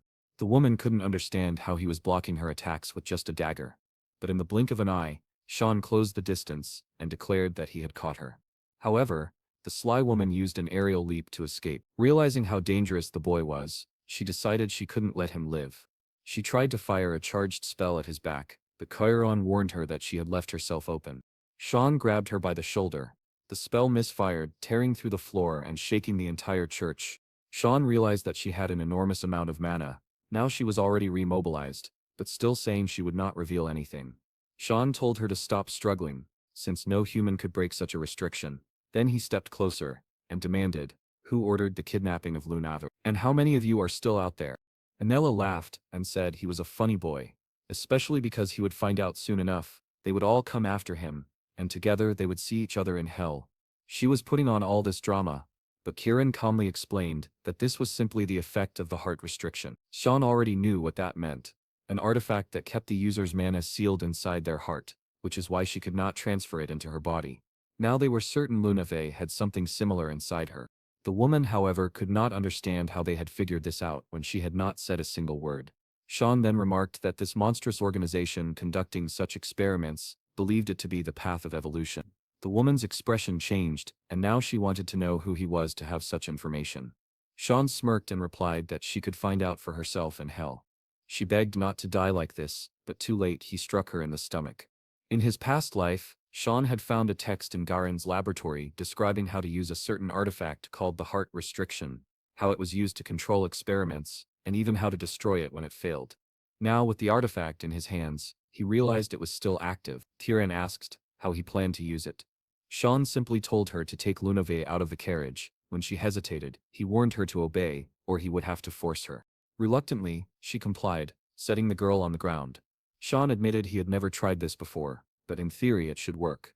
He crushed the stone, placed it against Lunave's chest, and muttered that if something similar was lodged in her heart, this should be able to destroy it. Her body began to glow, and as dawn broke, she opened her eyes. Startled, she wondered what that strange sensation was. Her body felt light, as if everything had been restored. Even stranger, she could sense Sean's mana more vividly than before. Hidden within the surrounding buildings, Kieran asked what Sean intended to do now. He answered that he thought Lunave could be useful for another plan later, so it would be a waste to kill her now. Kieran coldly replied that such a decision was nothing but charity. What if she betrayed him in the future? Sean only laughed, saying it was funny to hear that from her. Kieran admitted she was only concerned because she knew his body would eventually belong to her, and she wanted him to take better care of himself. Sean told her to cut the nonsense, and insisted they leave quickly, since there was nothing good left in this place. Meanwhile, in another room, someone slammed the table, accusing Lunave of lying. She claimed she remembered nothing after being kidnapped and insisted she was telling the truth. But the man furiously shouted that there was no way he would believe that. The kingdom was already in chaos because of the banquet of blood, so how could she appear so calm? The butler apologized to Lord Regions, admitting it was his fault and that he should have called her earlier. Regions, however, said it was not the butler's fault, it was hers, for acting on her own. His anger flared, and though he scolded his granddaughter, his fury turned against the butler. Suddenly, flames erupted in his hand. He revealed that he had known for a long time that the servant had betrayed them, and now he accused him of trying to harm his granddaughter. The poor butler begged for mercy, calling it a misunderstanding and trying to explain himself. But Lord Regions only called his words sickening. In an instant, he set the man ablaze, exploding his body into ash. Lunave stood frozen in shock, covering her mouth, as Regions declared that this man had been one of those who ordered her kidnapping. Now he wanted to know what she had discovered about Cyan Vert. Lunave realized that Regions was asking, even though he already knew the answer. Still, she decided to answer carefully, saying she had not learned anything special. She had been delayed, met with Sean, tried to talk with him, but truly, nothing else. Exactly as she explained. Regions put a heavy hand on her shoulder, and his voice grew threatening. He warned that this was not the answer he wanted. She had better tell him what that boy was hiding. He was certain something was off. Either Sean was concealing power or someone was secretly helping him. Lunave stared at him and answered firmly that Sean only had one guardian knight and a useless maid. Nothing about the incident connected him to anything unusual. Why then was Ruggin so obsessed? The man's expression twisted in anger as he stepped closer and demanded why she was now asking questions. She had no right to doubt him. She was born a Rain River, and in this house she would do only what he ordered. Finally, he dismissed her coldly, warning her not to return without a proper answer. Yet despite his command, Lunafri realized she had no permission to leave the castle at all. Charred. The boy just thinks he's tired. From this family already at Len Academy, Bombardo is still there, sleeping at the door. Our boy wants to return to his room, but that bastard decides to walk around, while hearing some people discussing the cancellation of classes. He takes a look, not really understanding what's going on. The talk is that a professor named Nela Arones disappeared. Right then Circa shows up, wanting to know if he was the one who killed the magic professor. The poor liar replies, "It wasn't me, I don't even know her." She says that of course he didn't know her, since he never goes to any classes. However, Nela was an extremely talented mage from the kingdom of Garan, but there were certain rumors that she was against the Risins of Rain River, and that's why everyone was keeping an eye on her. Still, for her to go so far as to kidnap him wasn't something they expected. They were planning to act, but he ended up taking care of everything before they did. That's when it clicks for him, yeah. He really was the one who killed that woman. Circa tells him to relax, saying she's the only one who knows. Then she assigns him a mission outside the academy, so he can disappear for a while. He asks, who's going to replace that woman? She responds that for now they'll have to review in shifts. They'll need a very powerful mage to fill that spot. And word about the hiring is already spreading. Later outside in an open field, someone says they love the view. He asks what that guy is doing so far out there, and the man replies that there's a job he wants, and he heard the position just opened up. Wait a second, so much time has passed that he almost forgot. Isn't that the guy who landed the first sword strike on our boy, back at the beginning? Yeah, that's Boris's son. Now it comes back. Meanwhile, Jackal is lying there, bored out of her mind, but then Carrion walks in, looking gorgeous, and tells her to get out since that's her spot. Jackal says no way, this dorm belongs to the master, and Carrion has nothing here. When the boy enters he finds Emily there, beaten up, with two massive branches on her head. But he tells Quanbrium to come quickly, since they have a mission. She wants to go along, but of course he says no. He has something more important for her, making sure Nana doesn't go hungry. She complains that it isn't important, but it's obvious he's just trying to avoid her. Too late, he leaves. Still, she remembers that if that girl goes hungry, she'll transform. Just as she's about to open the door, she gets one of those horrible cupcakes shoved into her mouth. Thankfully, she likes them.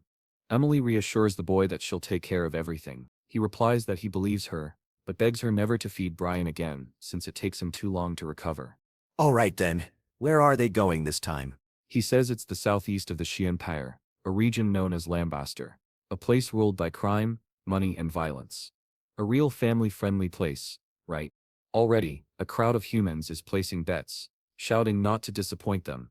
It's the classic Fight Club, and they're sending Zard to crush the other guy. Someone comments that he's up against a monster. The huge man just asks how he should kill him. The bastard crouches and says it'll just be a warm-up pig roast. Then the weirdo blasts the ground, and the big guy dodges. For a second, he managed to dodge, but then he was caught mid-air, and by the looks of it, was about to be devoured. Already being crushed, someone yells that Shinin Wiro lost. Looks like the guy really was blown apart. Damn. What a violent ring. The city is full of drunks and thugs. Even Quiran thinks the place is filthy. He explains that the region of Loam is neutral, because of an agreement between nations. But this place is different, completely outside of control. Reptirin asks what that means when suddenly some thug appears, telling her to come have fun with the three of them instead of sticking with the kid. He even calls her Miss, and she's confused. Are they really talking to her?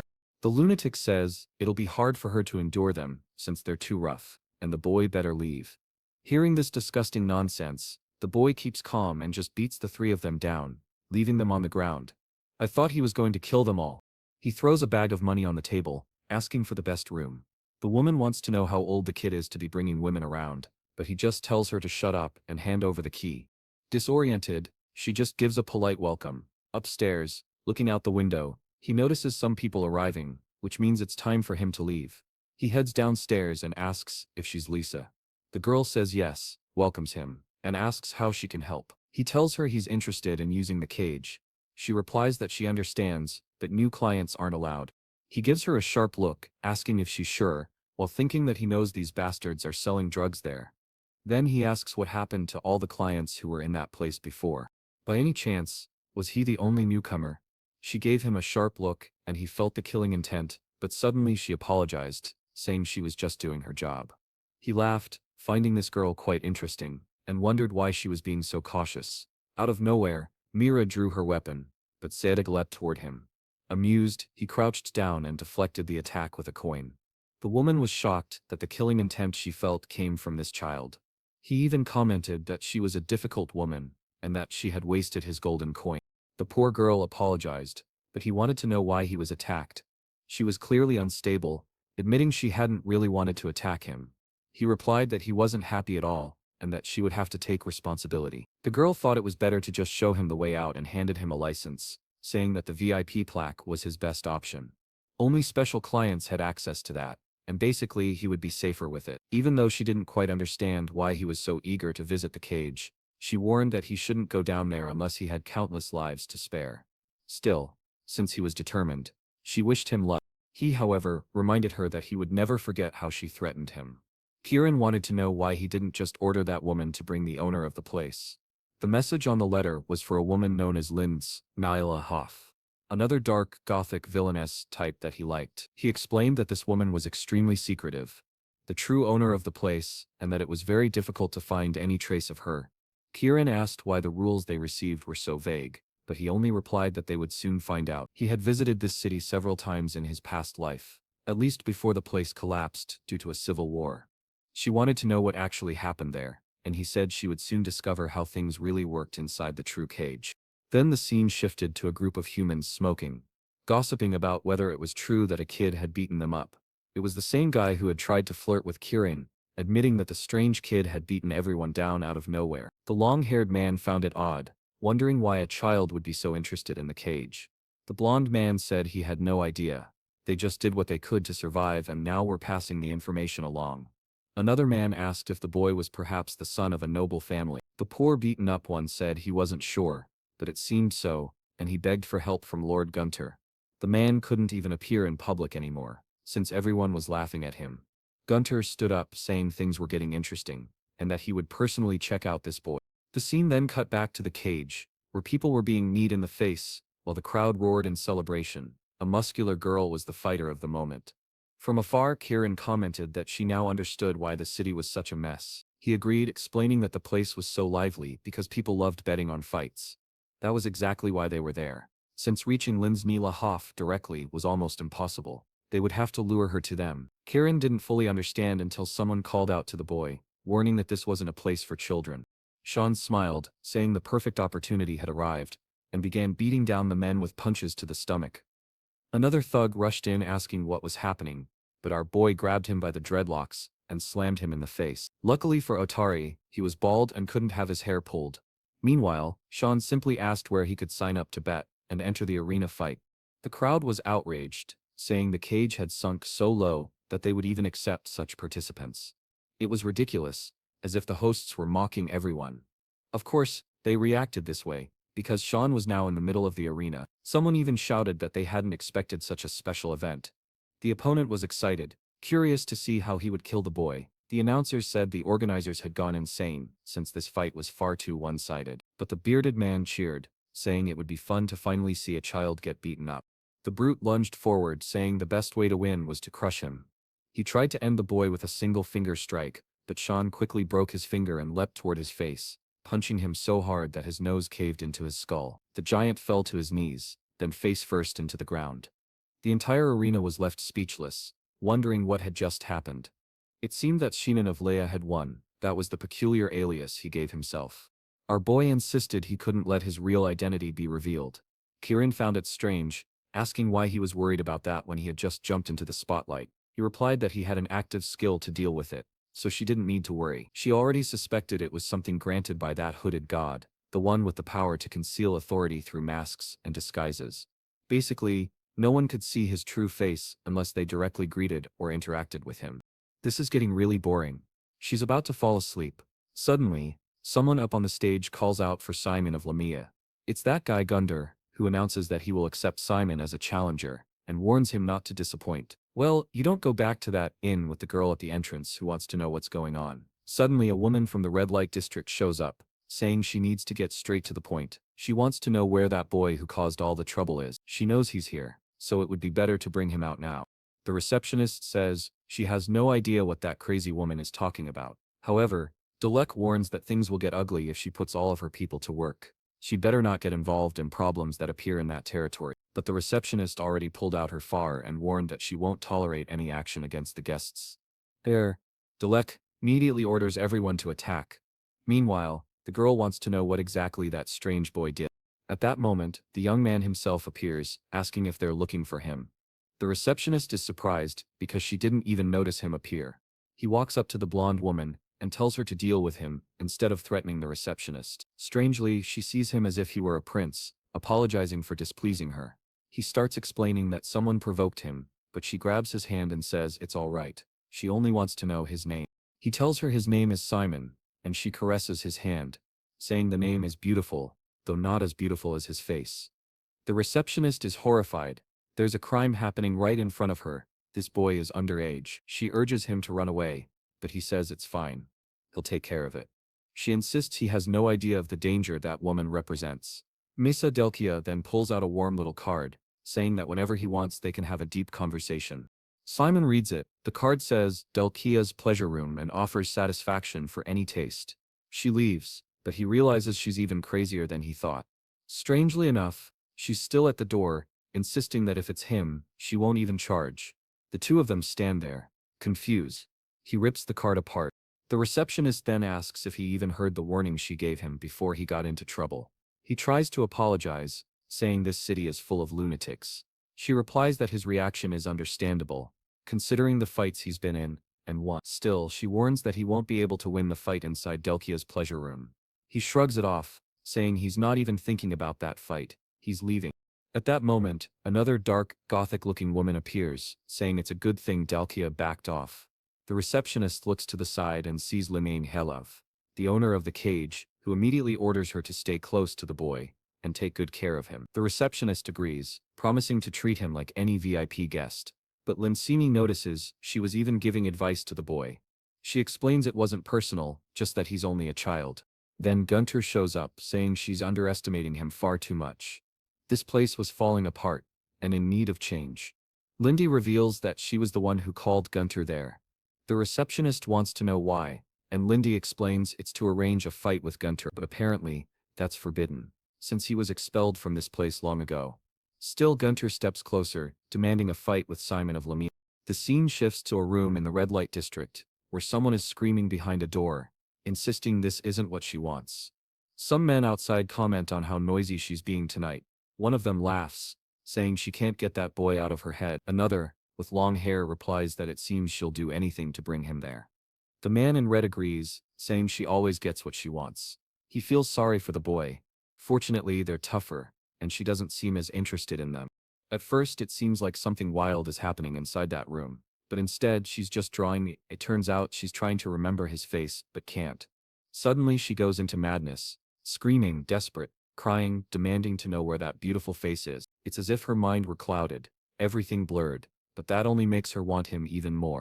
Everyone thinks the women here are crazy, until the truly insane one shows up. This one is already far beyond the rest. In this place, it was all about women and wagers. That's how the red light district of Lambister worked. There you could indulge in every form of pleasure and ecstasy, but our boy prefers not to get too close. He never expected to meet that woman whose reputation was full of questionable rumors. While thinking about exploring other areas, someone bumps into him, dropping a stack of books on the ground. He checks on her and asks if she's okay. The little girl, looking very shy, apologizes to him. He finds it strange. Why is she apologizing like that? Then he notices something. She's not carrying Bibles at all, but stacks of cigarettes. He asks if she's okay, and she says yes. She thanks him for his mercy. He tells her to stop that, and hands her the box, asking if she is selling it. She says yes, because they are exotic cigarettes from the Union of Grey Merchants, and asks if he wants to buy one. He says he doesn't smoke, but finds it strange. He has never even heard of such a merchant guild. She explains that if she gets lucky in the western alleys of the red light district, she can sell them all tonight and go home before sunrise. Our boy is already moved by her story. Life clearly isn't easy for her. He pulls out a gold coin and asks if that is enough to buy everything. She says it's strange. Why would he want them all if he doesn't smoke? He replies that from now on, he's a smoker, and gives her 2 coins instead. Her eyes light up instantly, and she runs off happily, thanking him.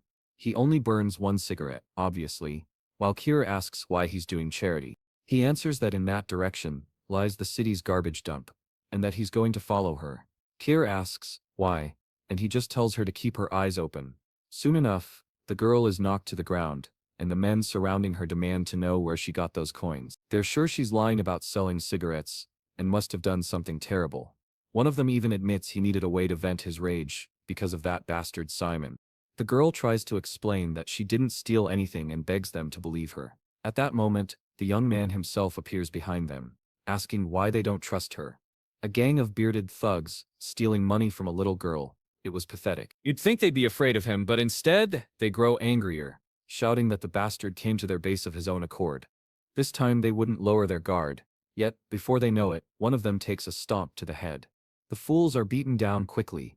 Another one is trapped in a leg lock, begging for mercy and swearing he'll never do such a thing again.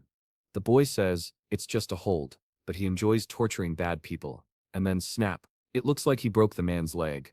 The thug screams and cries. The boy picks up the coin and says this one won't be speaking for a while. He hands it back to the girl and warns her to be more careful and not to drop it on the ground again. At that moment, look who shows up. Gunter. He remarks that Simon is quite impressive. Our protagonist finds it odd. This man shouldn't know who he is, especially since he has that item equipped. But Gunter says he already knows he must be Simon of Lamaya. He introduces himself as Gunter Lichtas, the one who runs this district, and claims it's a pleasure to meet him. He adds that it's a good thing Simon showed up. He had some questions for those men, but they fainted. Gunter looks at them and dismisses them as useless trash. One of the thugs tries to speak, but Gunter blows his head apart, saying Sinin just helped him get rid of that man. The girl trembles, while Simon protests that killing wasn't necessary. Gunter apologizes, but admits he's excited. He has just come back from a meeting with the mistress of the cage. The reason, he wants to fight the boy. At once, Simon realizes this man must know Linzini Halov. The fight begins. Simon strikes first, but Gunter manages to defend with one knee. It's strange how could a boy who barely weighed 50 kilos hit so hard, but if he wanted to fight, then so be it. Gunter launches a punch but Simon dodges overhead and the blow shatters the ground beneath them. Simon realizes Gunter must have some kind of strength amplification. Gunter laughs, saying they don't need to wait until the official fight. They can enjoy themselves right now. He transforms instantly, praising the boy for exceeding his expectations. If he keeps entertaining like this, it'll be perfect. Simon thinks once again that everyone in this city is insane. Then, bam, he takes a heavy hit right in the chest. Meanwhile, somewhere in the realm of the Black Mist God, Sinin is practicing her dark powers. Someone tells her that the mission she gave to Simon is quite interesting. The person he's after doesn't even appear on the altar's list. He doesn't scold her, but says it's strange that she dragged the boy into something so personal. Sinin is explaining that Linin Maitalov is someone they'd have to eliminate sooner or later anyway. She was eager to test whether Simon could truly be trusted as a successor. The other voice warns that the boy might become someone like Linzini herself. Sinin answers that soon they will find out, since no one can predict the future. Back in the city, the fight rages on. Gunter is thrilled, saying he's even happier now that he came looking for Sinin. It's time to continue, because he wants to see the boy put on a real show. Explosions echo through the city as the two exchange brutal blows. Sinin keeps asking about Linzini, but Gunter finds it strange that he's focused on that woman, telling him not to underestimate the fight and just focus on combat. He throws more attacks, but Simon continues to dodge. Then he notices something strange. Gunter's arm wasn't damaged by any of Simon's attacks. Gunter tells him to brace himself and throws a punch that creates a crater in the middle of the city. He praises the boy, saying he's even better than expected, but warns that the fight isn't over yet. Kira asks Simon if he wants her to join in, but he tells her not yet. There's someone else watching, and he wants to see that person appear. A spear strikes near Gunter's foot. Of course, it's the receptionist, arriving with soldiers to warn him that he can't just start a fight with her esteemed client. Gunter argues that Simon attacked first, but nobody believes him. Simon notices that the two of them strangely seem to already know each other. Gunter shrugs, saying he doesn't care. His real fight will be against Simon anyway. As soon as the dust settles, the receptionist rushes to Simon, asking if he's all right, but he's furious. That man had exactly the information he needed, and she ruined the perfect chance to get it. She insists that he's a VIP client, and they need to take care of him. Simon cuts her off, demanding that she just say what she wants, because he knows she didn't come here for no reason. He already heard from Gunter that the man requested a fight with him, and Simon agrees, but with one condition: they must give the young girl some work. He thought the condition might be something like a meeting with Linziani, though that seemed almost guaranteed already. Rumors quickly spread across the city that Gunter Lichtos was returning to the cage, and this time, he'd be fighting Simon of Lamia, the one who defeated the giant boy. The city is soon buzzing with gossip. During the week before the fight, Simon occasionally drops by the cage, beating up unlucky challengers. The place doesn't have many rules. First, no weapons. Second, if a fighter loses the will to fight, you must back off. And third, you must not kill your opponent. But on the night of the main event, the announcer reveals that today's fight has no rules at all. The mistress of the cage herself gave them permission to do whatever they want. Sinead finds it strange. The announcer confirms it. Yet Simon realizes nobody told him about this. Gunter, however, is already warming up his fists, saying he has been waiting for this fight all week. Simon complains that this is unfair, but the judge has already vanished. The fight is about to begin. Lincini observes from above, her black lips curled in amusement, saying she's curious to see the powers of Simon of Lamia. Gunter asks if no one told him this was a no-rules fight. When Simon says no, Gunter laughs and tells him to grab any weapon he likes. Simon sighs, saying he'll just have to manage without one. Then he starts summoning crimson energy. He already has a plan. Gunter thanks him, saying it's better this way. He wanted Sinan to use as much magic as possible, since he was worried he might accidentally kill the boy. Simon frowns, reminding him this isn't supposed to be a fight to the death, but Gunter only smirks, licking his lips, and says Simon knows nothing about him. Once he discovered how good it felt to kill a human, he could never stop. Sinan's expression hardens. Now he understands what kind of man he's facing. Gunter promises to rip out his eyes and charges with his first punch. The stakes have changed.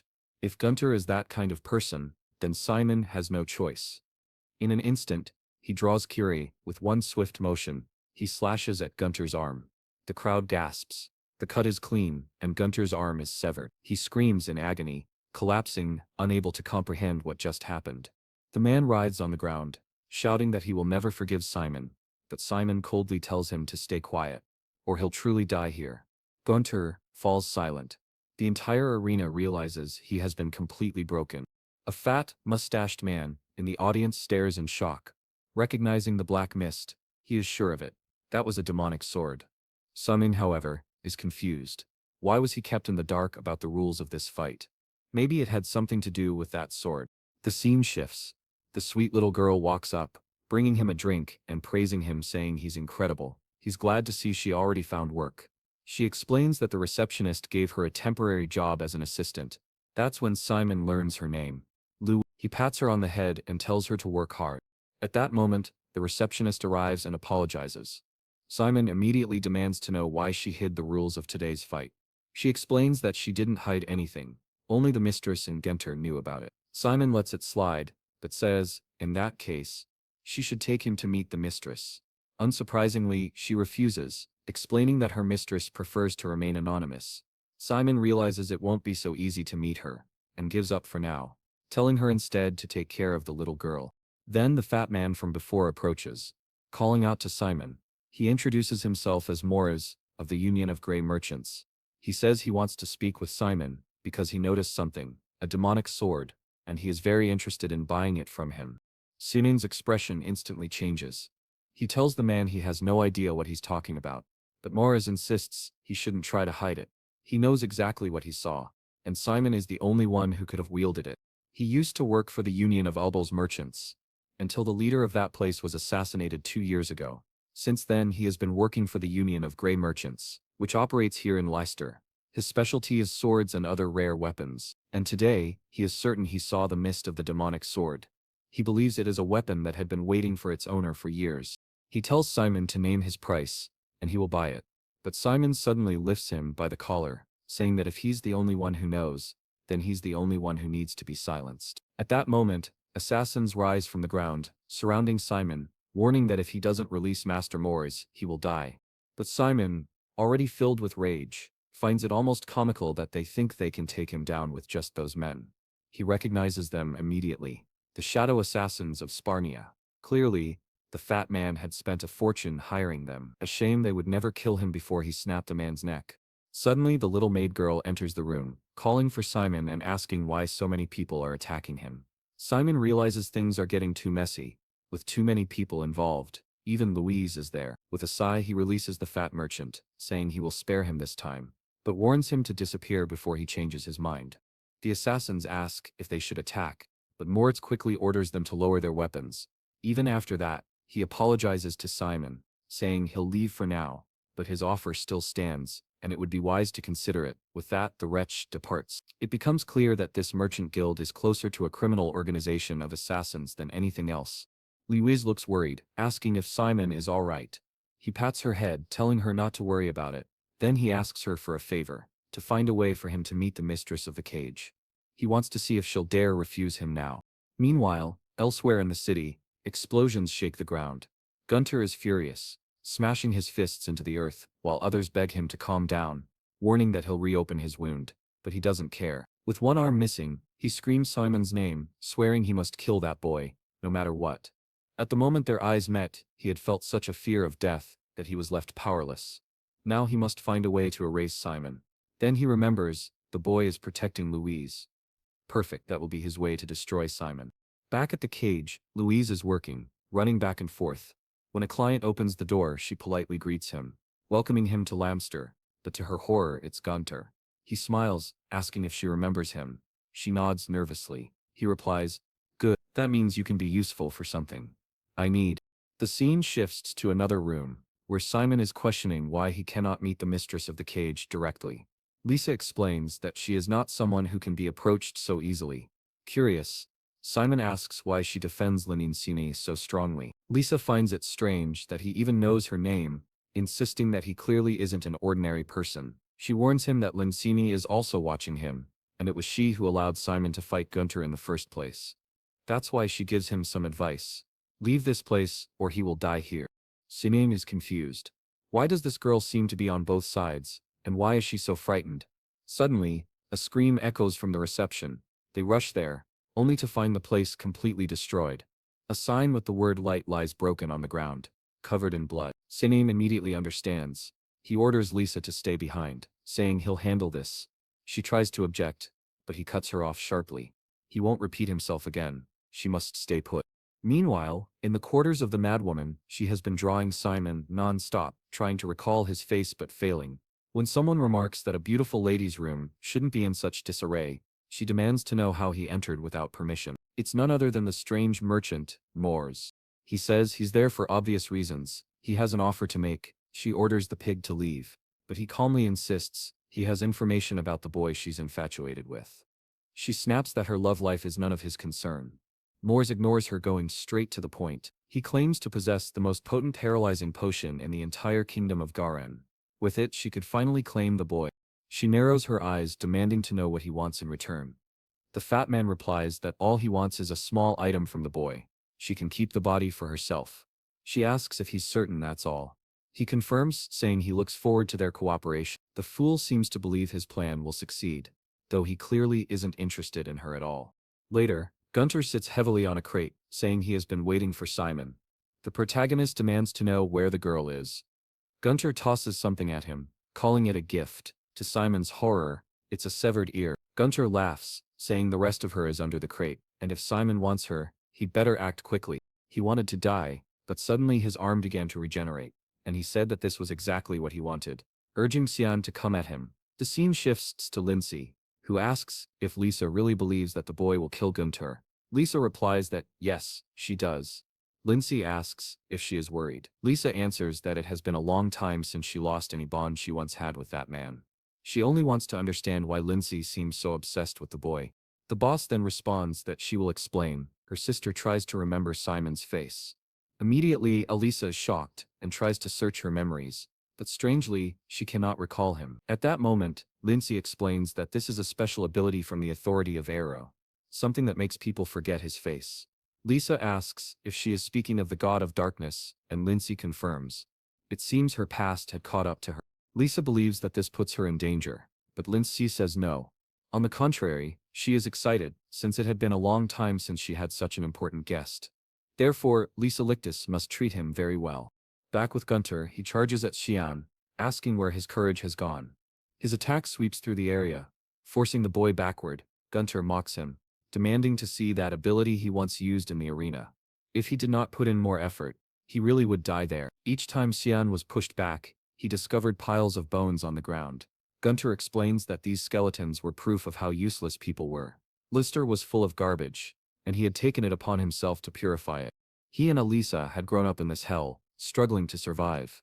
He bit anyone who tried to harm them, until he met a certain man. A human with an eye patch begged for mercy. It seemed to be Exiol. Gunter recalls that on that day, Exiol appeared and killed the manager who tormented them. He had abandoned the Academy of Lin for his own amusement, and along the way, cleaned out the trash. From then on, Gunter could never forget that angelic face. He decided to admire Exxon, and from that moment, his life changed. He began dreaming of a day when he would eliminate all the garbage from Luster and gradually expand his influence, until he became the manager of the scrapyard. At first he earned money inside the cage, but after killing some people he was expelled. That caused Lisa to cut ties with him, but he did not care. His only goal was to cleanse that place, and he would not stop until it was complete. Cyan interrupts, telling him to stop with the stories. He warns that he is still standing, and if Gunter wants to kill him, he will have to try harder. Gunter agrees and activates his creation ability. His arm begins to transform, filled with scraps of metal. He declares that now things will get interesting. Cyan recognizes that he is using some kind of artifact, but wonders how he obtained such an item. Gunter reveals a cube, explaining that it is known as the gravity chamber. It creates a mana space, where the gravitational force is multiplied more than 20 times. He praises the boy for resisting so well, but insists that it is time to end things. As the attack prepares to strike the cube, Kira asks if he needs help, but Shinain, bloodied, shakes his head. He says that this filth must be cleansed by his own hands. In the next instant, he vanishes from inside the cube and appears before Gunter, striking him with an uppercut to the stomach. The fool does not even realize what happened. It should have been impossible for Shinain to move. He is launched upward like a rocket. Cyan is already behind him, warning him to prepare, because he will be completely crushed, with only his ear left behind. He kicks him brutally in the ribs, Rock Lee style, then pummels him in midair before smashing him into the ground. Defeated and impaled, Gunter smiles nonetheless, declaring that he always knew he was destined to die. It does not matter. He has no regrets. A child born in Lamster was destined to become trash, just like him and Lisa. That was the rule of the city created by the mistress. He only pleads that Shinain not allow the same fate to happen to her, because he is sure that at least she could still be saved. It seems to be over, but Shinain is left deeply confused. He approaches the crate where Luz was supposed to be. When he opens it, someone calls out to him. It is Lisa, who immediately notices Gunter's defeat. She had already suspected something like this would happen, but she only asks the soldier to ensure the boy's safety. When she sees Simon beside her, she asks what happened. He turns and shows Luz, reassuring her that the girl is safe. She was not hurt, only sleeping. He stands up, declaring that he is leaving. Elisa asks where he is going, but he simply replies that he is going to cleanse all of Lam. This city was divided into 4 districts. At the center, the cage; on the left, the scrapyard; on the right, the commercial district; and below, the entertainment district. There was absolutely no form of real security in the city. At best, there existed only a fragile balance of power between the different factions, keeping order just enough to maintain. The rules of this system are maintained by each of the regional managers. Cyan asks how he can be so sure of that. In the past, Eshel responded that it was because that city was rotten, and he had seen firsthand how everything there worked. When Eshel said that, it bothered him, but the truth was that the man was right. He asked how he planned to conquer such a corrupted place. If it were a normal nation, they could simply declare war or negotiate, but in this case, that wasn't possible. The only way, perhaps, was to go there and kill the managers, or something like that. However, Eshel replied that they didn't even need to go that far. That place would destroy itself, even if they did nothing. All they had to do was wait for the right moment and seize control. Meanwhile, our boy is holding a very suspicious cup of tea, saying that the smell is obvious. She wasn't even trying to hide the fact that it was drugged. Dikola clings to his arm, confirming once again that this city was rotten from beginning to end. Today he intends to rip its roots out of the ground. And O blushes, saying she's happy that he accepted the invitation, and that tonight will be fun. He agrees, saying it will indeed be fun, especially with such a special tea. At that moment, she trembles, realizing that he might have noticed something. However, he assures her that their night will indeed be long, then downs the cup in one gulp. Immediately after, he drops the glass and collapses, though it's unclear whether he fainted or pretended to.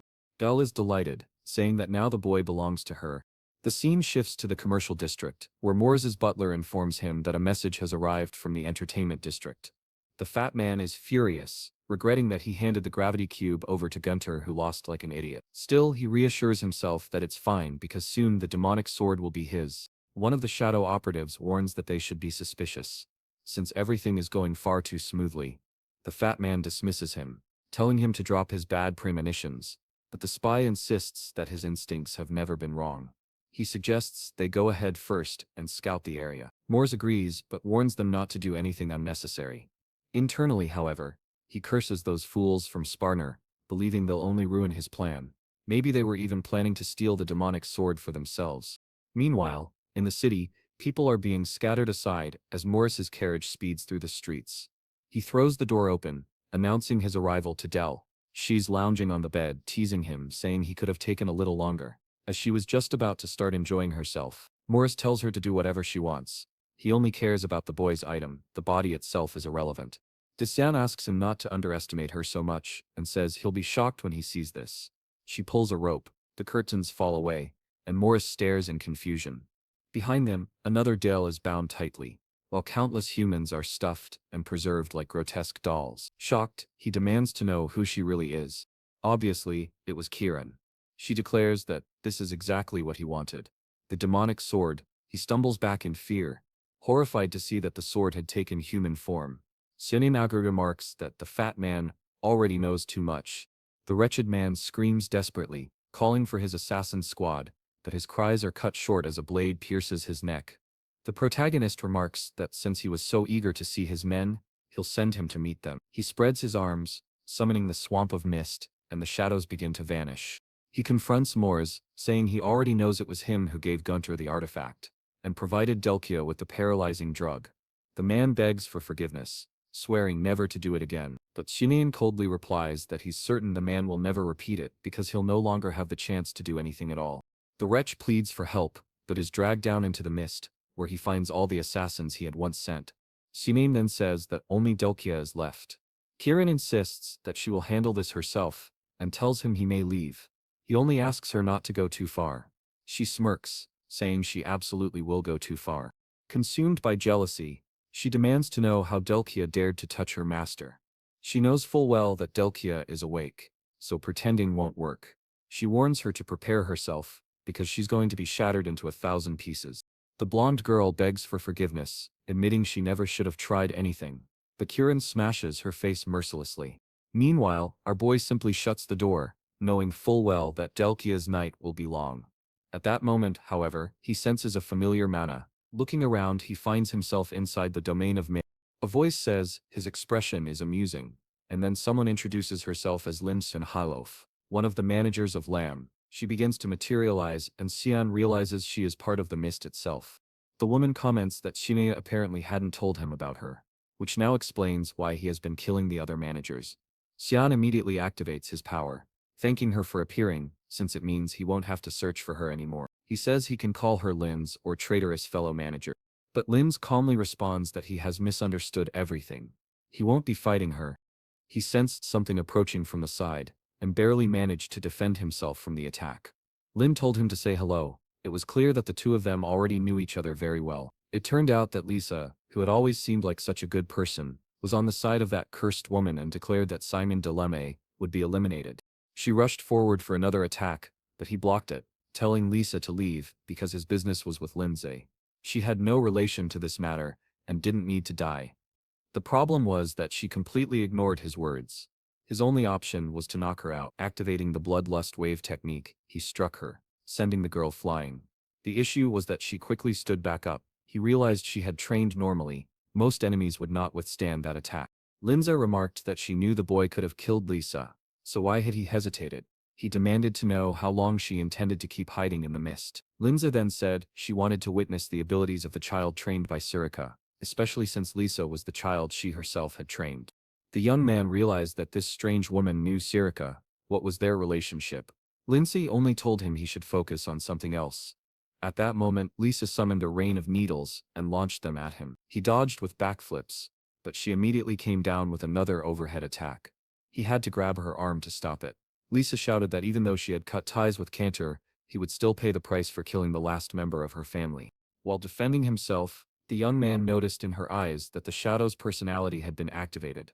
Lindsay had likely implanted resentment in her using some kind of memory fragment. But Lisa had made the mistake of closing the distance between them. He threw her to the ground, and as she came at him again, he delivered a hand strike to knock her unconscious. Quietly, he muttered that now only 2 remained, so it was time for Lindsay to appear. She told him to stop playing games. He should already know that she herself was this domain of mist. The boy admitted he was surprised she belonged to the mist, especially as a traitor and a thief.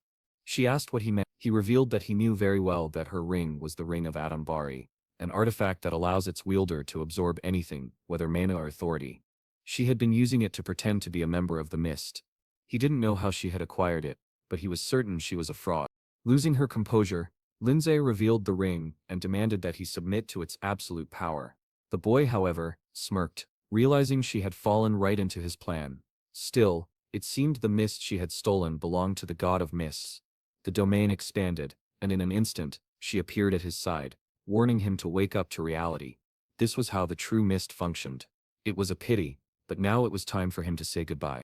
Just as she was about to stab him, someone interrupted, saying that her little kingdom was pathetic.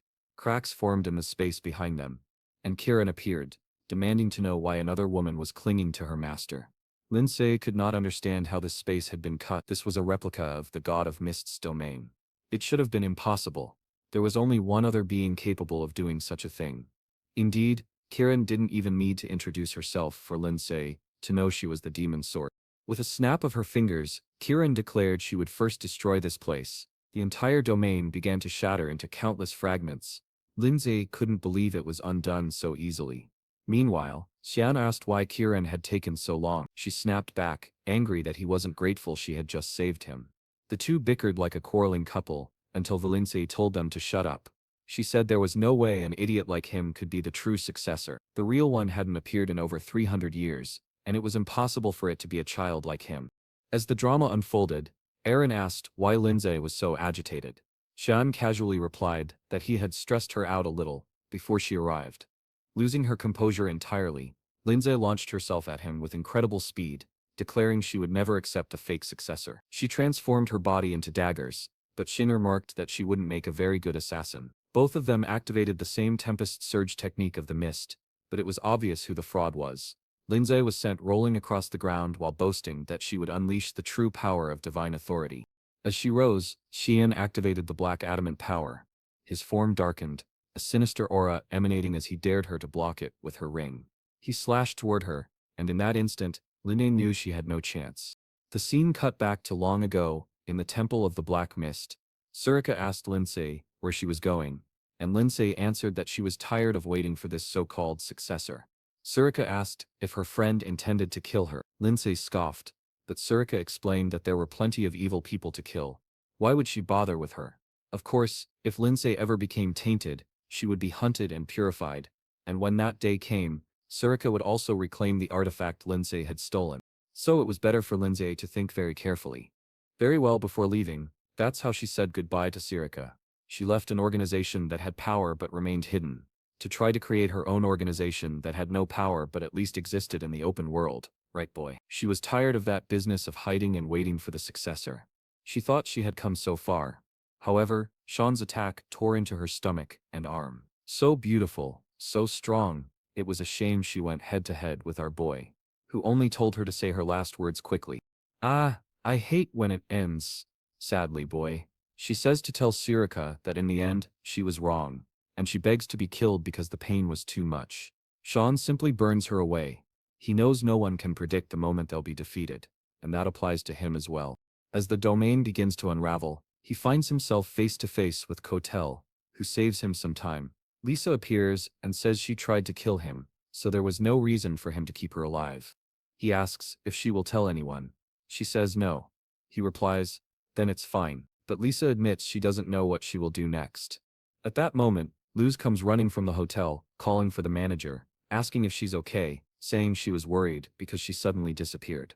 Lisa, a bit shaken, asks Luz if she's alright, tells her to stop worrying about her, and says she won't let her leave that place again. Luz had been the kindest person she had ever met, and she couldn't allow her to be abandoned like that. Lisa says she understands, and right then, our boy realizes she has already found her path. It was best for her to manage that whole place, especially since all the other regional managers were gone. She also had to make sure Luz didn't grow up like Gunter. She agrees. Our boy pats her head. Obviously Luz is sad that he's leaving, but he explains that, unfortunately, his stay there is over. He waves goodbye, saying he'll return one day. Lisa shouts that he must come back. He turns, thinking he hopes to return, not to see a scene like the one from the past. Holding the dagger, someone says he succeeded in purifying Linsini Halof. It's Sarika, annoyed, saying it must have been very difficult. He asks why she sent him, if she already knew it would be so hard. She simply tells him to ask what he really wants. Because she knows he must be curious, he asks about her relationship with Lindsay, and whether she was part of the mist. Sarika explains that yes, they trained together. However, Linane didn't like the future of the sect, and left, taking with her the ring that was meant to be passed only among the masters. When he shows it, she says it is exactly the one that should belong to her, but now she will let him keep it. He finds it strange, since it should only be passed to masters. But the fierce woman answers that she no longer needs it. She's strong enough without it. Still confused, he says he doesn't understand. He thought the mission was about retrieving the ring. Suddenly the cunning Autogotica appears, saying that there must have been some issue between the two women, and that's why he was sent. Shirika replies it was only part of her promise, but now that it's resolved, the ring no longer matters. She simply wants to see whether he will be tempted by the power it offers. He then asks if Shirika won't say the usual line, "If you fall victim to the ring, I'll have to purify you." But she replies that she's more curious to see whether he's a disaster for humanity or a hero. And obviously, such a simple test with the ring would be nothing serious. However, she still believes perhaps Kirane made the wrong choice by picking him. Our boy remarks that clearly, Shirika cares quite a lot about him. The scene then shifts to the headmaster's office. He says that after Nella's disappearance, the student's anxiety has grown. He's sure this will be a heavy burden for him, but now that he has been appointed, he trusts the process. And here comes that bastard Boris, saying he's a very understanding person, he knows the student's situation, and he will do his best. The director thanks him. The bastard replies that he'll take a walk around the academy, but the director seems too careless. He already noted that this man's mana felt strange. At that moment Shirika arrives, asking if the director called for her, but her expression changes instantly when Boris introduces himself as a newly appointed instructor. He says it's a pleasure to meet her, and as he passes by he mentions they'll meet again soon. Shirika notices immediately, this man reeked of blood. Clearly he was extremely dangerous. The director explains that he came from the capital, and she should keep an eye on him. He was skilled and well-mannered, but his mana was suspicious. Oh my dear director. Shouldn't we remove this guy from the school? You don't bring in someone shady like that to teach students. My boy. Shirika, however, calmly says she understands. She knows very well what that smell is. No matter how much someone tries to cover it up, it's unmistakable. It was as if death itself was walking through the corridors.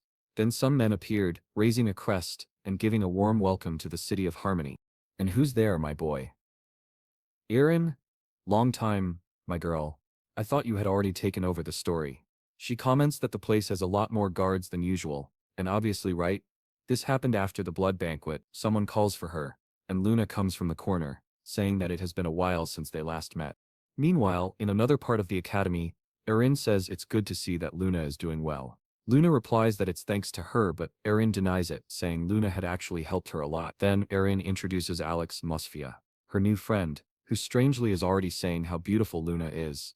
Clearly smitten. Dan, what a scumbag. He already shows up and starts introducing himself to the three. It's that damned Boris. He wants to know if she is Princess Arin. She all innocent says she heard that he was the new instructor and asks if he's the one who will teach them about mana. He answers that he is honored that she already knows of him, but asks if she has some time so they can talk. Confused, she asks if he means right now and he says yes. It's nothing important. He explains that he's just going around checking the students' mana rankings and wanted to take a look at her mana sphere. She shows it, just for a second, and he says that's exactly what he wanted. Luna, however, tells her to hide it because she has a bad feeling about this. But why would a mana evaluation be suspicious? What could possibly go wrong? Well, child, he raises his hand and says, she doesn't need to worry. It will all be over soon. I don't know what he was planning to do, but I do know that the real one showed up and immediately gave him that piercing glare, wanting to know why that bastard was in. But the next chapter begins with a war at 102 years before the founding of everything. Soldiers are raising their shields, saying the creatures are approaching, and dear God, the beast is huge. What is that, boy? The poor soldier is completely smashed into the ground, turned into a pool of blood. Some men in the back shout for them to fall back into formation, saying that if they keep advancing, everything will collapse. Until one of them shouts that someone is coming. A man leaps down from above, slashing with red strikes and cutting through everything. The soldiers cheer, saying the rumors were true. They thought this person had gone to the Western front line. Oh, it was the young master, arriving to save everyone. A giant spider prepares an attack. He dodges the laser once again and says he is excited because he heard this creature was ranked high. But it turns out to be too slow. He activates the void sphere and deletes the monster instantly. Here comes that strange Boris, giving compliments, saying that the young master is incredible, and no wonder Eshel admires him so much. But the young master only wants to know what he is doing there, since he should be at the rear with Mel. Boris, with that twisted look, says he came because he heard the North needed reinforcements. But since Cyan is there, everything should be fine. The protagonist, however, disagrees, saying nothing is fine. Everyone is about to die, since this war has no end. For more than a year, he and the Verts had been commanding. But while the elite knights were on the front lines supporting Emperor Nwale's crown, the monsters took advantage and pushed forward even more. This war was endless. All because of the Emperor's greed. If not for Eshel's request, not even Cyan would be there. The place would have already been destroyed. Boris tells him to be careful with his words, but admits he understands that, in such a situation, it's hard to deny. The protagonist finds it strange and comments that he thought Boris had come because of the Emperor. But Boris replies no, he is there because of the talents he possesses. It's just that his personality aligns a little more with Lord Eckel. Our boy tells him to show what his talent is. Suddenly, a mist of mana is pulled into Boris's hand. He says all he can do is gather traces of mana that others have used, compress it into a sphere like this, and store it. He looks directly at Cyan and comments that his mana is very unique. He can sense that the boy has great potential, and may be the one he has been searching for. At that moment, Cyan realizes perhaps it was during this time that the hunt for him began. Back in the present, Aaron asks what happened, while our protagonist refuses to repeat the same mistake again. This time, he knows the worst idea possible would be to hand over different types of mana to that man. And here Boris doesn't even know Cyan yet. It's the first time he's meeting the boy in person. Irene wonders why Kim is acting this way, why he's pulling her arm, while Boris, with that twisted smile, says it must be a misunderstanding. He was only verifying the student's abilities as an instructor. But the young master immediately says he has never heard of such a process being necessary, and he realizes right away that this bastard was deliberately placed there as an instructor. Boris tells him not to feel pressured. It was nothing serious, and he wouldn't even feel uncomfortable. He accepts the apologies, but says it would be better for him to leave before everyone there becomes even more uncomfortable. The guy may be sly, but he isn't stupid. He realized that the boy was so hostile that there was no way to argue, so he simply said it was fine. He bowed, saying he was leaving, and that he would come another time. As soon as he left, Luna wanted to know why the name Boris didn't sound unfamiliar. Then Alex Miss told our boy to let go of Aaron's arm out of nowhere. He apologized, and she said it was fine. She knew he had his reasons. She was certain that he was always on her side. Then she teased him, saying, "That's right, go ahead and blush." She grabbed his arm but quickly turned red herself for saying that. Embarrassed, she let go, grabbed Alex Mois instead, and walked away. Luna immediately asked Shinean if he knew that instructor. He said, more or less. She found it strange, because even with all the information she had never heard of this man. Cyan simply told her it would be better if she didn't investigate or research anything about that person at all. Aaron stayed there, realizing how extremely bothered Cyan had been. Maybe there was something she had overlooked, which only made her even more curious. Later Cyan touched the ring, and suddenly sweets began raining in his room. A reward for his daughter behaving well, and the fact that everyone was still alive. Brian said, "Of course, everything worked out, and it was good to know that Cyan was doing well too." Meanwhile, Emily complained that her life was difficult, since Brian never let her cook anymore. Cyan asked if she wasn't the one who liked it when others cooked for her. She admitted it was true, but now she felt like her role had been taken away. Then, Cyan said it was fine but that it was time for him and Brian to go train. Brian wanted to avoid it, but Shinean insisted. The scene shifted to the academy's training grounds, where they noticed someone was already practicing. It seemed to be Arismos, though they weren't sure. Brian was impressed that the girl was holding such a massive sword but swinging it with ease. Cyan explained it was only natural, since she would one day be named the greatest swordswoman on the continent. He then picked up a wooden sword, saying it was time to see how much she had improved. Caught off guard, she asked what kind of nonsense that was. She was there for a peaceful night, but he told her otherwise, insisting she should come at him. She hesitated, pointing out that she had a real sword while he was holding wood, and he might get hurt. But before she could finish her sentence, he struck at her face. She barely managed to duck and block, surprised, then praised him. Still, she couldn't believe the force behind his wooden attack. She deflected it, but he warned her that he wouldn't be going easy on her. She tried her best to land a hit, and he praised her movements. Unfortunately, she still needed to improve a lot, since this was clearly her limit at the moment. Arismos was confused, because she was the only one attacking while Cyan mostly defended. She got frustrated, launching a vertical slash, but he tapped her forehead lightly with his wooden blade, knocking her down. He lectured her, saying that letting her emotions take over only left openings in her attacks. She admitted she wasn't his match, and envied the life of strong people like him. Yet, when he praised her skill, she blushed. He reassured her that if she kept improving at this pace, no one would be able to defeat her with a sword. She was still embarrassed, saying it made no sense to lose so badly, and still be complimented. Cyan, rubbing his chin, said there wasn't much he could do at her current level. He then told Brian to help her train. Caught off guard, Brian quickly agreed and told Arismos that from now on they would practice every day. He handed her a sword, then turned to ask Cyan where he was going, but Cyan just said he had something else to do, waved goodbye, and left. Brian stayed there awkwardly, excited for their training, while realizing Arismos was taking it very seriously. He had just discovered another little troublemaker. Later, walking through the academy's corridors, Cyan felt a strange familiar sensation.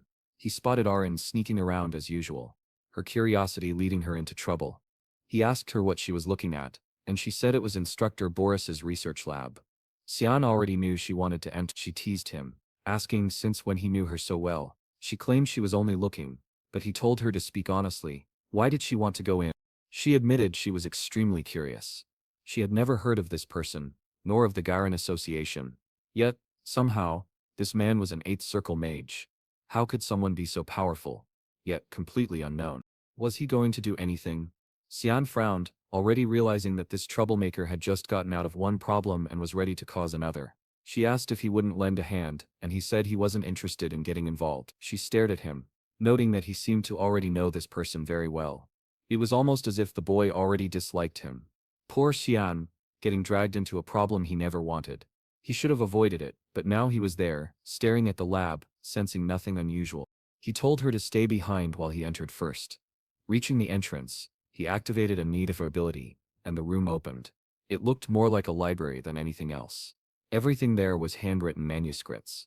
Luna noted that it was all about ancient magic. At that moment, strangely, Kiran emerged in front of Cyan. He asked where she was going, and she replied that she was checking out the roof. He decided to continue what he was doing, slightly confused, wondering why the girl had gone to the roof. Luna then urged him to take a look at a text she had found. It seemed very old. However, Cyan immediately recognized it. It was actually Boris's armor, known as Hirch Kriya.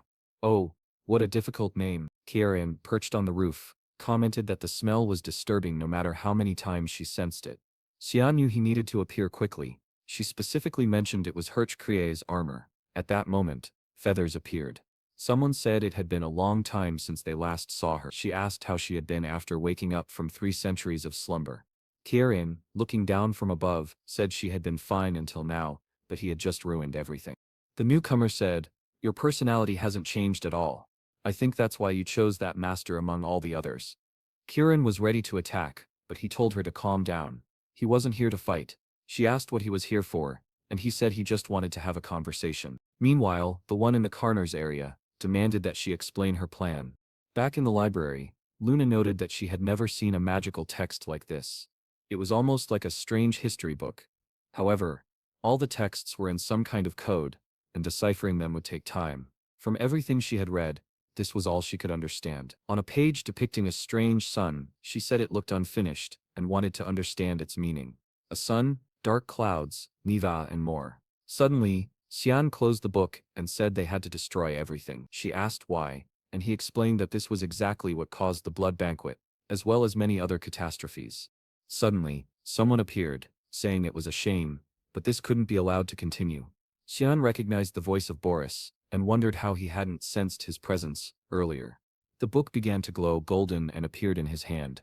Boris said he had been thinking about speaking with the boy. It was an incredible coincidence that he had appeared here, though unfortunate that it had happened in such an unpleasant way, with him being spied on. He raised his hand, asking Miss Luna to give them some privacy. Luna was thrown out the window, and he reassured her not to worry. He had only sent her to the dormitory. Now, he and Cyan had to have a conversation. Boris was genuinely interested in the boy, revealing a side he didn't normally show to the public. Cyan realized the situation was dangerous, and thought it would be ideal to eliminate this man. However, the problem of Rio de Creo was immense. Not to mention, Karen had disappeared from his side, lying relaxed on the roof, curious about what the man was saying. Boris explained that the person Cyan served had been chosen by the gods, and that they were essentially playing a game they had already lost. Cyan didn't respond. He didn't care. A demon sword like hers wouldn't simply ally with Lemendel. The angel commented that there were other options. For example, she could steal her master's body.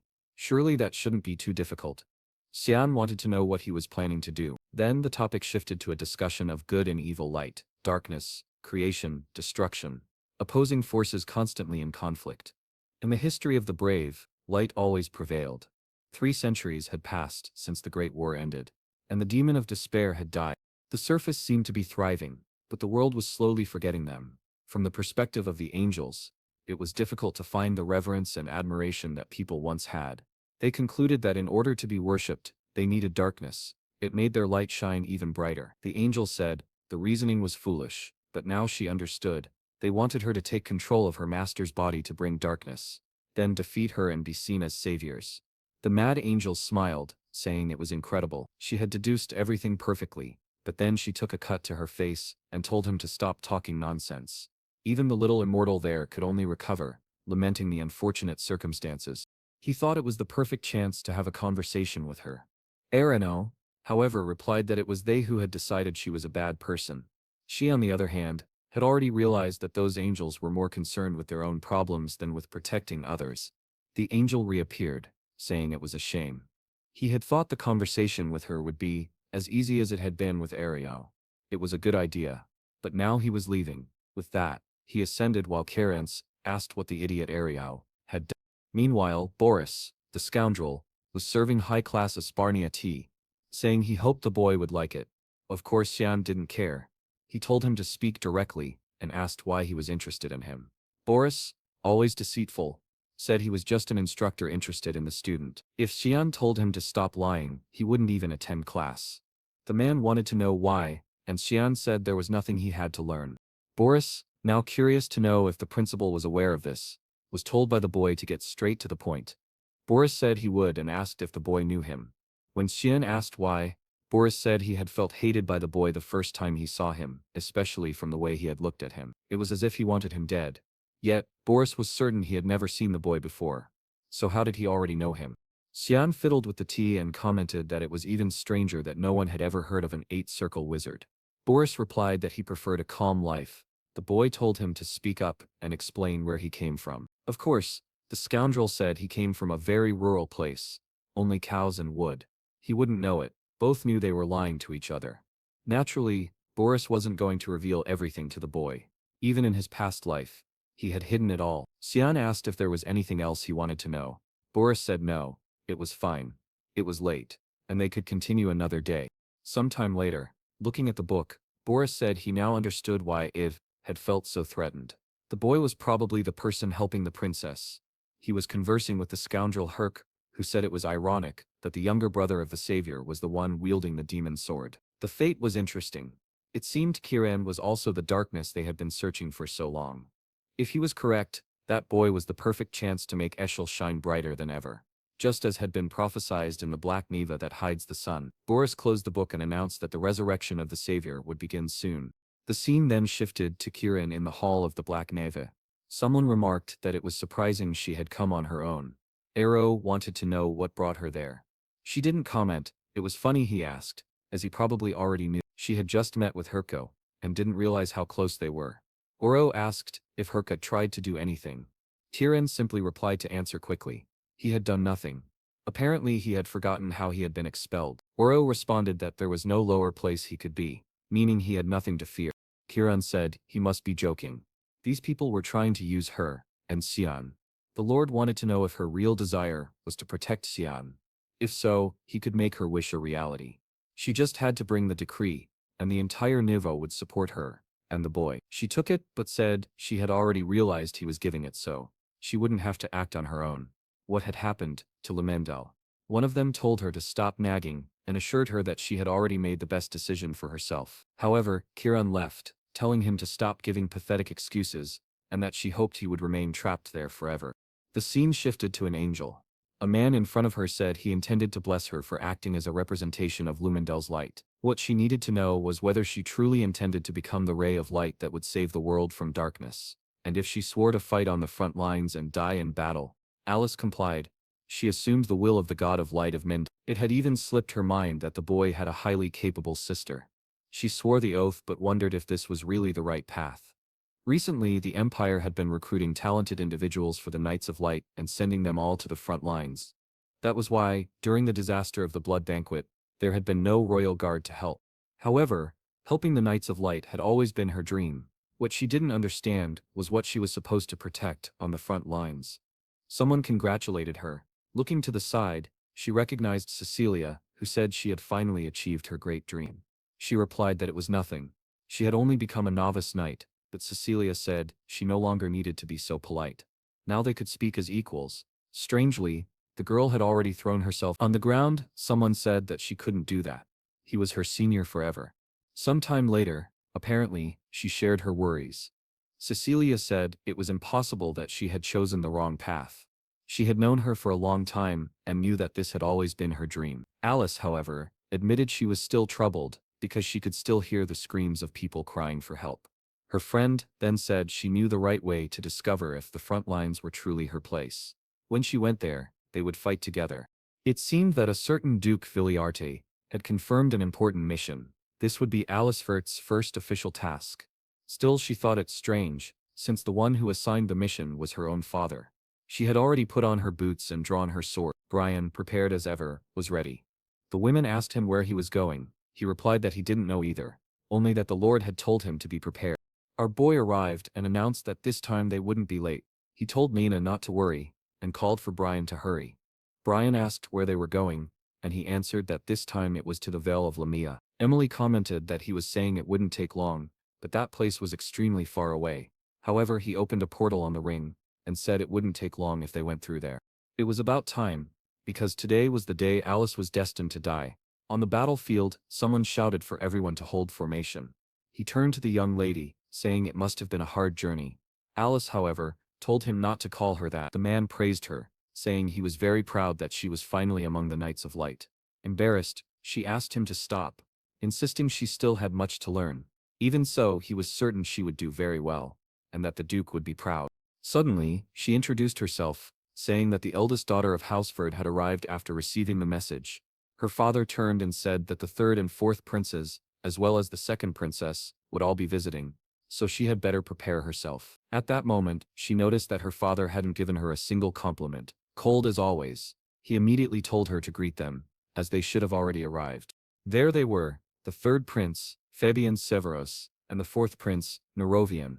Thankfully their names were easy to remember. But then came the second princess, showing her thigh. For what reason? Who was she trying to seduce me? Her name was Violet Severus. At once, everyone from our boy's family began greeting them. Nerovian, however, was already eager to leave, saying that since they had completed the formalities, they could go. Fabian, on the other hand, nervously mentioned his fear of being attacked by monsters because of his white hair. But the father of our boy reassured him, saying it was the rear guard, where the number of creatures was minimal. On top of that, the best knights were stationed there, so there was no reason to worry. Then, oh, damn, look who showed up. The cursed tiger-headed man from Ekel. Alice glanced at him, while her father went to speak with him, saying it was best if he fulfilled all his duties. He promised he would not disappoint, while Fabian said it was better to eliminate the creatures before they got too close, since his body was more valuable than theirs. Your Highness, someone muttered. You're already deserving of death. Now that is a truly valuable body. Even Violet was thanking the Knight of Ekel. He only replied that it was an honor. She then asked where Luenel was, since he wasn't the type to miss formal events. Someone explained that he had an important commitment and couldn't attend. Violet, with a drop of sweat on her cheek, remarked that it was good to have him as a bodyguard. Could something have happened? What was going on? Everyone was in formation, and Alice found it strange. Oil always protected only the first prince, yet suddenly he was there with the twins and the second princess. Was this a coincidence or something more? Oil then commented that he had heard she joined the knights as the top of her class, congratulating her, but his words didn't sound sincere at all. Alice immediately recognized that familiar look, and her mind went back to her 9th birthday. That day, Oshel had stroked her hair and congratulated her. He had gifted her a magic scroll, a 4th-star scroll she couldn't use at the time. The idea was that she would become strong enough to use it one day. Time passed, and eventually she reached 4 stars, ready to activate the gift. But just as she was about to use the summoning scroll, someone grabbed her hand and told her to stop. It was Cecilia. She asked what was wrong, and Cecilia explained that the scroll would summon an intermediate-level monster that could get them both killed. What the hell? This man planted a bomb on a 9-year-old girl. He was basically the king of Siasco. And now, staring at him, Alice wondered if he had really given her that scroll on purpose. If so, why would her own brother have done something like that? The group continued escorting the carriages.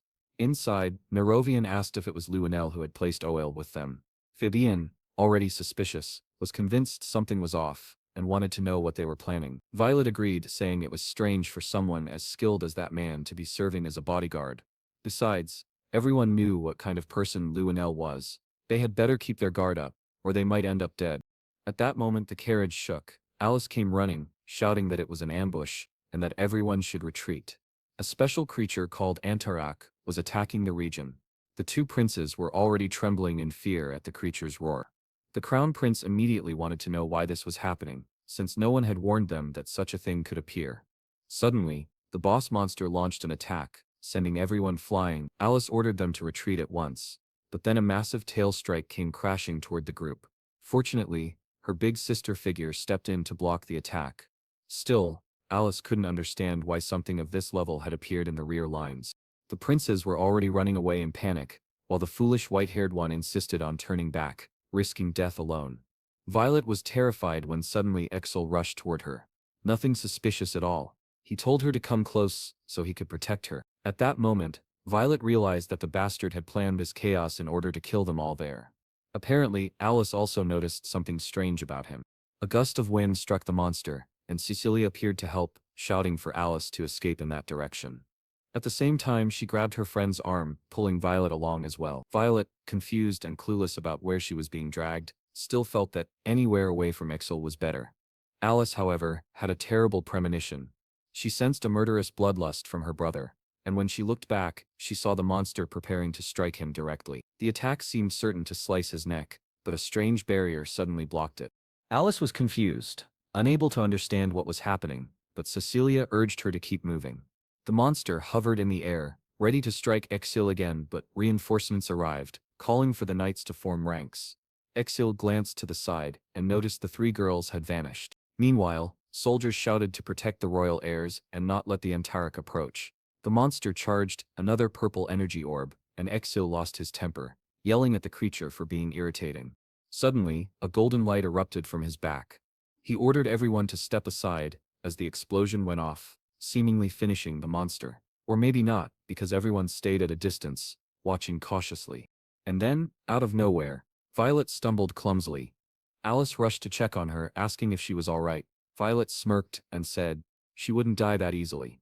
Shocked, Alice wondered what was going on, when Cecilia suddenly struck her in the back. What the hell? Alice gasped, in pain. Collapsing to the ground in agony, the 2 friends locked eyes. This betrayal caught Alice completely off guard. Violet glared at her, revealing that she was Exil's younger sister, the infamous Alice Vert. She said she had suspected something was wrong when Exil appeared, though Luanelli hadn't realized it.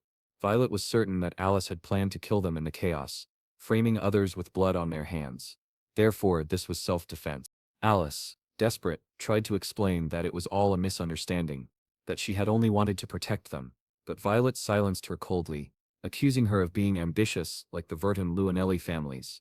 She said she would not sit idly by and wait for someone to kill her. If Alice had an excuse, she'd better say it quickly, because her time was running out. Then Violet tossed a scroll, saying she hoped that perhaps Lumendel would save her.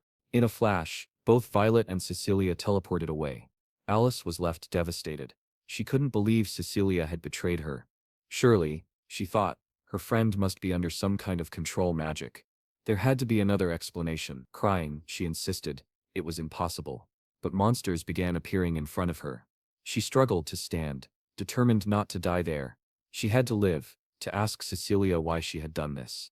Summoning her strength, she called upon her dear mother, the source of all life. As the monsters attacked, she invoked the power of the divine lance, unleashing devastating strikes in all directions. Meanwhile, in Violet's hideout, Violet and Cecilia reappeared. Violet flopped onto the bed, muttering that it was disgusting. Cecilia remained quiet, remembering her childhood with Alice. Violet asked why she hadn't killed Alice on the spot. Cecilia awkwardly replied that Alice would die soon anyway. The monsters would surely finish her off. Back on the battlefield, Alice continued throwing spears everywhere, but exhaustion was catching up with her. This was the perfect moment for our heroic boy to arrive. Alice, barely holding on, kept telling herself she had to go back. The problem was, what would she even tell the knights? That Princess Violet tried to kill her? Or that Cecilia betrayed her? Who would ever believe that? That's why the best option was to escape this place first. But more and more monsters kept closing in, including high-rank creatures like salamanders. She desperately began thinking of a way out. Alice tries to find a way to get out alive. However, the monsters are already charging up their breath attack, drooling, and she knows there's no way to dodge it. The creature comes closer, but its aim isn't exactly precise. Still, Alice knows if she takes that hit, she won't survive. But she's a tough older sister. So relax. Lo arrives just in time. Our boy slices through, and Alice immediately looks, trying to figure out who it is. Before she can understand, someone grabs her shoulder, apologizes and runs off quickly. It's Brian who saved her at the last second. She recognizes him instantly, and begins to realize that if Brian is there, then it can only mean another certain someone is nearby. The salamanders are creating a sea of flames around them. The two hide while Brian tells her to hold on a little longer. Alice, however, knows it's pointless to just endure because soon the monsters will catch up. Suddenly, Escharon drops right in front of them. From a distance, an explosion can be seen. The creatures stop and stare as Escharon comments that these bastards must have eaten something poisonous, which is why they're spewing everything inside them all over the place. She orders Cyan to finish. Alice is confused when she hears that name, but then Cyan appears, unleashing the third form of the Descent of the Mist, activating the sphere of his full power. The monsters breathe fire upward, but he cuts through it, splitting heads, exploding bodies, and leaving behind only empty orbits. It looks like everything is dead now. Shortly after, Bren is carrying Alice away. From a distance, she sees the boy approaching, and has always suspected who was behind that mask. The mask falls to the ground, she cries, and of course, it's Cyan. He tells her he hopes he wasn't too late. A little while later, while being healed, Alice finally understands. Cecilia was always a spy, and Violet too. She feels like a fool for believing she was honoring her family's will by trusting people like them. But Cyan tells her it's not her fault. It's Cecilia's, Violet's, and obviously Exchiel's, as well. Alice immediately wants to know if her brother planned everything, if he's involved. It's strange, since the orders for this mission came directly from her father. Cyan explains that the mission only happened because Exchiel suggested it, and of course their father always does whatever Exchiel tells him to. Alice demands to know why. Cyan answers, because that bastard wants to be the only one carrying on the family's will.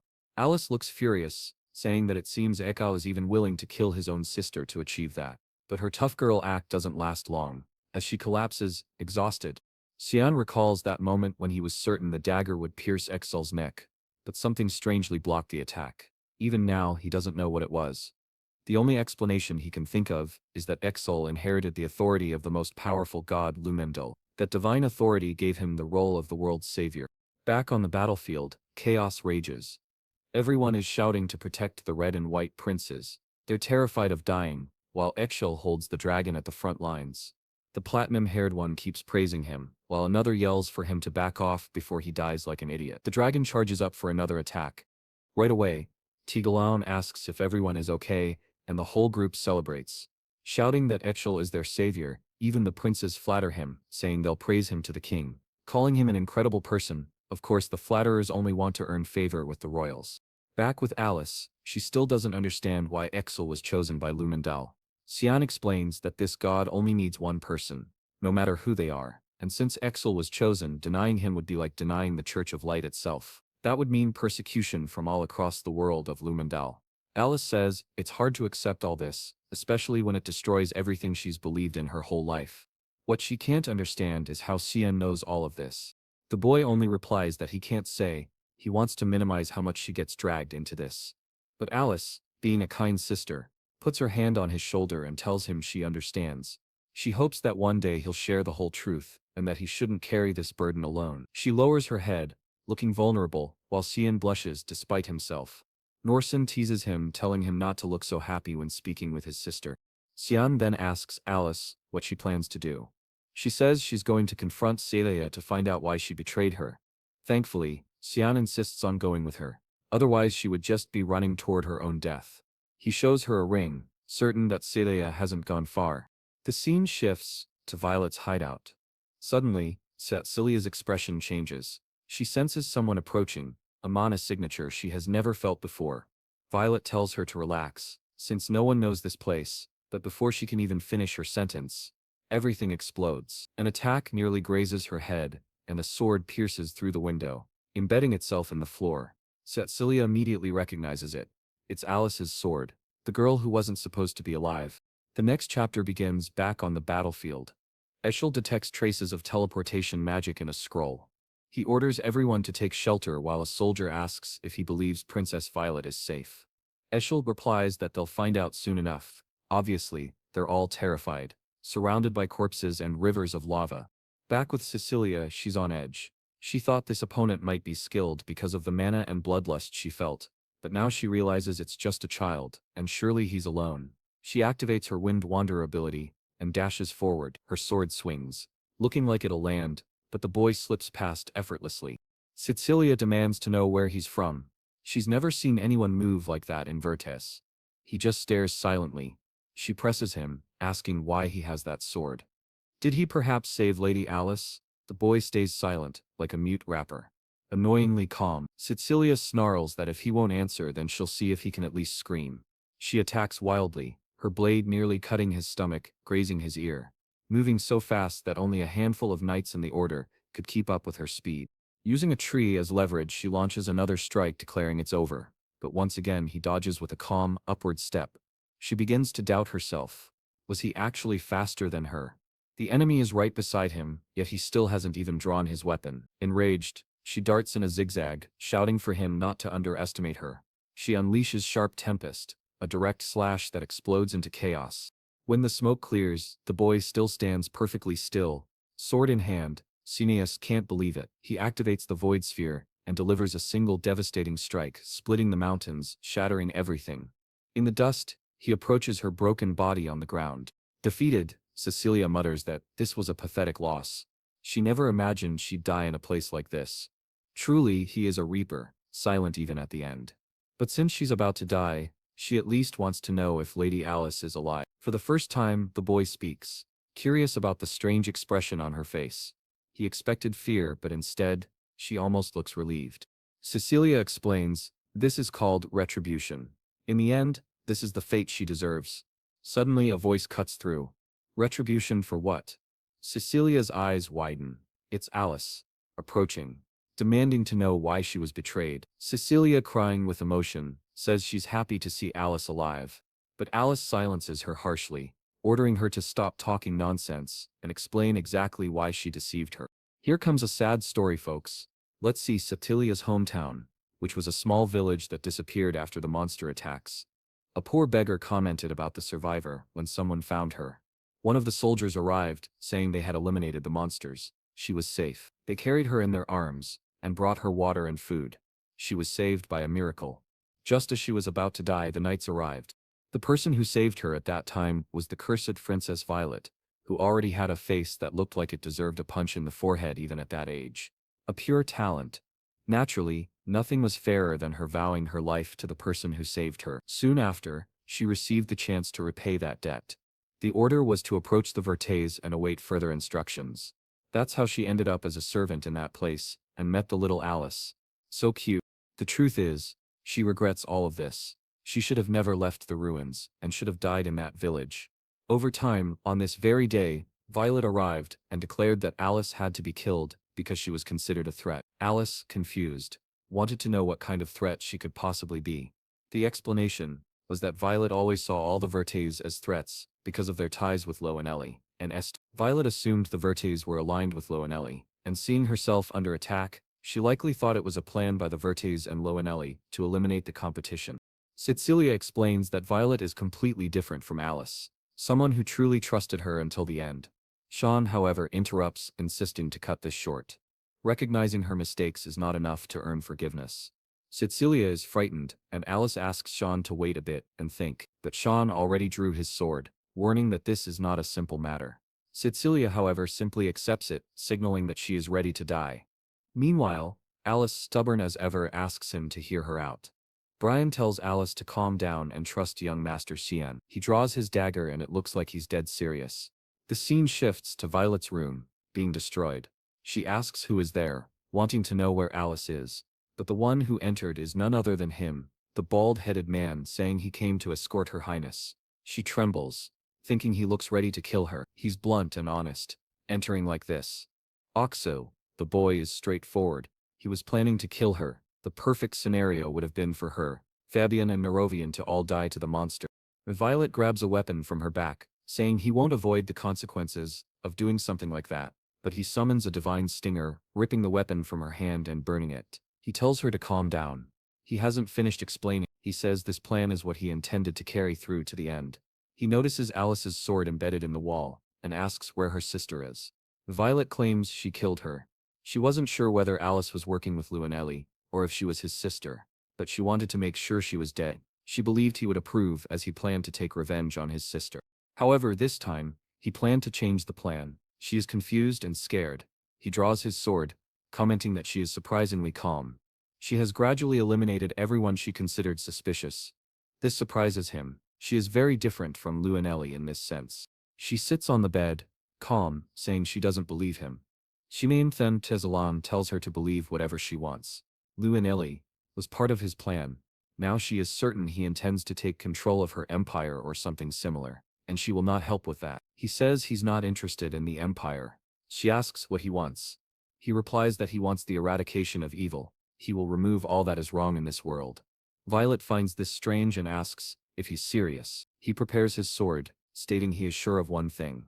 Part of this evil has just appeared nearby. The ground is cracking. He senses a strange, sinister mana coursing through his body, like a thirst for blood, something he has never felt before.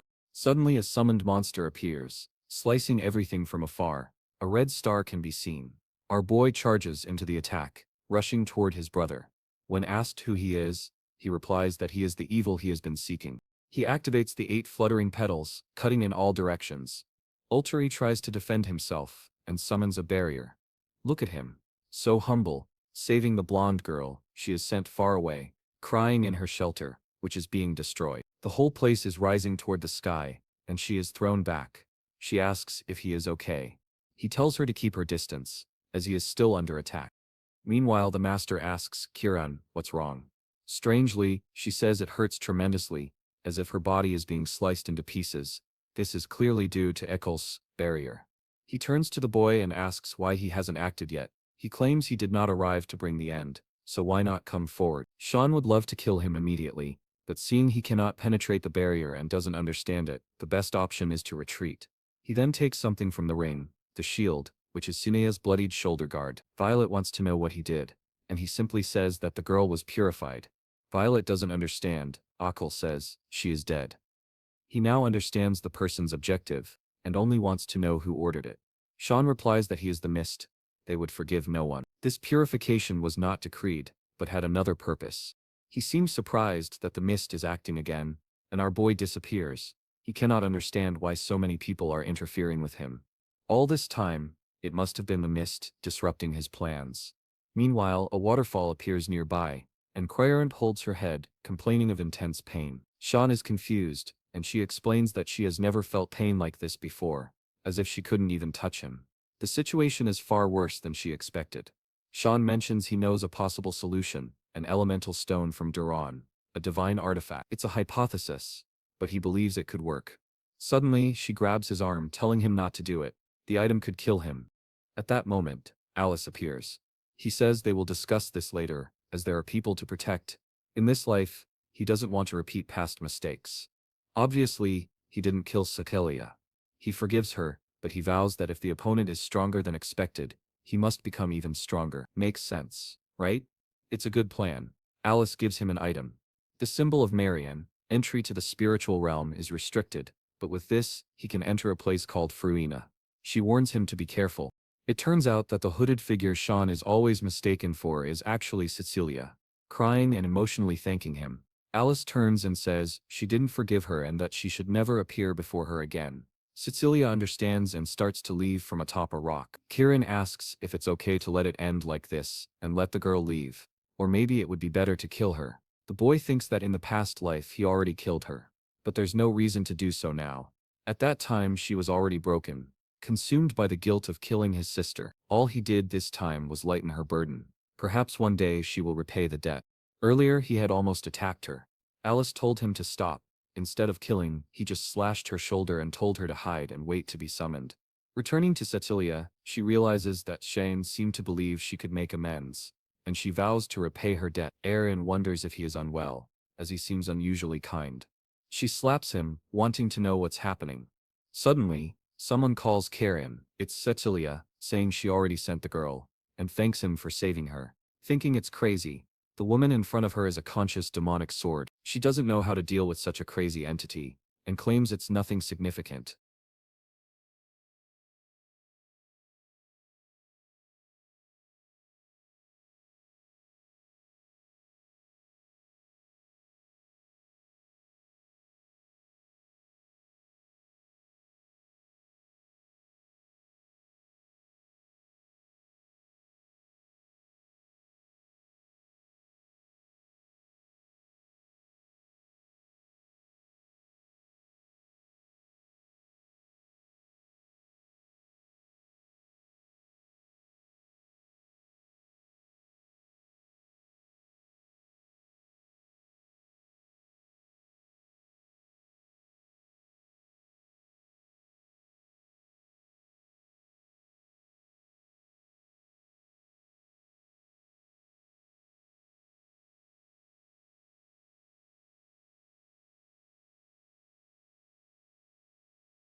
Wayan Academy. Someone sent a letter saying they had learned the answers to all the questions they had, and therefore decided to leave the Knights of Light.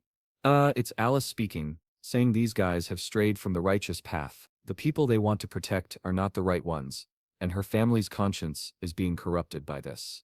Even her father is letting everything happen. Soon, she plans to visit him because there's something she wants to discuss. It concerns her brother Matro and Prince Lueneli. For now, she only asks him to take good care of Sean. The director notices that the families are in chaos.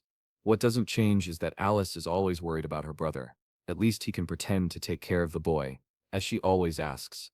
He apologizes for leaving BS waiting, and tells the rector that everything is fine. The director asks how life at the academy is going, and the boy replies that he's adjusting. At that moment the old man says he is curious about something. When is he going to reveal that he's working for Prince Luanelli? And why hide it? The boy says he never hid it, no one asked, and it's not related to his work. A director asks his purpose there, and he replies that he is looking for someone. The old man asks if he found them, and he says yes.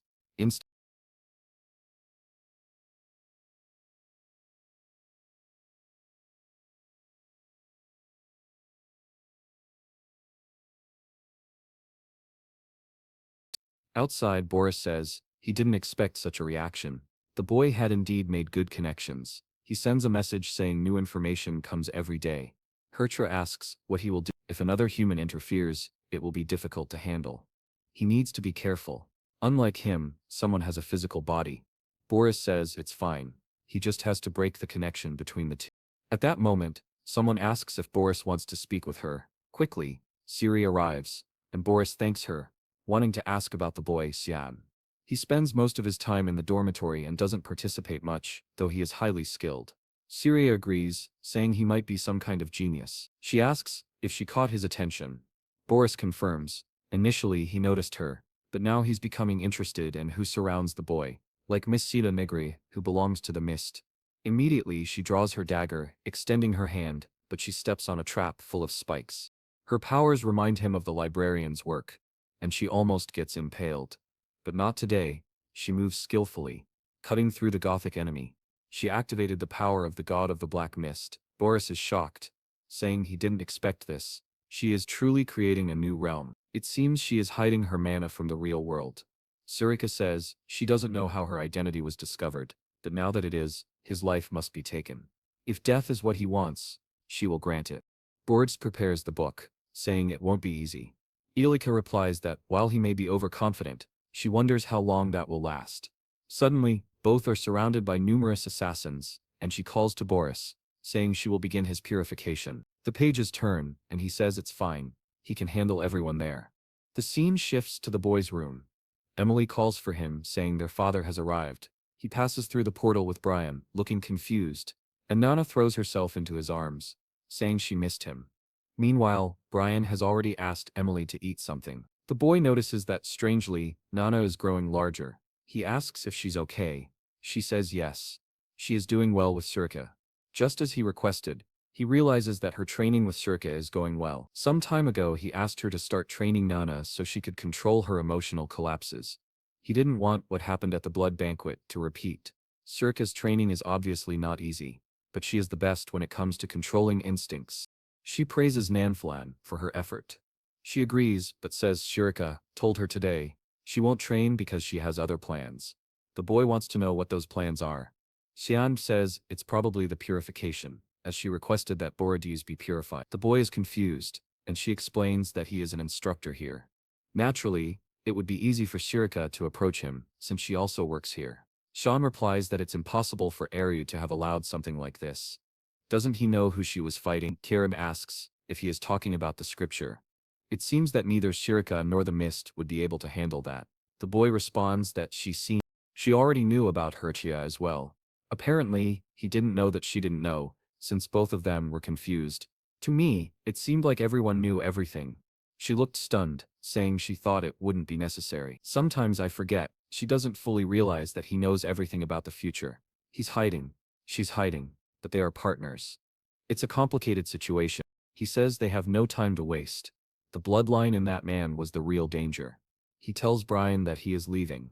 However, seeing him consuming that poison prepared by him, he asks why. Poor Brian replies that he was too hungry, and asks if Shimane wants him to come along. Our boy says no, he will take only Kiran. Strangely, he is impressed that Brian is surviving after eating it. He then says to take Nana and Emily to Branawo. Nana, confused, asks if their father is leaving already. And he says, unfortunately yes, it's too dangerous for them to stay there for now. They don't need to worry because he will handle it, and leaves them in Brian's care. Back with Surika, she notes that the longer she looks at Boris, the more distant he seems. Seeing the number of zombies around, she realizes the blood banquet may have been his doing. Those puppets had the same aura. Smiling, Boris asks if she's tired. It's strange, since this was just the appetizer. The main course was arriving along with dessert. Surika dodges another attack, but she is surrounded on all sides. She activates the skill of the impetuous snowstorm. Every skill in this series involves multiple attacks, coming from all directions. She sends out 8 fluttering petals along with a wave of bloodthirst. Even so, Boris is there calmly, floating, launching the Lance of Judgment while she dodges. She notices that he is using numerous advanced skills, leaving her barely a moment to breathe. A puppet approaches from behind, and she has to dodge, stepping on a pillar. My God. The girl doesn't get a second of rest. She can't even use another skill. She activates something called Stan, sweeping across the skies. She can't understand how there's so much mana in each of these puppets. Clearly, this is not ordinary. The entire place evaporates. You're not killing my little purple gothic girl like that, Boris, she says. But the villain doesn't care. He just says it's her time to die, and activates the Warhammer. The attack hits Surika. She seems crushed, and Boris descends. She comments that now she understands how these puppets were functioning.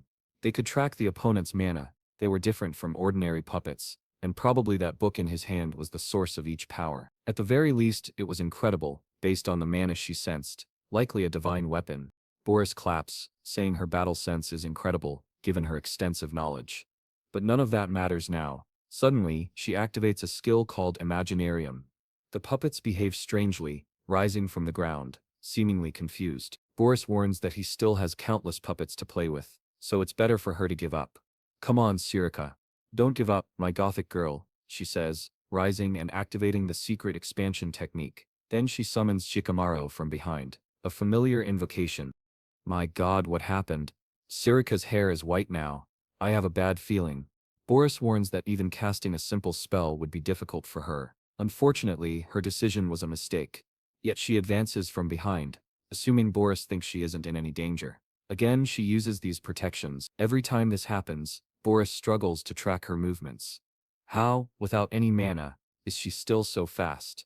That sequence of attacks, back and forth, the barrier begins to crack, breaking, spinning with the knife, and she goes through the middle. The poor guy is terrified.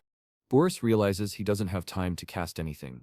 She prepares to finish him off, and he prepares a spell in his hand, saying that at least he needed to conceal the incantation. He summons a mine beneath him. Explosion. Spears fly out. Then he comes again with the exhausted spears of judgment. However, the determined girl falls and immediately resumes her relentless assault. His aim isn't his strong point. She dodges everything, approaches, and performs a pirouette. Even I'm confused about what's happening. She's upside down and launches Rock Layla's kick from the sky. There's no way this guy will stand again. Suddenly, someone says, "Enough for today, Boris." She was about to finish him from above, when a strange golden barrier appeared. He called for Lord Herkria. Surika immediately realizes it's a divine weapon, protecting him.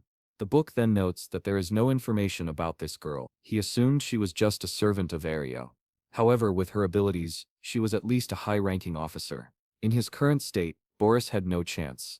Surika notices that black blood is strangely oozing from Boris. She asks if he is a member of the Black Blood tribe. She thought they were extinct. Wiping his face, he explains that this is why he avoids getting injured. It's bad that she discovered this. The puppets at the blood banquet and the stunning stones, all of it was created by the Black Blood tribe. Now Surika is certain he is responsible for that massacre.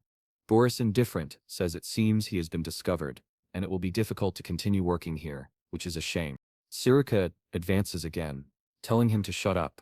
He merely activates the book, saying he will deal with her another time. She refuses to let him go. The demon comes from behind, and smashes him, and the book. Both attacks hit him squarely.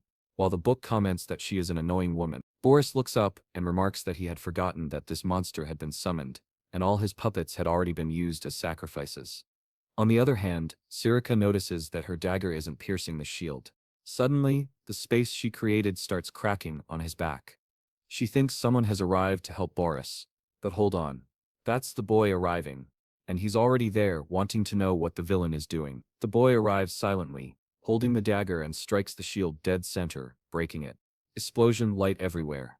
He doesn't even show remorse, obviously speaking to the wretched hurt Kreia, who asks how she found him and how both had arrived. She responds that she has good instincts and sensed the scent of hypocrites like him, especially those giving off such a vile odor. Hurt responds that he had warned her. She chose the wrong side in this fight. The expression on the villain changes, and he transforms into an egg covered in her glyphs, as the boy activates the authority of the Seraphim god. At the same time, the book glows in front of our boy from Surika. Her creature is pushed back, energy expanding. My god, Boris doesn't die, does he? She calls for the master, and the boy is already restraining him. Not retreating, the boy resists God's authority. But she doesn't understand what kind of power could do this. Only the demon sword wouldn't be enough. As he advances, Sean mentions that Eru was hiding something more dangerous than he expected. Suddenly, Boris says he will also help hurt Kreia because the owner of the demon sword they needed to eliminate is right in front of him. Hurt Kreia, however, tells Boris to stop and not try to help, as they aren't strong enough. Apparently, he is being influenced by something battling his conscience. Suddenly, the book senses something strange, and a dagger passes through it. The boy tore the book. What? Did it hit Boris's chest? He can't understand how the villain broke it. Now he's sure that the cursed snow covering the sun symbolized Cyan Vert. This boy was the blade that would be pointed at Ekshal in the future. He had to eliminate him now. From a distance, Surika knows that given the amount of mana, he wouldn't last long. She needs to act before the worst happens. He releases some horns, growing increasingly furious. I don't understand. Our boy has the dagger on the villain's chest, trying to push him. He activates the unshakable roots of the great tree. Boris snarls, sending a hellhound to bite him, but Surika arrives to the rescue. She activates the unified human demonic form. My god, the father is surprised, but then sees the strange egg full of her griffs, with wings. Mara keeps growing, and the entire place is being destroyed. At that moment, it's clear that her domain of mist had been. Suddenly, they are back in the forest. Both had failed in the purification. Sean immediately wants to know why the villains stopped him. He responds, of course, that she saved his life. He keeps saying that, in the end, he was the one who saved her. He doesn't ask if Kieran is okay, who only replies that she needs to rest a little, just like in the fight against Heel. She was exhausted after dealing with that barrier. Our boy is certain that, since this is an imminent battle, he will have no choice but to use it. What it is, I don't know. You won't know either, because he's keeping it hidden. He then sends them to Bren, a commercial city near Lenin. Is Luna there? I don't think so, but there's a blue-haired girl observing an old man, saying she doubted he would come, but the boy was really there. Now that I realize it, I must be losing my mind. Meanwhile, Alice, the boy's sister, went to meet the school director, who is useless. They're discussing the obvious. She doesn't attend the school, and he doesn't leave it. He says he is there because of the letter she sent. As the situation seems serious, she assumes it's because she left the Order of the Knights. But he responds that he expected she would follow her own path. Family wishes weren't important. What mattered was what she thought about Elena. Alice asks Natas if he has any information about Shil. The old man says no and asks what she thinks would happen if he became the head of the family. Alice replies that countless talented people have joined the Knights of Light, so he would likely become the leader of the Empire's strongest army. The director agrees, noting that Lunelli would stand by his side and also command the Knights of Light. Alice expresses her concern and asks what the old man thinks. He recalls a time when Sean asked what was more important, the Empire's prosperity or the family's honor. It was almost as if the boy knew the future. Now he realizes he wasn't cautious enough about what they could have done. They discuss Sean knowing the future. He stands and says he isn't sure, but for now it's better she leave the Empire. She doesn't understand why. He only says that a great disaster will soon fall on this place. He will do what he can to fix things, but nothing is guaranteed. She remains confused, and he mentions a possible coup. He's starting to notice signs of internal conflict as someone tries to seize the throne. Back in the commercial city of Brenalf, the boy's daughter is excitedly talking about strange fruits, odd people, and things she's never seen before.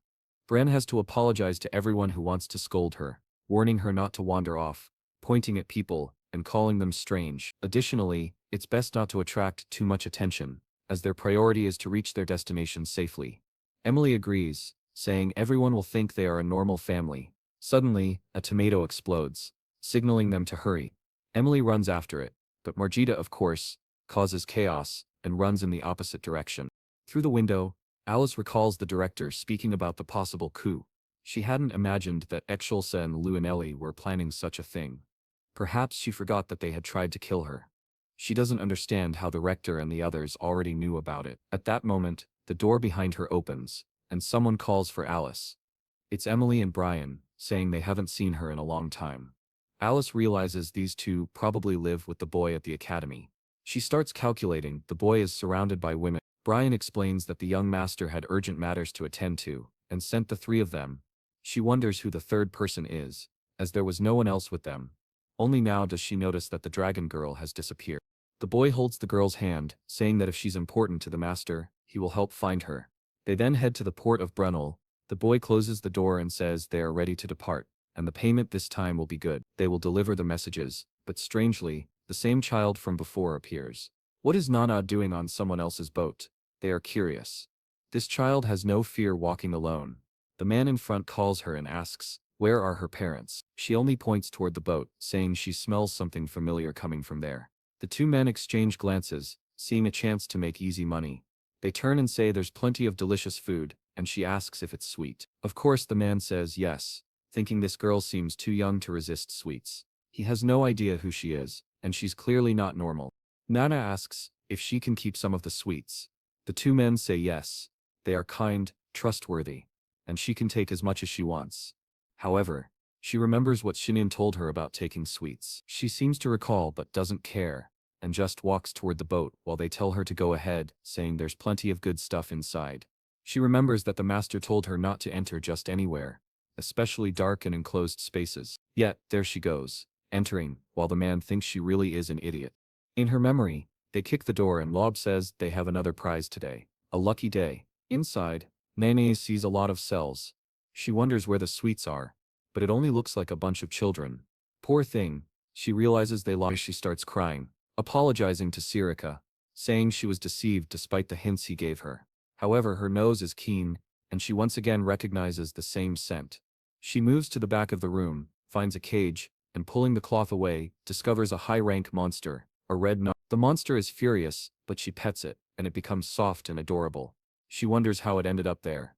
As it wags its tail, she opens the cage by hand, saying it's free now.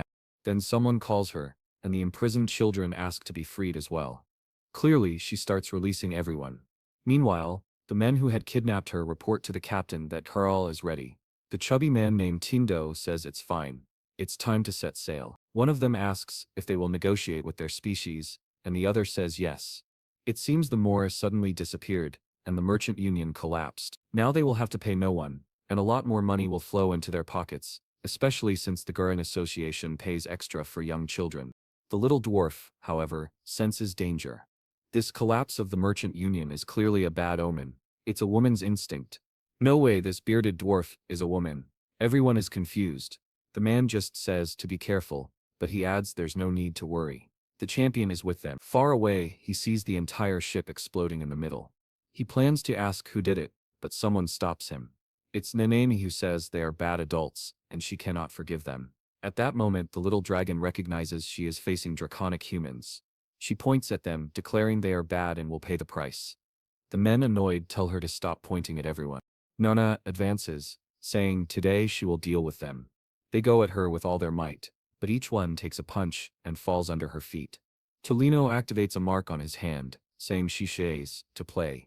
Nana notices that Naoni behind him begins to move, and charges. Could it be the parent of the creature she saved? The attack hits perfectly, and Tolino comments it would have been better to leave her alive.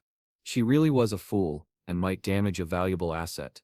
However, Nana blocks the attack with one hand. She notices the collar has the same mark as that man's hand. The monster attacks again, but she dodges. Meanwhile, Tino wonders how these men can't defeat a child. She activates the mark again, now strong enough to fight back. No attacks again, but Nana activates purple energy in her hand and hits him in the chest. The creature flies into Tolino and crashes into the middle of the city. Brian and his companions are running and see the smoke from afar. They immediately realize that, given the amount of mana, she must be there. Nana gets up, glaring, saying that this brat won't leave alive. He activates the slave mark again, but the shackles have been broken. No, whom he controlled, now falls under Winkaren's control, and is likely completely crushed. He doesn't even approach, just glares. This girl is growing up, becoming terrifyingly strong. She glares at the red knot and pulls out its child. How cute. She seems to know that its mother was looking for it, and she's glowing with happiness, holding the little one as she leaves. Looking back, she sees the children, who were in cages.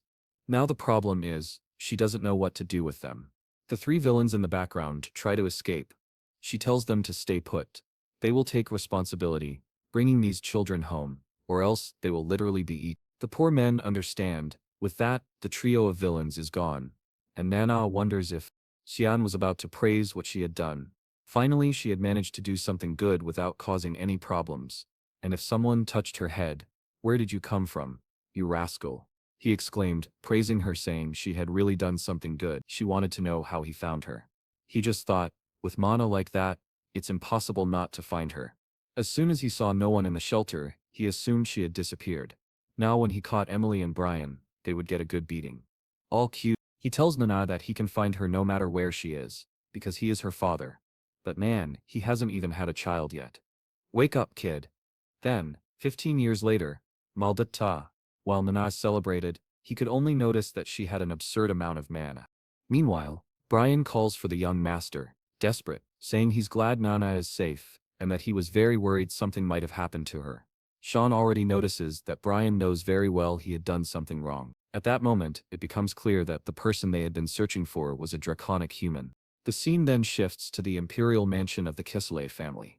A blonde man runs down the stairs, wondering why this person came here, if he never leaves the academy. The director arrives. Liren calls him father, and the old man says they need to talk, since it's been a while since they last met. In another room, the old man says it has been 10 years since he gave him the position of duke. That's why he doesn't intervene much in how he manages the properties, even though the family's imperial funds continue to grow. The blonde man says he should know very well that the current emperor's family has been sending enormous amounts of money, and their political position will degrade if they don't pay, unless the father doesn't want Luanelli to become emperor. The old man bangs on the table, questioning if he really believes Luanelli has the qualities of a true emperor. Luan, sweating, says it doesn't matter as long as it's someone from the Kesele family. The father exhumes a corpse, saying it will be just like when he married his deceased sister to the emperor. He warns he will say no more, but all support for Luanelli should be withdrawn. As the uncle turns, Luan asks where he is going. He says he's going to the palace. The scene shifts to the Vert estate. It had been a long time since anyone visited this house. He realizes they discovered who owned the demon's sword. Even though he had planned perfectly, it seems he must worry about everything being ruined again. It was also a surprise that Alice had left the order like that. At least now, he has a stronger position as the heir to this place. However, he notices resentment in her eyes. Could she already know something? This begins to unsettle him. Suddenly, a portal opens nearby. Boris appears, battered and broken. Eschels wants to know what happened, and whether this is the true form of the Black Blood tribe. Boris apologizes, saying he didn't mean to reveal this form. But Exiel only wants to know who did this. Thinking Boris was still at the Lin Academy, the truth is revealed. It was his brother, Cyanen, who left him in this state. Eschels trembled. Boris explains that, at least, he achieved his goal. He acquired the mana of the demon's sword found at the blood banquet. With this, he finally knows the owner of the blade. Eschel realizes, from the very beginning, that Shinain was the owner of the blade.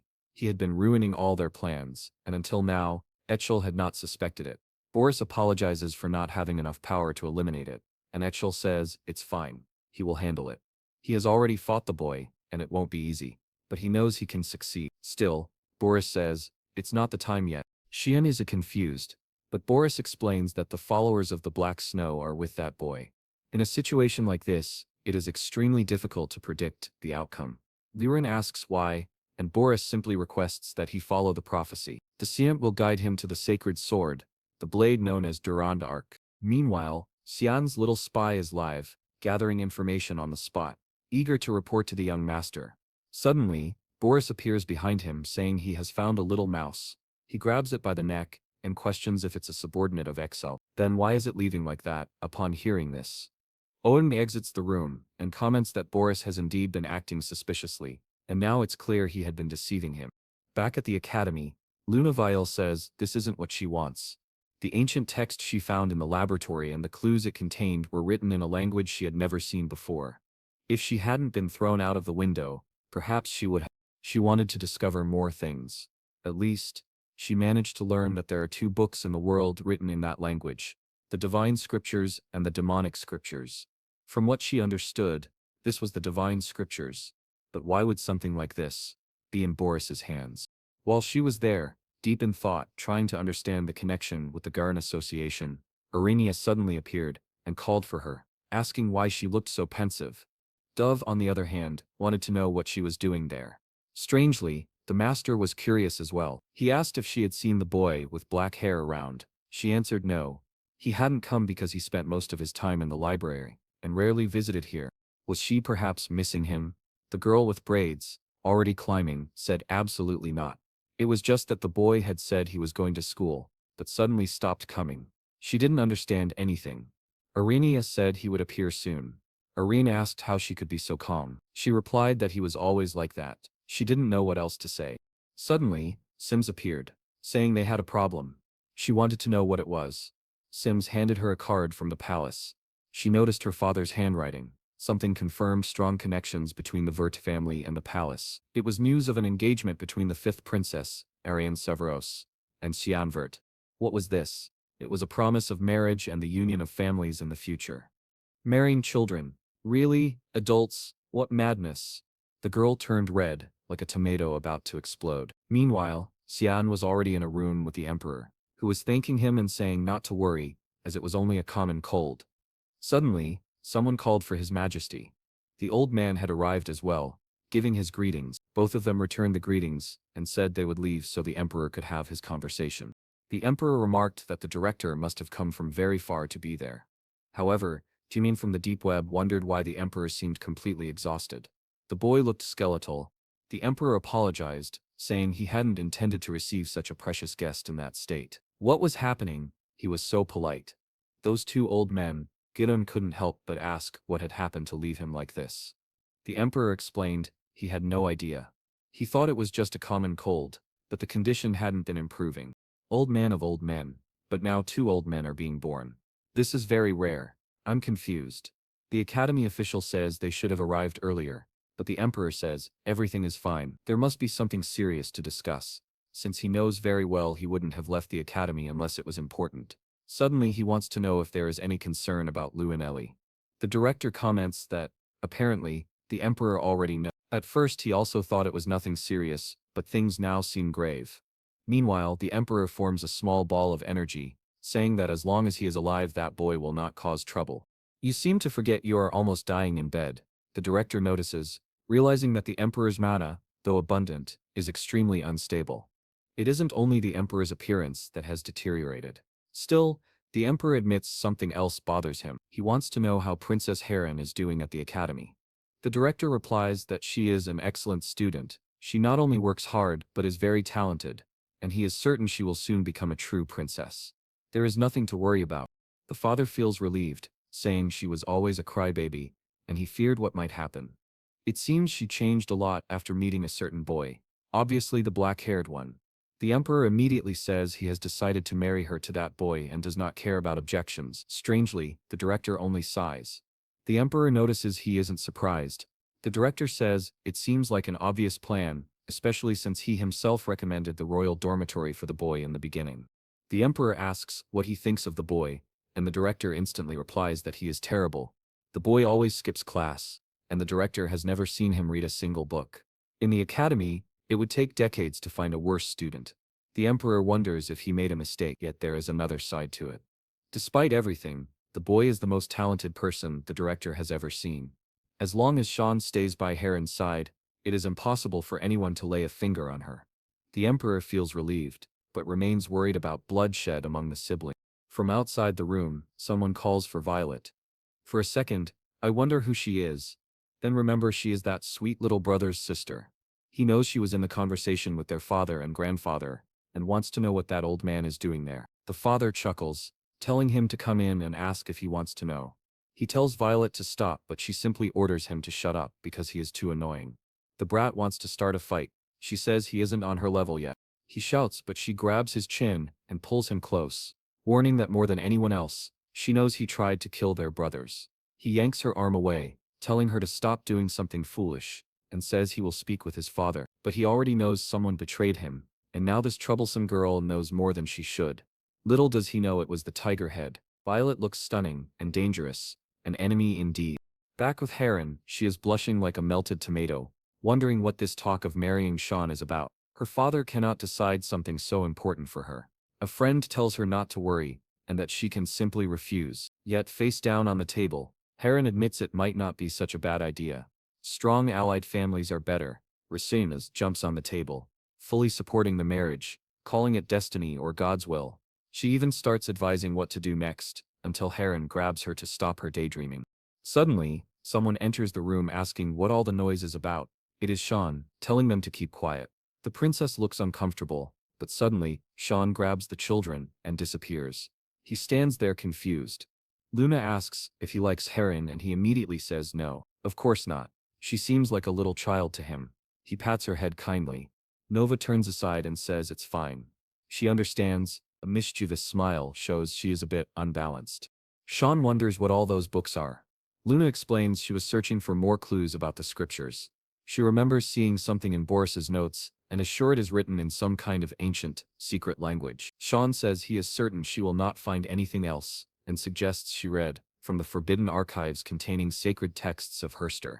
He then hands her a book, titled Chronicles of the Sword Saint Fenelon. She asks if it is just a travel diary. These girls are all peculiar. He shows her something in the book, and she immediately blushes. A mountain where demons sleep, and once lost a bloody war. Something like that. Yet she is listening in complete confusion. She asks if he is interested in knowing more about the sacred scriptures. In a dark tone he replies no. He wants to find the demonic scripture to confront it. Luna looks frightened, because almost no one in the world is supposed to know that demonic scriptures even exist, except for a small select group from Garin. She closes the book and says she has never heard of such a thing. He says that's fine and leaves, telling her to send a message if she discovers anything.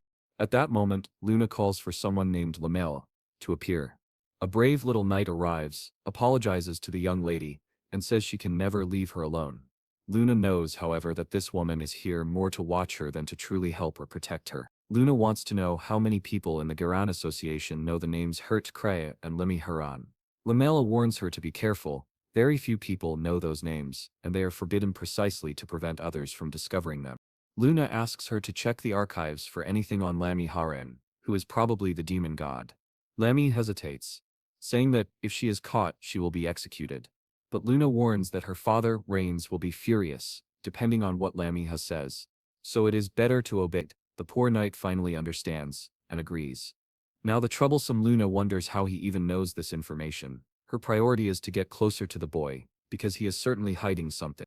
Walking through the corridors, our boy thinks it strange that she truly seemed unaware of everything. It looks like he will have to investigate on his own. Suddenly, look who is waiting in front of his room. This guy never gives up. He tells Sean to share whatever problems he is facing. With high emotional intelligence, he can see the boy is worried. Sean, however, thinks this man has lost his mind and wonders what on earth he is doing there. The man simply says it is a pity, but that he cannot play around with him right now. As Sean tries to leave, the man asks him to wait. He has many pieces of advice to offer, and can help him. Sean imagines this muscular guy must be incredibly dumb and won't be of any use. Then he remembers that this man lives in a desert. Sean asks if he has ever heard the phrase mountain full of trees of sand. The man tells him to explain. So Sean mentions the name Limi Haranan. The man laughs and says it has been a while since he heard that name. Sean crushes his glasses in shock when the man explains that Limi Haran was the first opponent ever to make him taste defeat. He met the creature in some nameless ruins. At the time he was 6 years old, and already on a journey to become stronger. Meanwhile, Sean thinks, my longest journey was from the bed to the couch. Obviously, the man had neither muscle nor experience back then, and that creature was a terrifying sight. Sean wonders how he even survived. Of course, he had no chance of winning. In a second, he lost consciousness, and woke up later, relieved that at least he wasn't dead. After taking such a heavy blow, he instinctively fled, which was humiliating. Sean then asks if Limi Haran is a monster, and not a book. The man confirms that it is indeed a creature, which disappoints Sean greatly. The boy realizes he will have no choice but to find this creature himself. He asks where it is, but the man admits he doesn't know the exact name of the ruins. The best he can say is that it was in a region called Nordeli. In the ancient language, Nordeli means mountain full of trees of sand. Sean immediately asks to be taken there. The man asks when, and Sean says, right now. The man almost agrees but then remembers his mother calling for him. This boy practically came out of the womb with muscles, and his friends always run away because when he invites them to spar he nearly kills them. His mother tells him not to worry. One day he will find a friend as strong as he is, someone who will like him for who he is, instead of simply saying stop beating up your friends. Nice parenting. Truly the making of a prodigy. She also tells him not to worry because one day he will grow up and find someone to go on adventures with him. Now the red-faced man says it's fine and that he will get ready so they can leave immediately. Sean, however, is suspicious. Something about this does not feel right. The guy is so excited he nearly bursts through the wall. Nearby, Luna, unnoticed, is listening to everything. When Sean enters his room, Emily and Bryanton, startled, tell him an interesting letter has arrived from the palace. They didn't even know he was moving ahead so quickly in life. He snatches the letter from them, scolding them for reading his mail. He takes a look, and they quickly inform him that it says he is getting married. Confused, Sean asks, with whom. They say, obviously, with Princess Harn. Surprisingly, the boy is not shocked. He immediately understands why Luna asked her earlier question. He simply folds the letter and says he will think about it later. For now, he will pretend he never saw it. He put on desert clothes. No one knows where he got them, and said goodbye, planning to stay away for a while. Fernando, still on the couch, wants to know who the new mother is. Sean answers that there will be no mother for the rest of his life.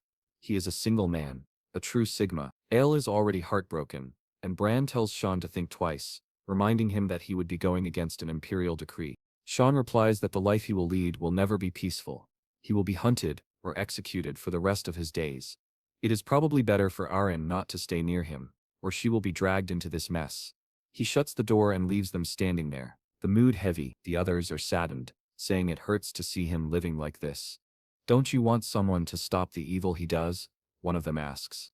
Bad places a hand on her shoulder and says, not to worry, they will not allow anything bad to happen. They will do their best to help the young master.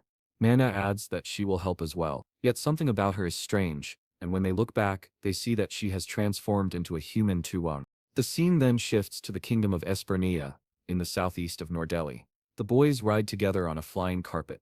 Our young man praises the carpet, saying it is awesome, and Set agrees.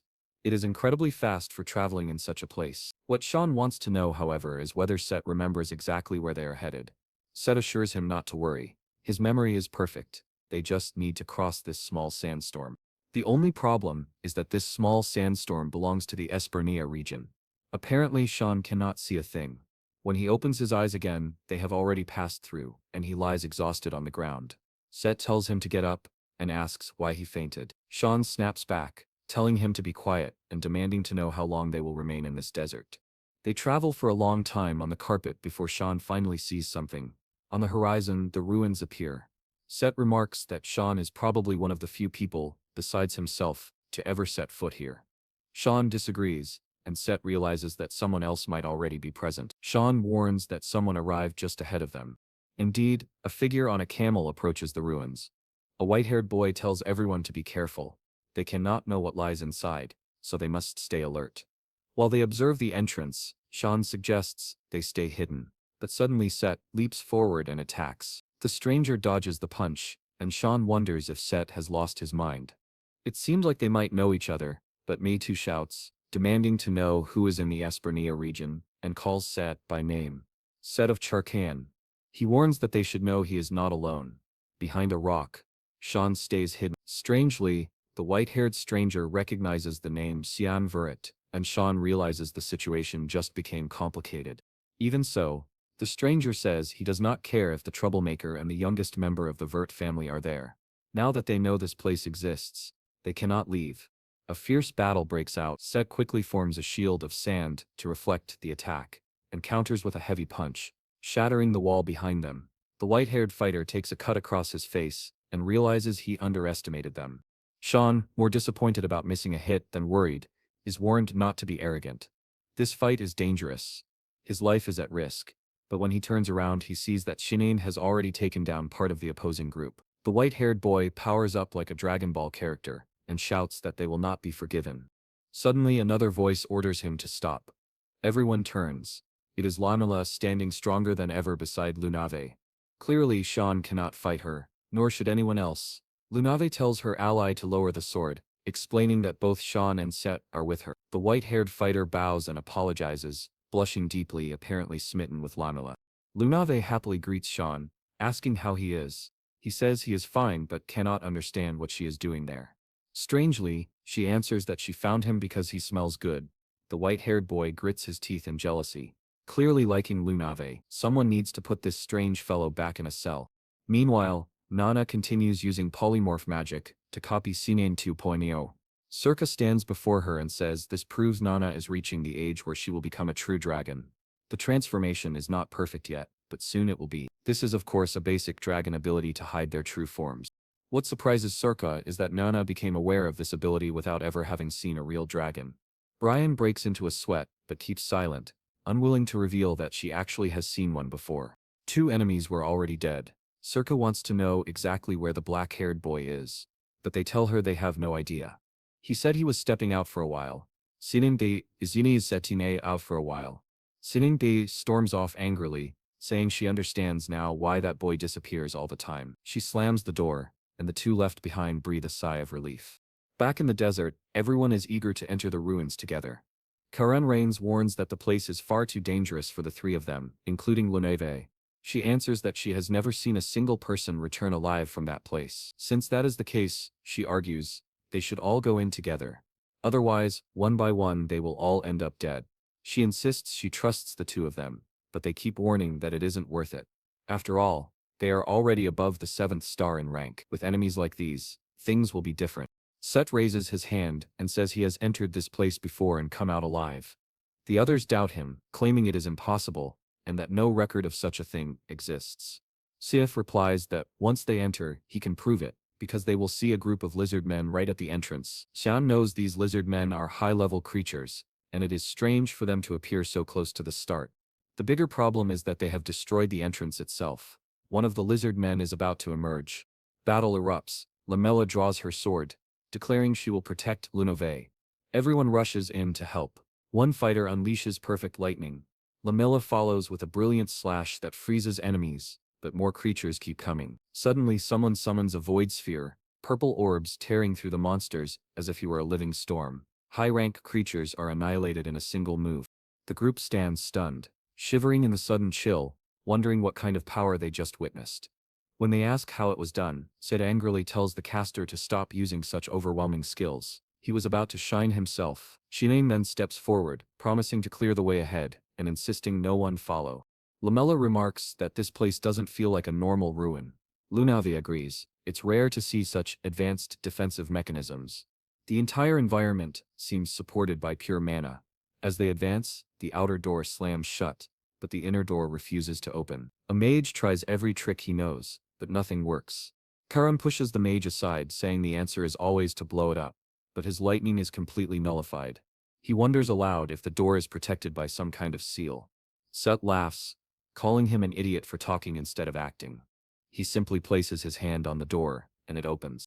They continue deeper into the dungeon, facing not only monsters but countless traps. Sean even encounters a creature made entirely of mana, something he has never seen before. Strangely, every gate can be opened by CF alone. After a while, someone wonders if the ruins are responding to his royal blood. A companion suggests that the Sharakan family might have built this place. When asked why she never mentioned this before, she blushes, admitting she only recently discovered it in forbidden texts. She swears she would never hide anything from the boy. She never lies to the people she loves. Sean thinks she is shameless. She just lied and claimed she doesn't lie. He merely replies that he does not trust logical affections. She accepts that, and confesses that the Garan Association has long been researching both the sacred and demonic scriptures. They believe the divine armor will help the kingdom prosper. For her grandfather, it is almost a religious belief. The divine armor is essential to dominate this place. Sean disagrees. Nothing good will come from that armor. He says, everyone around him would die because of it. Luna asks why he seems so interested in the demonic scriptures if he despises the divine ones. He laughs and explains that his plan is to ruin everything, to destroy the very existence of those scriptures, before anyone can make foolish plans with them. The bold Luna says, she will help. Smiling brightly, she tells him she will stay by his side to obtain the book. He looks at her glowing face and tells her to go to sleep and stop bothering him. She refuses. He stands and says goodbye. As he leaves, he wonders why all the girls in this kingdom are so strange. Meanwhile, the wild Karan seems like someone the Imperial Guard should arrest immediately. Inside the dungeon, jealousy was obvious. Someone joked about throwing Karan in jail, because he was acting possessive. Luna is only 12 years old, after all. Clearly too young for any of this. At last, they reached the final gate. CF remarked that it had been a long time since he had come this far. When he placed his hand on the wall, it began to crumble. In the center of the chamber stood a strange skeleton wrapped in a dark aura.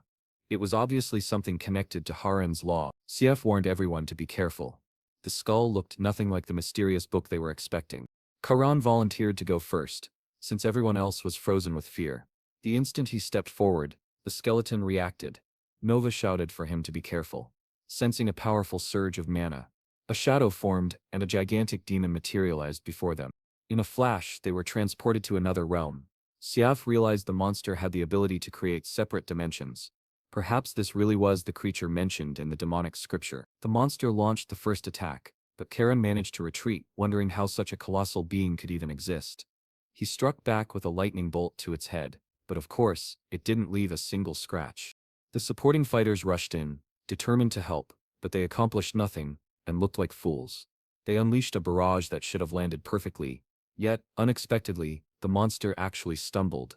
Luna seized the chance, freezing its feet to paralyze it. Lamella dashed in from behind, using a light-based skill to slash at its neck, but the creature reacted instantly, swatting her away with a powerful blow. At that moment Siaf summoned a pillar of sand, creating a tornado around the beast, and warning Lar to be ready. After all this time, he had returned to finish the fight. A massive whirlwind swirled as Luna, at a distance, saw Lamella crash hard to the ground. "Oh no, don't kill the blonde girl," someone gasped. There aren't many women over 18 in this story. Luna was relieved that Lamella wasn't dead, though she felt something strange. It seemed possible to win, but almost too easy. Inside CF's tornado, the creature glared and dispelled the magic. The two fighters had expected this. The monster charged forward, and the leader met it head-on, activating his sand cannon. Then the master of black orbs unleashed an abyssal strike. With a single motion, the creature was cut in half and collapsed without any chance to react. Even CF paused, remarking that it had been strangely easy. The Huron watched uneasily. Once again, that boy had handled the creature with effortless power. Huron couldn't tell who the real monster was anymore. It disturbed him deeply to see such a boy standing beside Lunave. Oscar started to ask if CF was all right, but he simply told them to worry about Lunave. Not him. The three companions stood confused, wondering what they had done wrong. Back in the chamber, only the skeleton remained. Siaf noted that in theory they had won, but where was the demonic scripture, and why had the battle been so easy? Suddenly, the skeleton ignited with a blue flame. Siaf immediately warned that it wasn't over. Dark shapes rose from the floor, and pillars of mana began tearing the room apart. Lunave shouted for everyone to be careful while Karen ordered the two women to get out. Siaf, however, was trapped as the chamber cracked and collapsed around him. It looked as though they were sealed inside a stone prison.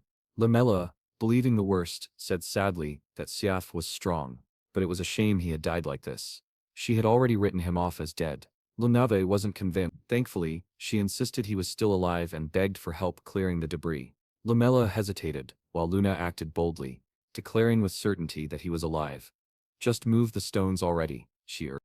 Meanwhile, Siaf found himself standing beside a waterfall in another realm. A colossal corpse lay there, pierced by a spear as large as the moon, and a gigantic demon loomed ahead.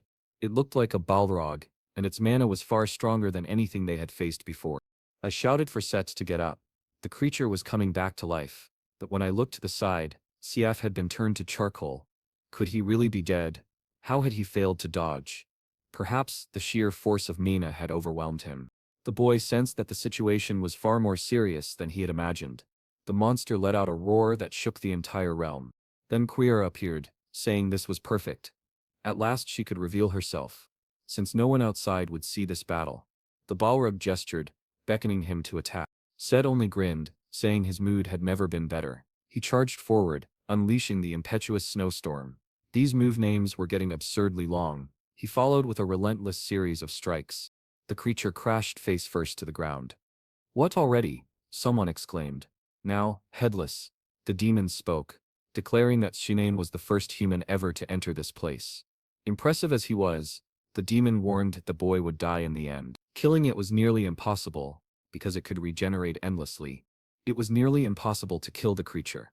It could regenerate endlessly. However, Siaf suddenly exploded its head in the middle of its boasting, activating a series of devastating abilities. Quershen followed up with another strike, and, in that moment, managed to glimpse a glowing core. The monster reformed almost instantly, declaring that all their efforts were useless.